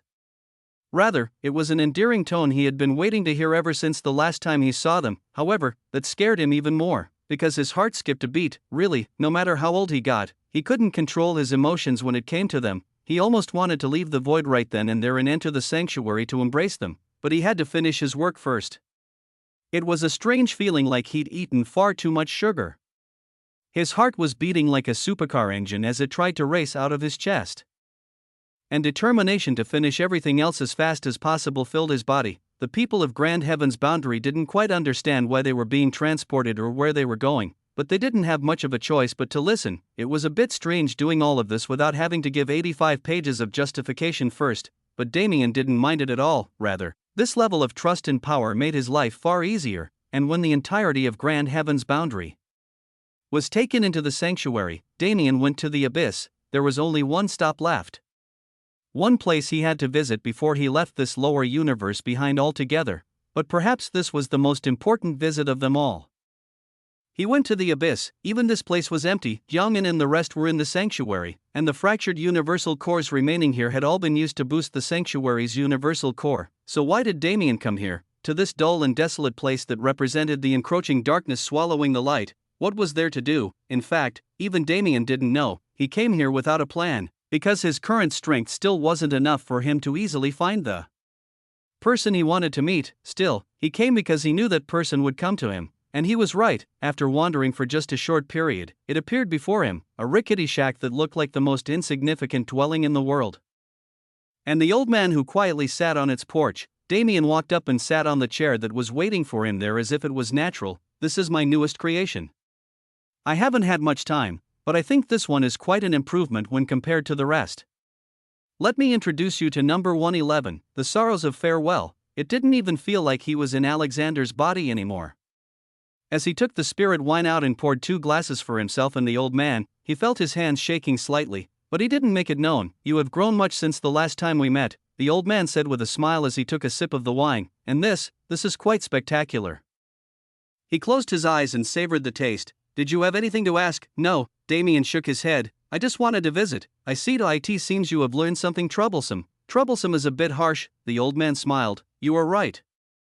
I cannot say I am not pleased with your attitude. However, there is nothing to be done." Damien sighed. "Yeah, I realized that too, and that's all the more reason to visit." He didn't know what to say, and it didn't look like the old man had anything to say either, but he still wanted to be here. The two of them enjoyed their spirit wine together, and without anything else to do, Damien told the old man about his journey since the last time they met.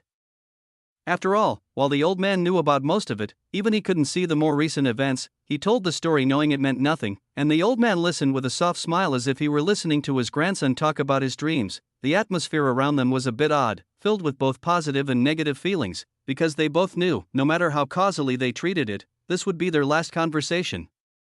The old man was dying, and Damien had no choice but to accept it. Chapter 1340 Reunion. 2. The old man meant more to Damien than even he realized. After all, the guidance this old man gave him during his time in the abyss, and the semi-frequent visits the old man made over the decade Damien spent traveling, were both integral in different ways. The visits allowed him to keep his sanity. He wouldn't have gone insane in the abyss by himself, but his mentality would have taken a hit. The company he gained through the old man's presence when he was in a place more dreary than anywhere else was something he appreciated heavily. The advice allowed him to reach his current heights. If it wasn't for the old man, he wouldn't have been able to understand the secrets of tethering so quickly. Yes, he would have still died on Alcatraz regardless, but what about what came after? Would he have been able to gain anything from his stay in non-existence? Would he have been able to rapidly make progress on the ancient battlefield and carve a place for himself there? Sure, Damien Void wasn't someone who could be inhibited by many things, but the speed at which he accomplished what he accomplished and reached his current stage of divinity was deeply related to this old man. They had been conversing for a while now, but their conversation lulled when they got past the small talk. Damien was grateful to this old man for a lot of things, so if he could, he wanted to do something for him. The problem was that the old man refused, and fate itself didn't allow him to hold a say in this matter. He poured them another glass of spirit wine and sat there, looking into the abyss and swishing the drink in his cup. The two of them sat in silence for a long time. They had a mutual understanding of each other's position. Damien realized this old man's identity only after he found himself in the void. Once he had that knowledge, he couldn't just stay still. He had to talk to the old man at least one more time, because he would be gone soon. Regardless of what Damien wished to happen, the old man would not last much longer. The mood fell in a way he couldn't explain. Your steps are light, the old man suddenly said, but even then, Damien understood his meaning. What can you do? When you live a life like mine, walking wherever the wind guides you, your steps naturally become light, he replied with a sigh. The old man looked into his eyes as if trying to peer into his soul. But are your steps truly as light as you claim they are? Damien's face stiffened. His grip on the wine bottle trembled lightly before returning to normal. As if nothing happened, he calmly poured himself another glass while answering the old man. Old man, I have no idea what you're talking about. Does there exist anything in this universe that can add weight to my steps? Perhaps not this one? The old man responded with a mysterious smile on his face. To be free and unrestrained, isn't this the ultimate dream of every man? It is a mystical fantasy anyone can imagine. However, there is a reason it is known as a mere dream. To truly achieve such a lifestyle means having to struggle through tribulations unlike any other. The old man took a sip of his wine, his gaze returning to the scene of the swirling abyss before him. If you wish to carry a burden, it is no longer a burden. If you live as you please while accepting the struggles that come along with it, aren't you already free and unrestrained? What can restrain you if your beliefs are strong enough to oppose any force? Young man, I have seen your struggle, and even if nobody else will, I shall acknowledge your effort. Your next destination is nothing like the scene you've become used to. People will no longer look at you in reverence and fear. You will once again become a speck of dust among many. If you wish to endure that atmosphere once more, then do so after making sure you leave no regrets. Damien sighed. His gaze shifted to where the old man was looking, at the scene of the universe he called home, decaying while its people remained unawares. Damien's gaze was placid. He wanted to think his emotions towards this place had dulled. His women, his friends, his family, even the universe's remaining worlds, all of them had become part of the sanctuary already. If so, what was there left for him to mourn? But no matter how hard he tried to convince himself, he simply couldn't, especially with his current standing. Seeing the universe core's decrepit state was painful, and even more painful was the realization that he couldn't stop its decay. You're a really troublesome old man. Has anyone ever told you that? He spoke exasperatedly. You say that as if there was ever another person who could talk to me, and perhaps you're the only person I've ever been able to speak so freely to. The old man's laughter stopped as Damien turned to look at him. Are you certain this is how you want to end things?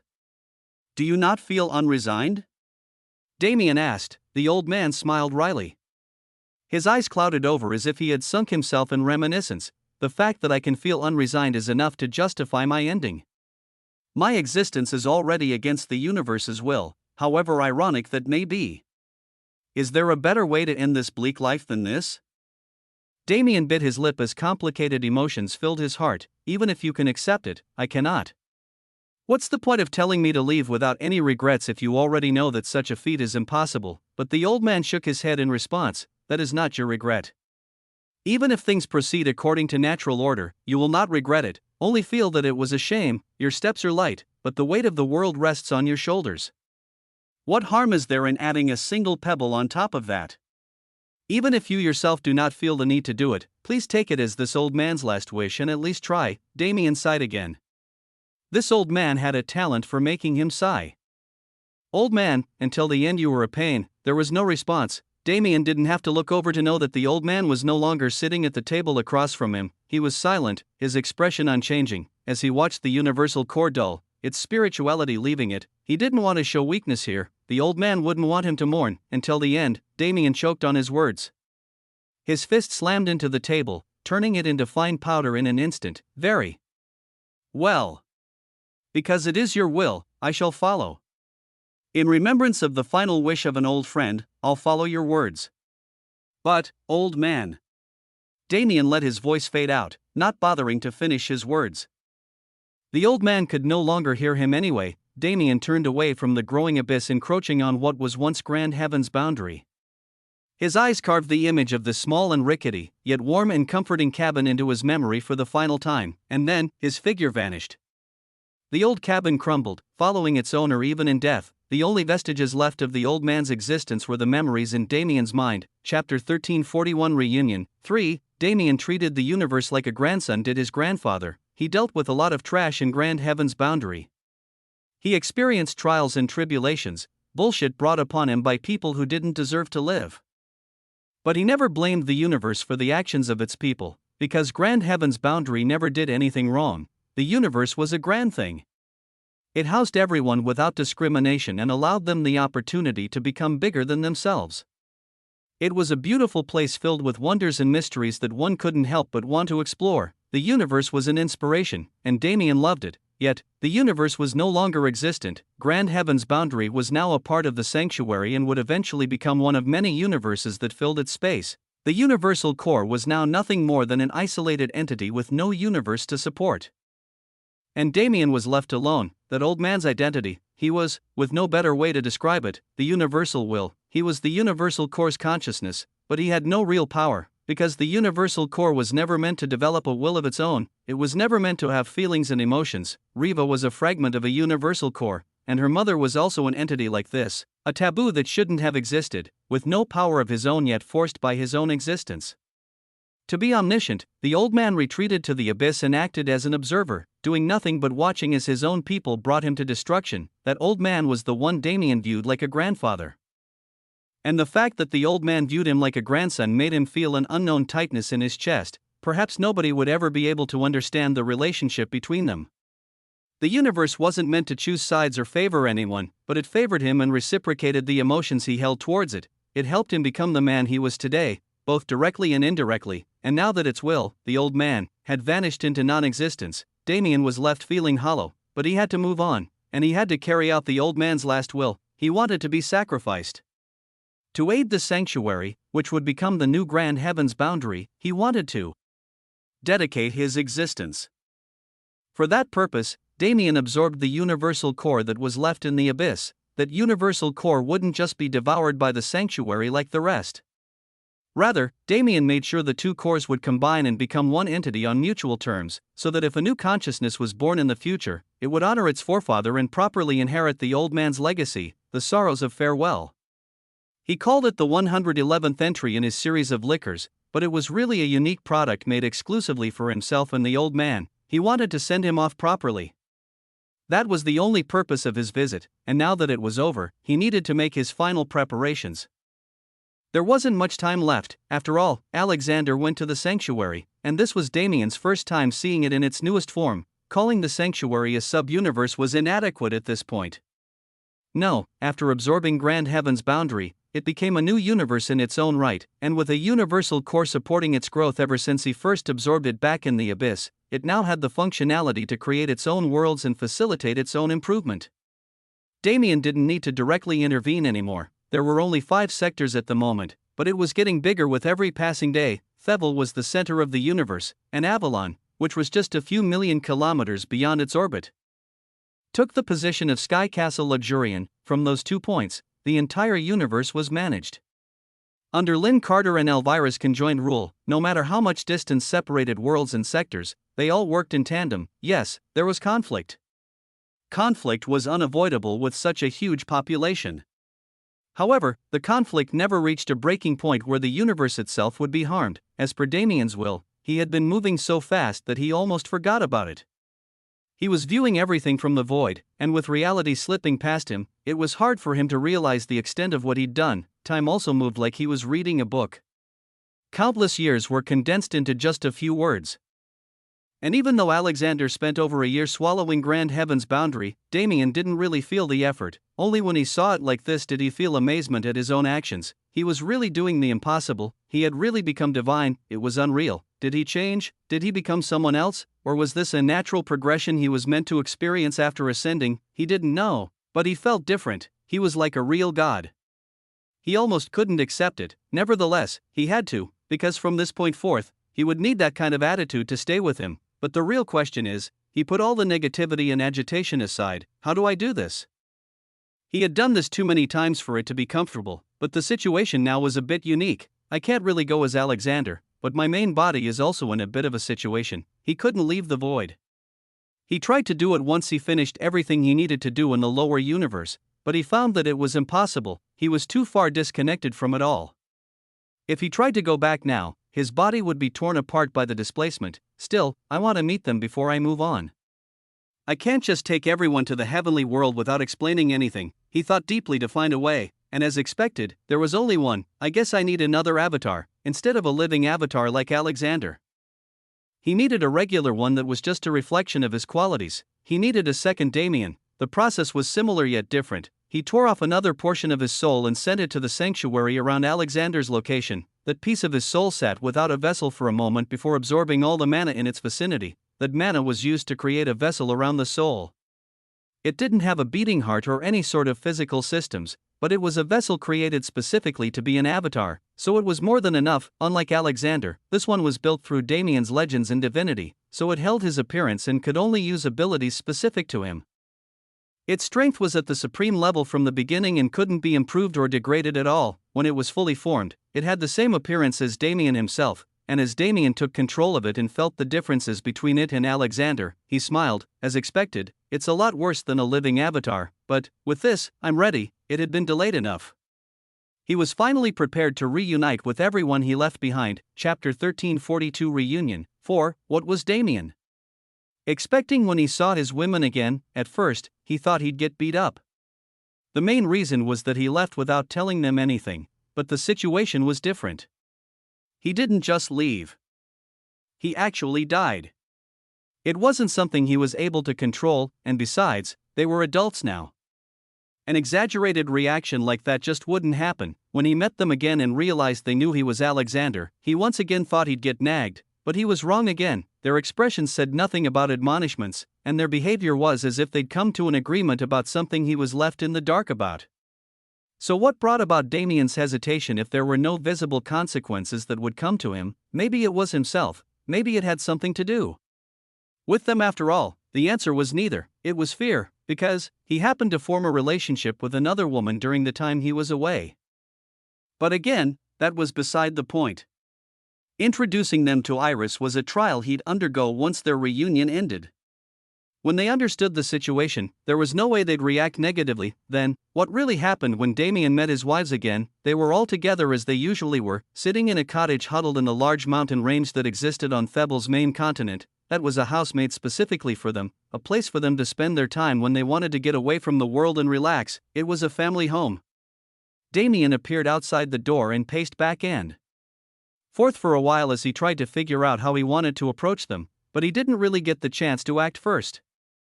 The door swung open, and he came face to face with the three of them, and he got beat up. Well, maybe that was the wrong wording. He got tackled to the ground in an instant as the three women rushed forward and embraced him with all their strength as if to do everything in their power to prevent him from leaving again. They snuggled themselves into his warmth, and though he was using an avatar body, that body was currently housing the majority of his soul. He wanted to do this reunion properly, and for that purpose, he only left the bare minimum amount of his soul in his main body to sustain it in the void and transferred the rest into the avatar after it was created. This kind of soul manipulation was impossible for any other divinity.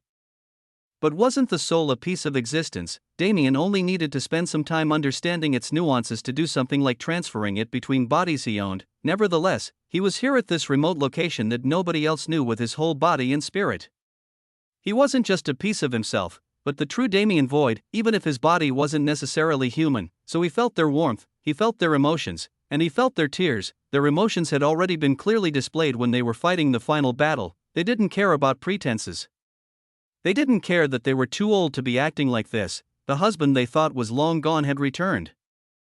And any grievance they were holding in their hearts disappeared when his presence returned. What was the point of being angry? In the first place, did Damien choose to leave them, even before he died? When he went to the abyss and challenged Alcatraz on his own, what was the reason he did so? It was because nobody else could make that journey with him. He was the only one strong enough to do it. How could they be mad at him for making a decision to protect them from harm? It didn't matter how strong they were.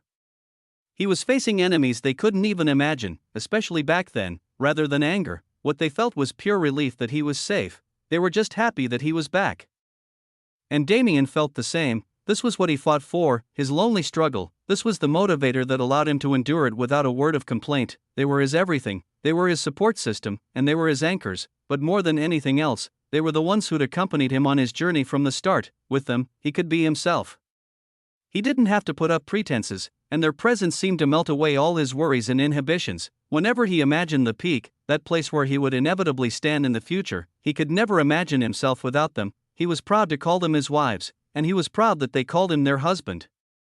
He loved them and they loved him. Even if he lost everything right now, even if he was forced to return to being immortal, he would be fine living out the rest of his life like that as long as they were beside him. That was why he fought so hard. Because if even a mortal lifespan that would come to an end after a mere 80 to 100 years with them seemed so blissful, wouldn't eternity with them be an absolute paradise?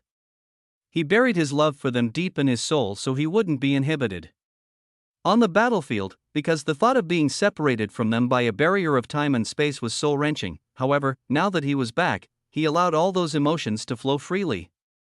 They flowed out and mixed with the emotions of these three women, who were thinking something almost exactly the same as him. Just as they were his everything, he was their everything. After experiencing a decade of what life was like without him, they never wanted to let him go again. Their motivation to truly stand by his side was greater than ever, but that was a matter for the future. Right now, they didn't care about anything like power or the future, only this moment mattered. They remained on the ground, the four of them embracing each other, for several minutes without any movement. They didn't need words. With the connection between them, a connection that surpassed space and time, surpassed words and actions, and surpassed even the barrier of souls that kept them as separate entities, they perfectly understood what each other were thinking and feeling in this moment. The four of them relished in those feelings. They relished in each other's longing and affection, letting out everything they'd wanted to say to each other in the time they were separated with their feelings alone. Tears began to form in Damien's eyes. He was usually quite stoic these days, but he couldn't help it. He almost wanted to stand up right here, right now, and ask them to be the mothers of his children, but that could be set aside for another time. Right now, he could only say two words. His voice cracking as he held back his tears and smiled. I'm back. He was back, and he didn't plan on leaving again anytime soon. Chapter 1343 Reunion 5. Damien was in a justifiably selfish mood. He didn't know how long he could wait before his main body would be forced out of the void, and to extend the time he could spend with his wives as much as possible, he intentionally distorted the sanctuary's time flow to be far slower than reality, not like it meant anything. The lower universe was just an empty abyss now, so there was no real-time flow to use as an anchor anyway. His main body was also in a place where the concept of time didn't exist. While he'd spent over 5,000 years in Grand Heaven's boundary as Alexander, he couldn't say how long it had been since he entered the void, because he truly didn't know. It was a strange situation where he couldn't anchor himself to any flow of time no matter how hard he tried, so determining his stay in the void in terms of time was just not something he could do. In the first place, it wasn't applicable to him.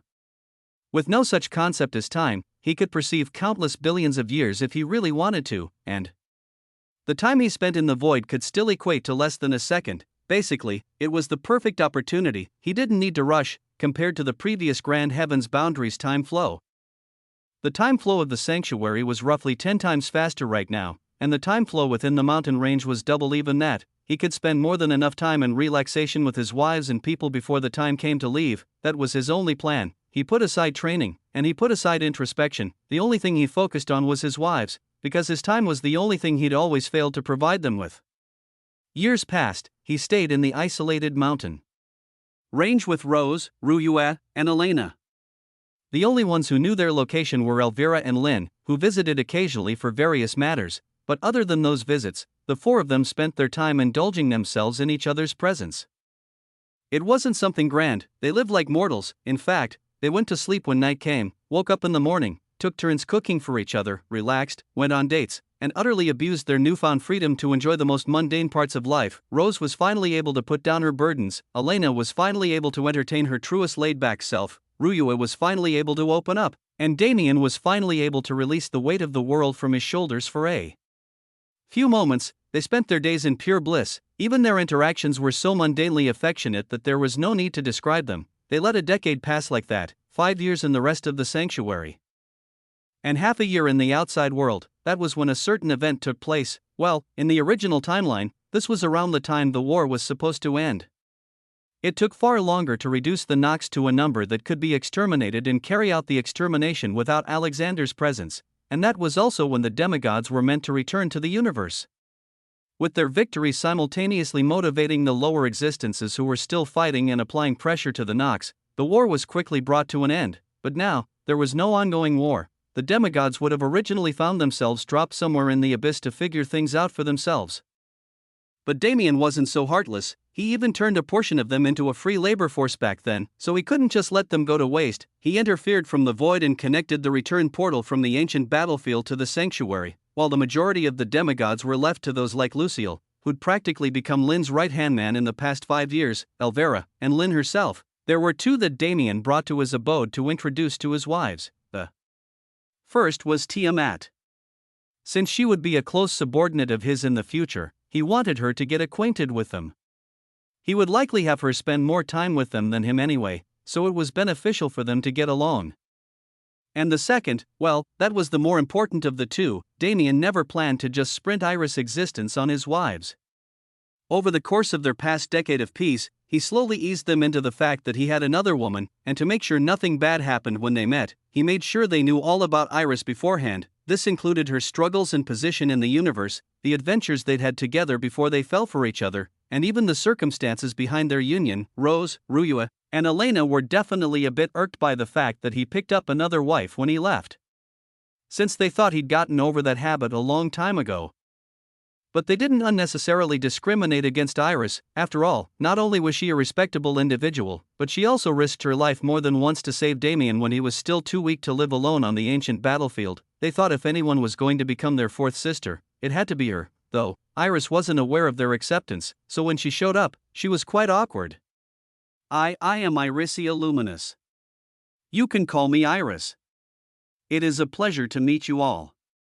Please take care of me. Her sentences were choppy, and the silly half-bow she gave as she tried to be polite made it even more amusing. Compared to the perception of this woman, Rose and the rest developed after learning that she was the prismatic sun holy master and one of the strongest demigods in the universe. The true Iricia Luminous was a gentle woman who was clearly new to love. Rather than berating her, they happily accepted her into their ranks. And, our husband clearly has a type, eh? Elena teased, glancing over at Damien. HM? I have no idea what you're talking about, Damien instantly responded, hiding the sweat trickling down his face. Are you sure about that? But, wasn't our Ruyue also like that when you met her? Rose added, not only me, but the two of you as well. Now that we know, we can make sure to prevent him from meeting these kinds of women in the future. For is already enough, Ruyue finished. MHM, that's right. I couldn't have said it better. Then, if our dear husband would excuse us. Rose smiled deviously. We have something important to do before anything else. Ruyue and Elena supported her eagerly, and as if they'd planned it beforehand, they whisked Iris away with them to a location unknown and left Damien alone with his thoughts. He scratched his head with an awkward smile. They're probably going to tell her some things I really wish they wouldn't tell her. However, after a few moments, his smile became pure. Well, it's not like it's a bad thing. She would have learned them in the future anyway, and if it helps them get closer, I don't mind sacrificing myself a little. Also, Damien's smile went through its third transformation. You must be thinking something unsavory right now. He jumped a bit and turned around. Oh, right, I forgot you were here. He smiled awkwardly as he addressed Tiamat. Yes, I very much appreciate this kind of treatment, sir. I'll take responsibility for you. Are you being sarcastic right now? Am I? I don't know, but I'll have to ask you to refrain. I'll really die if they hear you, you know. And why is that? She tried to hide it, but Damien clearly saw her lips twitching as she hid the sly smile threatening to light up her face. Dangerous. Damien realized it instantly. Tiamat was a threat he never expected. Oh, I think someone is calling for me. I'll leave you alone now. You don't know anybody here. Tiamat flinched but quickly recovered, looking out into the distance with an obviously forced calm expression on her face. What was that? I see, she suddenly muttered. Turning back to Damien, she continued, I apologize, but it seems my aid is required elsewhere. Without giving Damien another chance to strike back with facts and deal her another dose of unadulterated embarrassment, she vanished. This time, Damien was really left alone, and the ever-transforming smile on his face returned to its purest state. He couldn't help but laugh. This feeling, it really is good to be home. Chapter 1344 Reunion 6 Iris and the girls got along spectacularly, while Iris had a reserved and passive personality in terms of relationship matters, but that was only because she was naive in that sense. She was able to hold her own, and when her pride was challenged, she was able to push back with the same intensity. She also wasn't someone who expected things from other people. She was with Damien purely because of Damien, not his talents or potential. She didn't have any desire to be pulled up the power ladder by him, rather, she was planning to do so herself before she even fell for him. This was a trait the girls admired greatly. Independence was important, especially for someone like Damien. They had to be their own people first, because if they simply allowed themselves to be known as Damien Void's wives, they would never truly be able to support him as they wanted to. Plus, Iris' love was pure and genuine. It came from her soul and couldn't be shaken by external or internal factors. That was the most important thing. The Void Daughter title gave them unparalleled talent already, and something like mentality could be trained if need be, so as long as Iris had a genuine sense of love and loyalty, what else needed to be said? She was kind, understanding, and didn't try to exert power over the group because of her strength or status. Rather, she willingly put herself in the position of Damien's fourth wife. Because just as the girls understood why he came to love her, she understood that they had known him far longer than she had, and their connection with him wasn't something she could compete with yet. It was just a matter of time, so she didn't fret over it, but she also respected these three women. Since mutual respect was already established, and Iris had a wealth of experience that could contribute to their group, it didn't take long for their conversations to move outside of Damien and evolve into something greater. Nevertheless, they spent a lot of time without him to create synergy between themselves, and Damien used that time to visit the other people who were waiting for him in the sanctuary. First, he went and saw Alucard, Lucille, Commander Hua, Tian Yang, the Golden Dragon Emperor, and the rest of their group. They drank and conversed about the old days, but their conversation was generally cordial. Afterward, he went and saw Lin and Elvira to see how the sanctuary was being managed. It was good to see how everything was connected. Unlike Grand Heaven's boundary, where many forces split ownership of the universe and remained relatively divided, all the main forces of the sanctuary were of one mind, because they both understood their position and wanted the best for the universe. Those who wanted to harm the greater good were punished severely. Blasphemous or traitorous thoughts weren't allowed. But freedom also wasn't restricted. Negatives were just as important as positives for growth. Lin wasn't someone driven by emotion, so she was clear on this. Unless a certain line was crossed, she, as the authoritative power, didn't step in. The people had to be able to take care of themselves just as the experts did. If the common populace only existed to be protected, wasn't that too demeaning to them? In the sanctuary, everyone had a chance to become someone. The Void Library was open to everyone regardless of status as long as they could pass a set of trials. There was a plethora of secret realms and hidden locations full of fortuitous encounters, and the newly introduced legacy realms. Those which Dante left for Damien were incredible for those who wanted rapid and stable growth. The environment of the sanctuary as a whole motivated people to grow and gain the ability to stand up for themselves. It was a great place, and its development had nothing to do with Damien. That made him proud. They didn't need to be coddled or anything of the sort, yet they were still able to become what they were now. What more could he ask for from his personal universe? He had no desire to be a spiritual god or a figure that was revered by all. There was quite literally no benefit in holding a title like that in a universe he could control in every way. It could at most give him some self-satisfaction. And what was the use of that? At the end of the day, the sanctuary was doing fine without him and would continue doing so in the future. His only job was to foster their development by giving them opportunities and allowing them to choose how they made use of them. He didn't stay for long. Lynn was doing a good job by herself, and he didn't want to spend too much time with Elvira right now, lest the atmosphere between them cause problems. Instead, he made his way to the rest of his visits. He saw Long Chen and Su Ren, drinking and laughing with them. He saw the members of the Judgment Order and gave them encouragement, met with the people whom he'd encountered throughout his journey, and generally made his presence known to those he wanted to see. The only place he had left to go, the place he visited every time he came to the sanctuary, and the place he hadn't been to in so long, it was a house belonging to a certain woman. Schwer, Damien always thought of her as that little girl she used to be. She was his precious little sister. It was genuinely insane to see her grow into a woman in her own right, but it happened. Schwer was past the age of adolescence and had a life of her own nowadays. She wasn't someone who was hung up on Damien at all times, though her admiration and respect for him never changed. Schwer was regarded as the sanctuary's greatest young genius. She had status, she had power, and she had an endless desire for growth and happiness that couldn't be fazed by anyone or anything. And Damien was proud. He was so extremely proud that he couldn't describe the feeling. This was what he wanted to see from the start. When he met her in the trial world, she was scared and alone.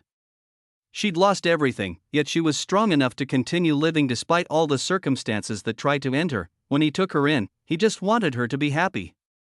When he made the sanctuary, he originally did it with the sole intention of giving her a place to peacefully stay. The years passed so fast. So much happened that it was hard to keep track of just how much time passed. But Damien was over the age of 70 now, and Schwer, whom he'd taken in back then, was already in her 30s. His visit to her was just as warm as any other, but the dynamic was a bit different than usual. Damien didn't really know how to act towards the adult Schwer, since he couldn't really treat her as a child anymore, but Schwer happily created an atmosphere for the two of them, and noticing how her brother/father figure awkwardly tried to accommodate her, seeing how he never changed no matter how much time passed, she didn't have any complaints. She could see the pride in his eyes. She smiled, not mentioning it at all as they conversed. Really, he gets embarrassed at the stupidest things. She knew him better than he'd ever realize, perhaps for the better, and as he brought her back to the cabin where he was living with his wives, along with the others he considered family like Tian Yang and James Adelaire, the same thought kept repeating in his head: it really was good to be home. Chapter 1345 New Beginning 1. Damien didn't have much left to do in the sanctuary, at least, not when it came to tasks that must be accomplished. Of course, he wanted to spend more time with his wives, and he could do so with his avatar, but there was one more important meeting that needed to be had. He gathered all the important players in the universe, whether it was those he knew or those who rose to power while only knowing Damien Void as a sort of spiritual leader of their homeland. They were all summoned to Avalon for one purpose. Damien stood before them, their number in the tens or even hundreds of thousands. They all deserved to know, he told his wives before, and he told Lynn and the rest as well, but these people were also important to the sanctuary, so he wasn't going to exclude them needlessly. It was their first time seeing the exalted man who created the sanctuary. No matter how they felt about him, all of them held a trace of awe and reverence in their hearts for a figure who could accomplish what he had, and looking back at them, Damien smiled. "Let me tell you a story," he said. It was the story about a boy, and a story that led to the current moment they were all experiencing, and at its end lay a single destination. Eyes went wide, and mouths dropped to the floor, because the news he shared with them, news that was absolutely pivotal for the development of the sanctuary, that really was something beyond their imagination. Someone like him, someone who could casually say such words, what else could he be if not a god? At the same time, and at a time beyond time, Damien's main body stood in the void overlooking all things, whether it be the lower universe, which was now a true abyss, or the sanctuary, which was blooming further with every passing second. He could see it all, but he didn't need to watch the sanctuary. He was already experiencing it firsthand. The abyss was more interesting. There was quite literally nothing there anymore. All the separated Nox settlements were gone, swallowed by the chaotic laws. Without the Nox to maintain them, they had no protection against their environment. As for the only true world within the abyss, Alcatra, Damien naturally wouldn't leave such a prime location alone. Alcatra was now unpopulated, and after Damien used Alexander to clean up all the residual Nox vestiges remaining there, he found that the world was actually a paradise in hiding. It had the potential to become a grand place with a variety of beautiful environments. Underneath the corrupted soil, and beyond the corrupted world core, was a foundation with immense potential to house life. Damien naturally couldn't leave it to rot after seeing this, so he took it into the sanctuary and gave Elvira specific orders to have the elves purify it over time and bring out said potential. But still, there's really nothing left. It was hard to imagine. He was the only one who could see this sight, aside from the ancient sovereign, of course, and he could hardly fathom the fact that everything he knew was reduced to this. I guess that's the cycle all things follow. Everything comes from the void, and everything will eventually return to the void. Even now, the abyss was slowly being devoured by the void beyond it. There was no use for an abyss without anything left to inhabit it, or rather, was even this a natural process, where after all universes were destroyed, the void would reclaim its territory to birth a new world? It was an interesting phenomenon, to say the least, but Damien didn't peer into the future to see it happen. He didn't know how long he'd been in the void and he didn't know how long he had left, but there were a few more things he wanted to do before he had to go. Promises from the past, curious questions that went unanswered. He had the ability to look through the entirety of the universe's history. He already answered many of the questions he had about the ancient universes that were destroyed by the Nox, and most of his remaining questions were answered through the Saint Emperor's memories as well, but there were a few things he wanted to check. For instance, someone had been buried by the rivers of time. Bayuxuan had a son. Their relationship began through a promise Damien made to find his son, but once Damien got stronger and the mana oath lost the ability to hold him, he didn't really have anything reminding him to keep it. Throughout the years, he always kept the token of the White Dragon King in his subspace without moving it, but it never reacted as it was supposed to, so he eventually forgot about it. For Damien, it was just forgetting, but for Bayuxuan, it was definitely a massive blow. He probably already accepted that his son was dead, but Damien didn't want to leave it at that. He couldn't change the past, he couldn't bind worlds that were fated to be destroyed through the universe's wars, and he couldn't save everyone who was meant to die. Unless they had the void's interference protecting them, like people he was close to or Aaron, where Alexander was born, they couldn't be saved, so he knew Bayuxuan's son, whom he had no connection with, couldn't be saved either. Still, he searched space and time to find any trace of a man with Bayuxuan's bloodline. He looked far and wide through the entire plane, knowing Bayuxuan's history in the wider universes, and eventually found what he was looking for. A sad smile formed on his face. At least it was a good death. Bayuxuan's son lived a quiet and happy life in a secluded corner of the divine realm. It was the life of a mortal who didn't experience the fears or beauties of the universe, but it was a fulfilling life that ended with him surrounded by many people as he left the world. That scene was the best closure a father could have. I hope the rest isn't so depressing. It still saddened Damien that he couldn't create a miracle here, but he had to move on regardless. He wasn't at the point where anything was possible yet. But he would be there eventually, and for that purpose, he couldn't be resigned to his current level. He searched far and wide, high and low, from the greatest macrocosms to the tiniest microcosms in all existence, and found all the knowledge that could complete his understanding of the lower universe. He made sure to reach a state where there were no lingering doubts in his heart, and he could take away the lingering doubts in the hearts of his people, whether it be the elf race, who he was currently fostering the rebirth of, the cloud giants, who were now left as the last remnants of their species, or anyone else. He wanted to make sure they could leave for the heavenly world without regrets. Because if the answers couldn't be found in the sanctuary, they could only be found here, in the place only Damien could see. He learned of many secrets hidden from him, including the presence of the woman named Erin, his adoptive sister from the heavenly world who'd mysteriously disappeared before his return to Grand Heaven's boundary, and when the time came, the painting of reality disappeared from his sight, replaced by a reflection of his being. We finally meet, that version of himself said, "It is a pleasure to finally speak to you face to face, my reflection." Chapter 1346 New Beginning. 2. Damien raised his brow. "Who are you?" The answer was very obvious, but he asked because he was curious. That being said, it was their first meeting, but hadn't he met it once before? It was a bit confusing, so he wanted clarification. The other version of him smiled as if understanding his troubles and responded, "Just as you are, I am a reflection of that entity. However, unlike you, who has the potential to rise above it, I am merely a messenger who delivers its will." Then, is this my first time meeting you, this reflection, or is this my first time meeting that entity? The reflection's smile widened mysteriously. Its eyes turned into crescents as if Damien said something extremely amusing. "I wonder. Which is the truth? Do you wish to know what I have asked otherwise?"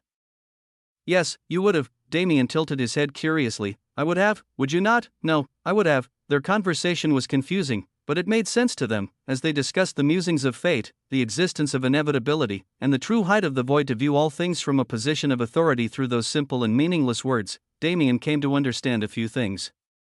The one he saw when he had his stint in non-existence was probably not this reflection.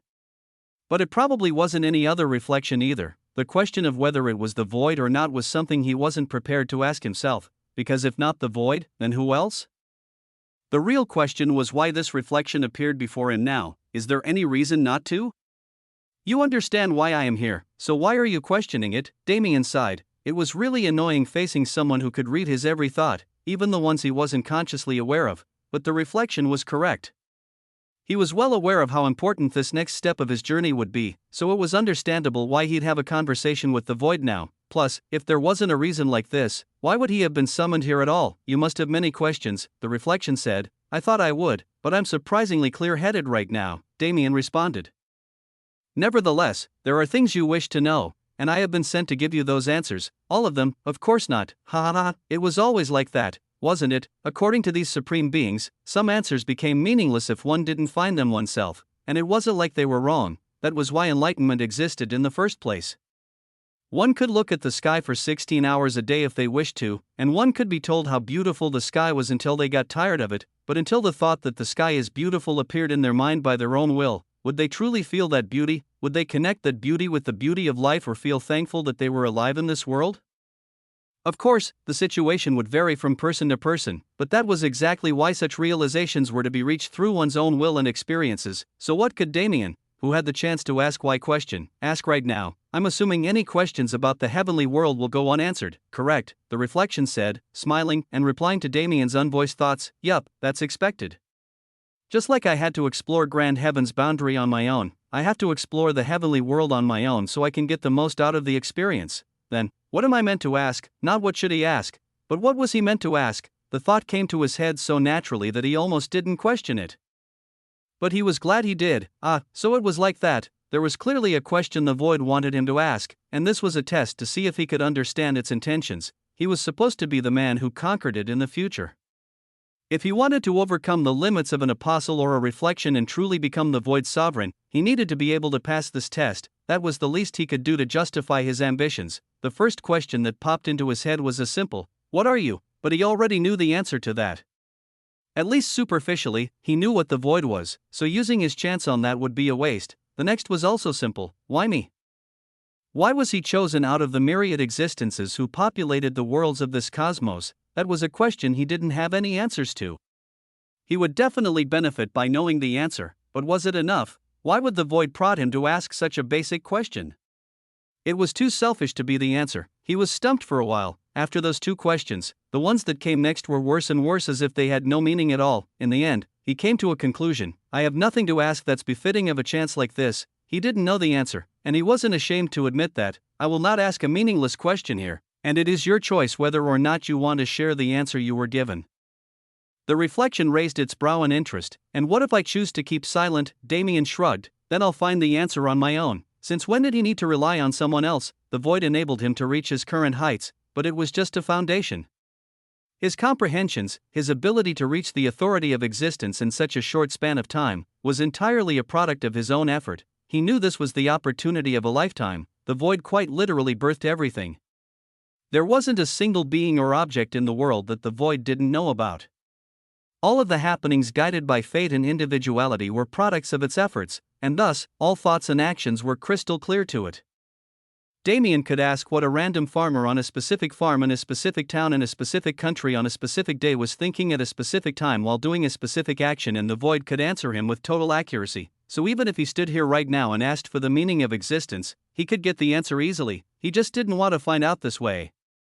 He wanted to perceive these absolute truths with his own power, because only then would he be able to stand above omniscience. Seeing his thought process, the reflection smiled an indiscernible smile that Damien couldn't see. After all, he was acting as expected. Correct, that was the right answer. Someone who was born to dominate couldn't settle for outside aid on a problem that could be solved with their own strength and potential. That was what the void wanted. It wanted someone who could undermine its authority instead of submitting to it like the rest, not just through blind ambition, but with absolute confidence in one's own power. Damien was fully living up to the expectations placed on him. No, he was outshining them greatly, and the void. How could it not be satisfied? Chapter 1347 New Beginning. 3. The void's reflection had a lot to say, but it didn't have much it had the right to say. It wanted to tell him how difficult his journey would be, how much stronger his enemies would be, what true godhood was like, but the void didn't permit it to give him any information or advice about those matters. It might have seemed like it was restricting Damien, but it was actually the opposite. The void had never trusted someone so much. It had enough confidence in Damien to guarantee he could do it all on his own without an inkling of foreknowledge, so it wanted to test Damien, to see if he also thought the same, and since he did, since he could maintain his mentality even in a situation like this, it was absolutely assured of its choice and descendant. Damien didn't feel it, perhaps because he'd completely inherited the void physique. He didn't notice it at all. The void had a subtle coercion that rejected anyone standing within it. If any regular existence came here, their entire being would be erased in an instant. Not just their current person, but the entirety of their existence.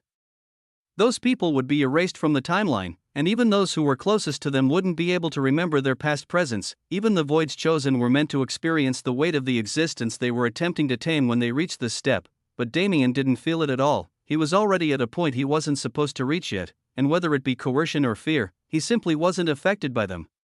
His mentality was far more concrete than anyone could imagine. How else was he able to pass through cosmic rebirth so easily? His mentality was hardened through a myriad of trials throughout his journey. It was practically the main focus of his growth for half of his life. That kind of thing couldn't be broken just because someone else wanted him to break.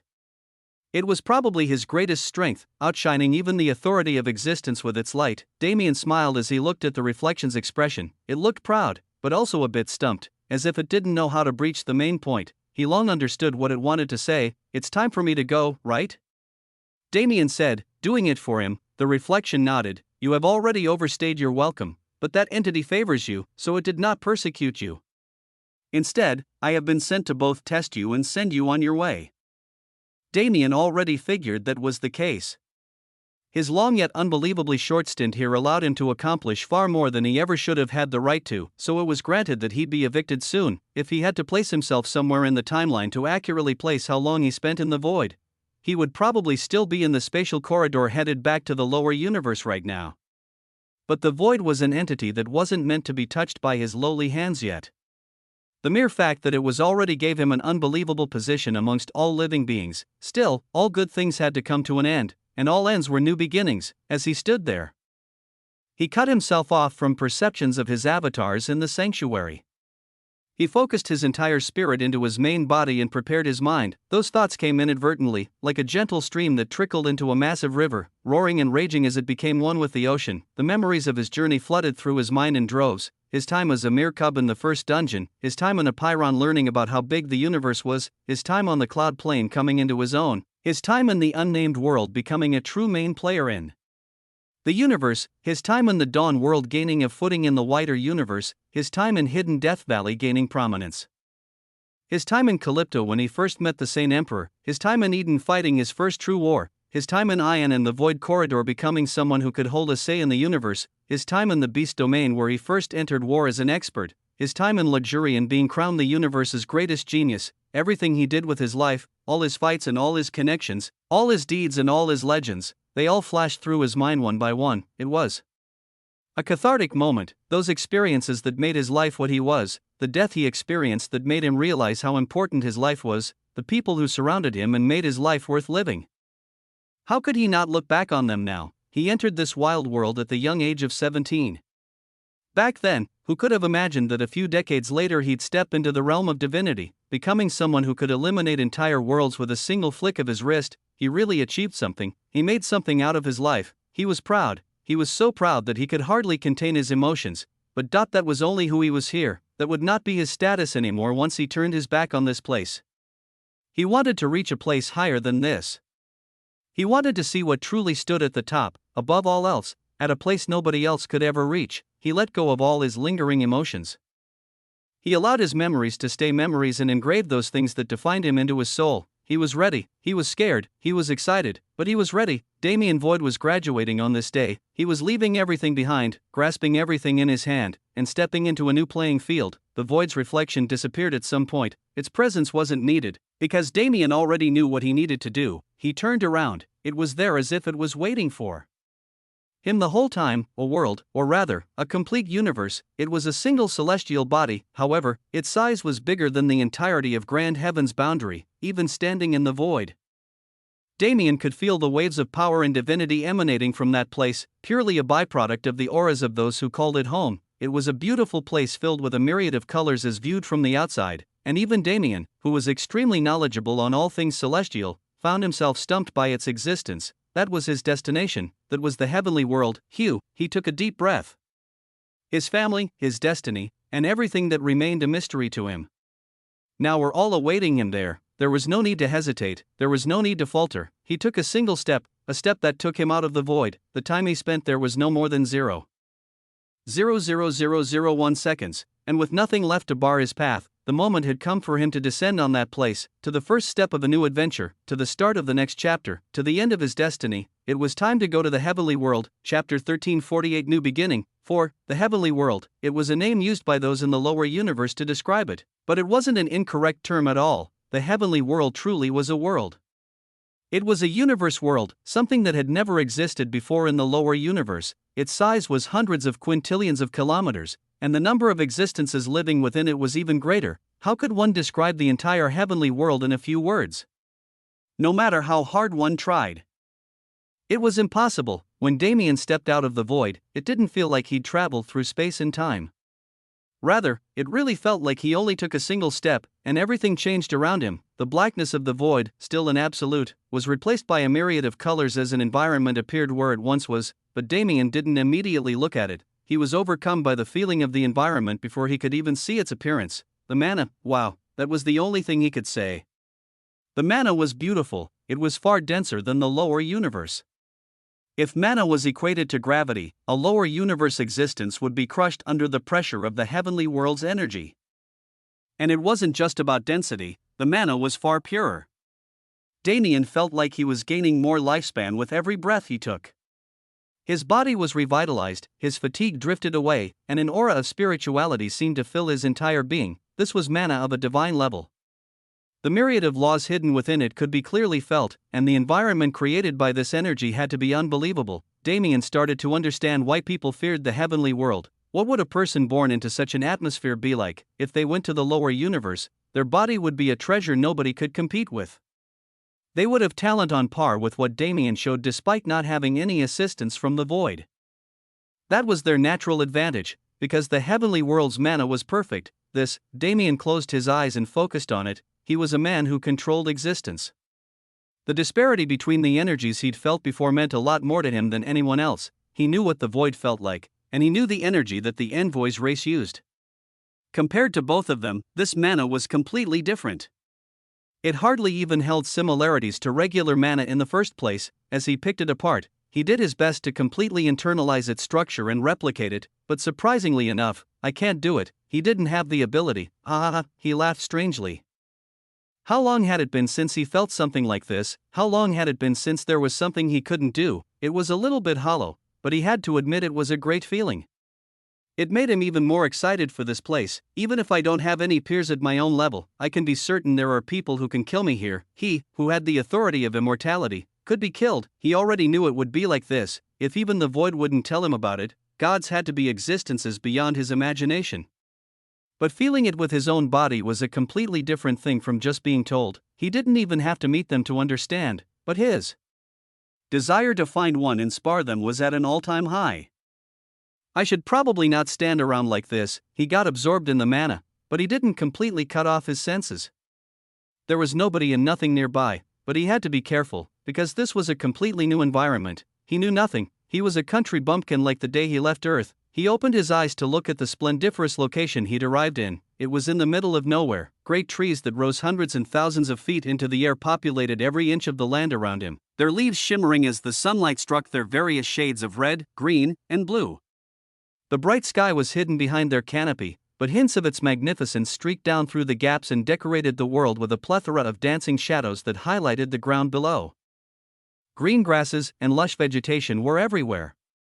It was impossible to see a place that an unknown herb or plant didn't inhabit, and of course, the flora was accompanied by its resident fauna, filling the atmosphere with a variety of calls and chirps. The wind brushed lightly through the air. It was filled with mana and colored in its own right, but maintained its ingrained state with the environment. As it breezed past Damien, he was struck with so many sensations that he couldn't explain, really cementing the fact that he was in a new world in his mind. Should I explore? Did he want to explore this place, or did he want to find a city? The latter would definitely be much more beneficial. But he was truly intrigued by this world. His adventurous spirit was lit aflame by its wonders, and he didn't want to suppress it. But maybe I should wait a bit, he could always come back later. Right now, his lack of information was too debilitating. Alright, let's do it like that. The only thing he knew about the heavenly world was the existence of Void Palace, the influence his father ran. It was a beautiful place, but it was mysterious, and it had dangers with enough power to slaughter even true gods. It was an environment where even Damien couldn't guarantee his safety, so he had to find at least the knowledge to help him survive until he could. He nodded his head as he came to the decision. Let's find a city then, and hopefully, on the way, information costed money, and Damien didn't have any money that would be valuable in the heavenly world. He also didn't know what the herbs and heavenly resources he had were worth in a place that had even greater resources, so relying on wealth right now wasn't the right choice. Didn't he have a better method? I don't want to kill needlessly, but if some unfortunate soul just so happens to test me, well, I should take the gifts they bring me. No, he smiled, once again breathing in the energy of the world. He could hear them in his mind. The world cores he'd bound that were confident enough to speak were quite agitated by the scenery around him. And they were making their opinions known. Good, he took a step. It was the first step he truly took in the heavenly world. Let's get to work. Whoosh, his body vanished, becoming one with the breeze. His destination was unknown, as was the path he'd take to get there, but he didn't care. What was the point of coming here if he was just going to focus on work? This was a new world. It had been mentioned to death already, but this fact was so prevalent in Damien's mind that it had to be so. Since he was here, he planned to enjoy it thoroughly, and nobody would be able to stop him. Chapter 1349 New Beginning 5. The journey was longer than expected. When Damien said the mana was complete, he meant it. Even the void couldn't exert as much influence here as it could in the lower universe, and there were hardly any openings that could be exploited. One was practically forced to act within the bounds of law if they wanted to live, and as someone who'd encountered the heavenly order before, Damien didn't doubt there'd be some kind of punishment for trying to defy them. Still, it was difficult to see just how complete the laws were until one experienced them oneself. For Damien, that moment was the second he started teleporting. Moving through the spatial layers felt like being surrounded by molasses. They were densely packed and had a thickness incomparable to the lower universe. Any movement through them felt sluggish, and while distance could still be covered, it was far slower than its regular potential, though the meaning of far slower was relative to a universally acclaimed genius like Damien. Damn. I was approaching a level where I could move 1 billion kilometers in a single step, but even a few tens of millions feel difficult now. If any other spatial practitioner heard him, they'd surely succumb to the desire to beat him to a pulp. Tens of millions of kilometers was nothing? With the mana pool of a demigod, this was still a travel efficiency most people needed to spend egregious amounts of money to replicate through artifacts and arrays. The heavenly world was massive. Simply traveling by oneself was practically impossible for those who couldn't afford spirit vehicles, and even then, most people would choose to use public transportation provided by large influences for the sake of convenience. Tens of millions of miles was quite the distance, but in terms of the heavenly world, it was a span of land that could easily be ignored. After all, when Damien teleported for the first time and came out 50 million kilometers away, he was still within the lush forest. And the terrain didn't change enough for him to assume he was close to the exit. It took another 10 leaps of the same length to finally find something different. And that was only after he spent a few days exploring the forest itself. The worst part was, when he left the forest, all he saw was bare land. Haha, don't tell me I'm that unlucky. Was this a barren area? Well, whatever, I just need to. A huge sound filled the air. The ground didn't rumble and nothing seemed to change, which was a bit confusing. But Damien was quick to find the source of the grand fluctuation. As expected, my luck hasn't failed me. In the sky above, far beyond the clouds, there was something moving extremely fast. It housed so many life auras that it couldn't be a beast, which meant it had to be a human-made flight artifact. I don't know where it's going, but it's definitely going towards civilization. Damien was a logical person. He wasn't just going to follow an unreasonably fast spirit vehicle on the ground and expect to keep up with it. No, he could never do something so stupid. Rather, didn't he have 50 million kilometers of jump distance? No matter how expansive the ground was, there was no way the sky had the same gait. He grinned, stepping into the ground as he activated his mana, hitchhiking time. Whoosh, his body vanished again, and when it reappeared, he was high in the sky, a lone man amongst the clouds. His eyes widened at the sea of white below him and the beautiful painting above. Rather than one sun, this realm had two, and rather than the usual blue sky he knew, this shade was a little bit darker, as if the atmosphere extended far beyond his imagination. Wait, there's no time for this. He turned his attention forward and located the spirit vehicle. It was a starship-like object, almost similar to a plane from Earth, but far more advanced and large enough to carry thousands of people without a problem. Perfect. Adding one more onto a number like that shouldn't be a problem. He flashed 3 more times to catch up and land on the ship's hull. He somewhat expected it, but his presence was not welcome in the slightest. Alarm bells rang, and within the second, there was a squadron surrounding him. Yeah, I did feel something strange when I was landing. I guess the ship had a barrier around it to protect it from the natural forces. Otherwise, there was no way these soldiers would be able to stand here so steadily without worry. State your identity and place your hands where I can see them, the one leading the group shouted out, slowly approaching as he warily took a pair of handcuffs out of his uniform. Damien smiled wryly and followed the procedure. Doesn't this feel oddly familiar? Why did the heavenly world seem to resemble Earth more than anywhere else in the lower universe? It was quite strange when he thought about it. But that was a matter for another time. We will be taking you into custody. If you have any complaints, you can voice them to the officers inside. Damien shrugged lightly. Do I look like I'm resisting? Just cuff me and take me inside already. The leader's eyes narrowed, but he complied regardless. He cuffed Damien's hands in front of him and, with his troops still covering every side to make sure the prisoner couldn't escape, he guided Damien into the starship. The internal structure was lavish. The floors were carpeted and the pressure stabilization made it so it was no different from standing on land inside. It was ventilated somehow, and the overall ambience was more like a luxury hotel than a starship. People really live large around these parts. Damien admired the wonders of innovation as the soldiers led him through the halls. They had used some sort of concealment device to make their presence invisible to the ship's passengers, obviously a method to ensure no panic would break out. And once again Damien had to marvel at their customer service abilities. More than any of that, these cuffs sure are interesting. He'd seen handcuffs that sealed mana before, but this one was even more advanced than that. It had the function of sealing all powers, including divinity. It isn't really succeeding at sealing mine since it's a divinity built on the void, but they don't even seem to know I'm a demigod in the first place.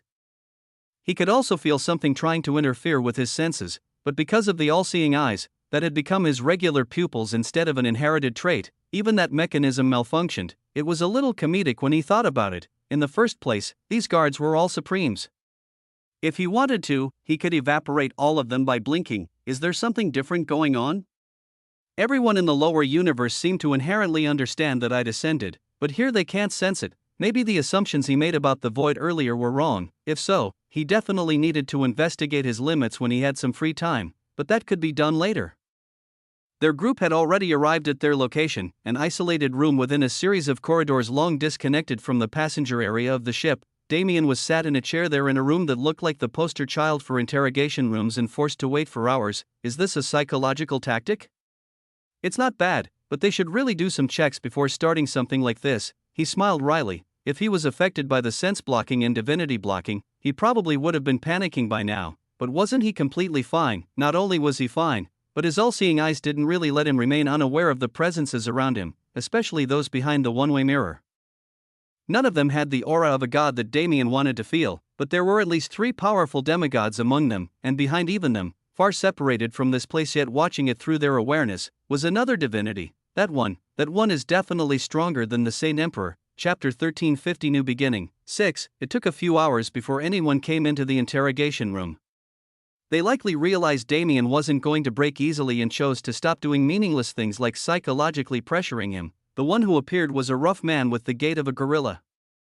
As he sat down at the table, his gaze was stoic yet filled with flames that put an immense pressure on whoever he looked at. Pressure this, pressure that, I guess this is how criminals get treated, huh? Damien couldn't really do anything about it. but he didn't care to either. This would inevitably be resolved peacefully since his intentions weren't anything hidden or crazy. Who are you? The gorilla man said. You can call me Damien Gray. Damien responded lightly. His last name was already noticeable in the lower universe, but what about in the heavenly world where there was an entire void palace? There was no way it was a common surname, so he made the decision to keep it unsaid until he learned more about the heavenly world and the void palace. Damien Gray. The gorilla man glanced at the one-way mirror for a second before turning back to him. There is nobody like that in the records. Where did you come from? Damien made the sound inadvertently. Records. Do you have records of everyone in the world? The gorilla man scowled. Are you treating me like an idiot? Obviously, we only have records for those who have allowed themselves to be registered. But, is there any good person who hasn't registered? Don't joke around. I guess this is something like Social Security? But how does that work on the scale I'm imagining? The world he saw from the void wasn't one that could have a social security system that accurately noted every existence within it, but I can't just steal anyone's identity without knowing anything. Should I try that? Damien scratched his head awkwardly, a strange motion with his wrist still cuffed. Actually, I haven't left the mountains in my entire life, and I have never seen another human aside from my master. How can I be on the records? It was an extremely common excuse, but Damien really had the qualifications to use it. He knew exactly nothing except the environment and ecosystem of the forest region he appeared in, so he could guarantee its success. As expected, the gorilla man didn't let him off easy. He asked many questions about the area, which Damien was able to answer because he spent some time there instead of immediately trying to leave, and asked more questions about the heavenly world to test Damien's responses. He glanced at the one-way mirror every few minutes to gauge what those behind it were saying, and from the responses he received, there was really only one explanation for Damien's existence. He was truly a mountain man, a country bumpkin. Wow! The gorilla man exclaimed inadvertently. You are the first one. I can't believe I finally saw this excuse actually turn out to be the truth. He laughed boisterously and explained that the members of every ship crew had an ongoing bet about when they would meet the first real mysterious mountain man instead of a con artist. Whenever they heard this excuse, the ratio seemed to be thousands to zero, but Damien had just turned that zero into a 1. Well, I guess the lower universe also counts as the mountains. He felt a bit bad, but it didn't matter. Why did you board our ship, mountain man? The gorilla man's tone became much lighter after the primary interrogation ended. Damien's identity as a bumpkin actually made him far more trustworthy than those with status or identity, especially the type who usually illegally boarded ships like these. In response to the question, Damien tilted his head a little, fully immersing himself in his role. With a wide, toothy grin, he said only a single word that stumped everyone watching the conversation: hitchhiking. It was naive enough to be expected of a mountain man, and without much else to do with him. They threw him in a cell until the higher authorities came to a decision. I guess they don't treat human life poorly around here. If I was in the lower universe, I'd probably have been thrown out to fall to my death 9 out of 10 times. That's good to know. Regardless of whether it was cell or suite, he didn't care as long as he could reach his destination. With that mentality, he calmly sat in the cell and meditated, accustoming himself to the heavenly world's mana once again. He didn't know how long the trip would take, but if they were taking this many precautions, it would probably be a while before they docked. What a good way to start this adventure. Damien smiled. He was once again a young genius in the wide and unknown world, and frankly, despite the harsher treatment, he was enjoying it quite a bit. The starship and 3 floors and its length was around that of a football field. Each floor could house thousands of people, but naturally, for a paid service like this one, there were multiple levels. The bottom floor was for the common people. There weren't many amenities, and rooms had to be shared, but one could be relatively comfortable for the journey and their meals would be provided. As for the second floor, it was for those of higher class. This was the floor Damien was taken through, filled with various services and entertainments that could be used to pass the time. Rooms were individual, and among them, there were some luxury suites that couldn't be imagined by normal people. As for the third floor, it was for operations. The starship's crew and their facilities were present here. Just like the passengers, there were thousands of crew members, a number necessary to maintain the starship during long-distance voyages. Its mechanisms were many, and many groups of specialists were needed to ensure they would never malfunction. After all, this was a business. If anything went wrong, how would those of immense power react? People were especially unreasonable sometimes. If some beast figure died aboard a starship, the entire company could be destroyed. Or in the worst case, countless lives would be lost to rage. Nevertheless, that was a separate matter. Captain, there's news. A shadow appeared next to the ship's captain. She was a woman roughly in her 40s with an impressive figure and face that didn't match her rugged attire and demeanor. She glanced over at the shadow, scowling without taking the cigar out of her mouth, and motioned for him to speak. The intruder that was caught earlier has yet to be identified. The interrogators believe he is a bumpkin from the mountains. However, it is still unknown if this is a front. The captain glanced in another direction, her eyes piercing through the layers of metal that made up the ship. Her eyes focused on the man calmly sitting in his cell as if nothing was wrong, narrowing as they spent more time observing him. She grinned. She didn't care what the shadow was saying, because she'd been observing this man's presence from the moment he arrived on the hull. He knows I'm watching. She understood when he was waiting in the interrogation room that he was well aware of her presence, and as he started meditating in the cell and the mana in the air started reacting strangely, she realized the protections taken against him were meaningless. Looks like I've stumbled across a hidden gem. Bring him to me. She didn't really have a reason to see him, but her curiosity got the best of her. Let's see what you're hiding, Damien Gray.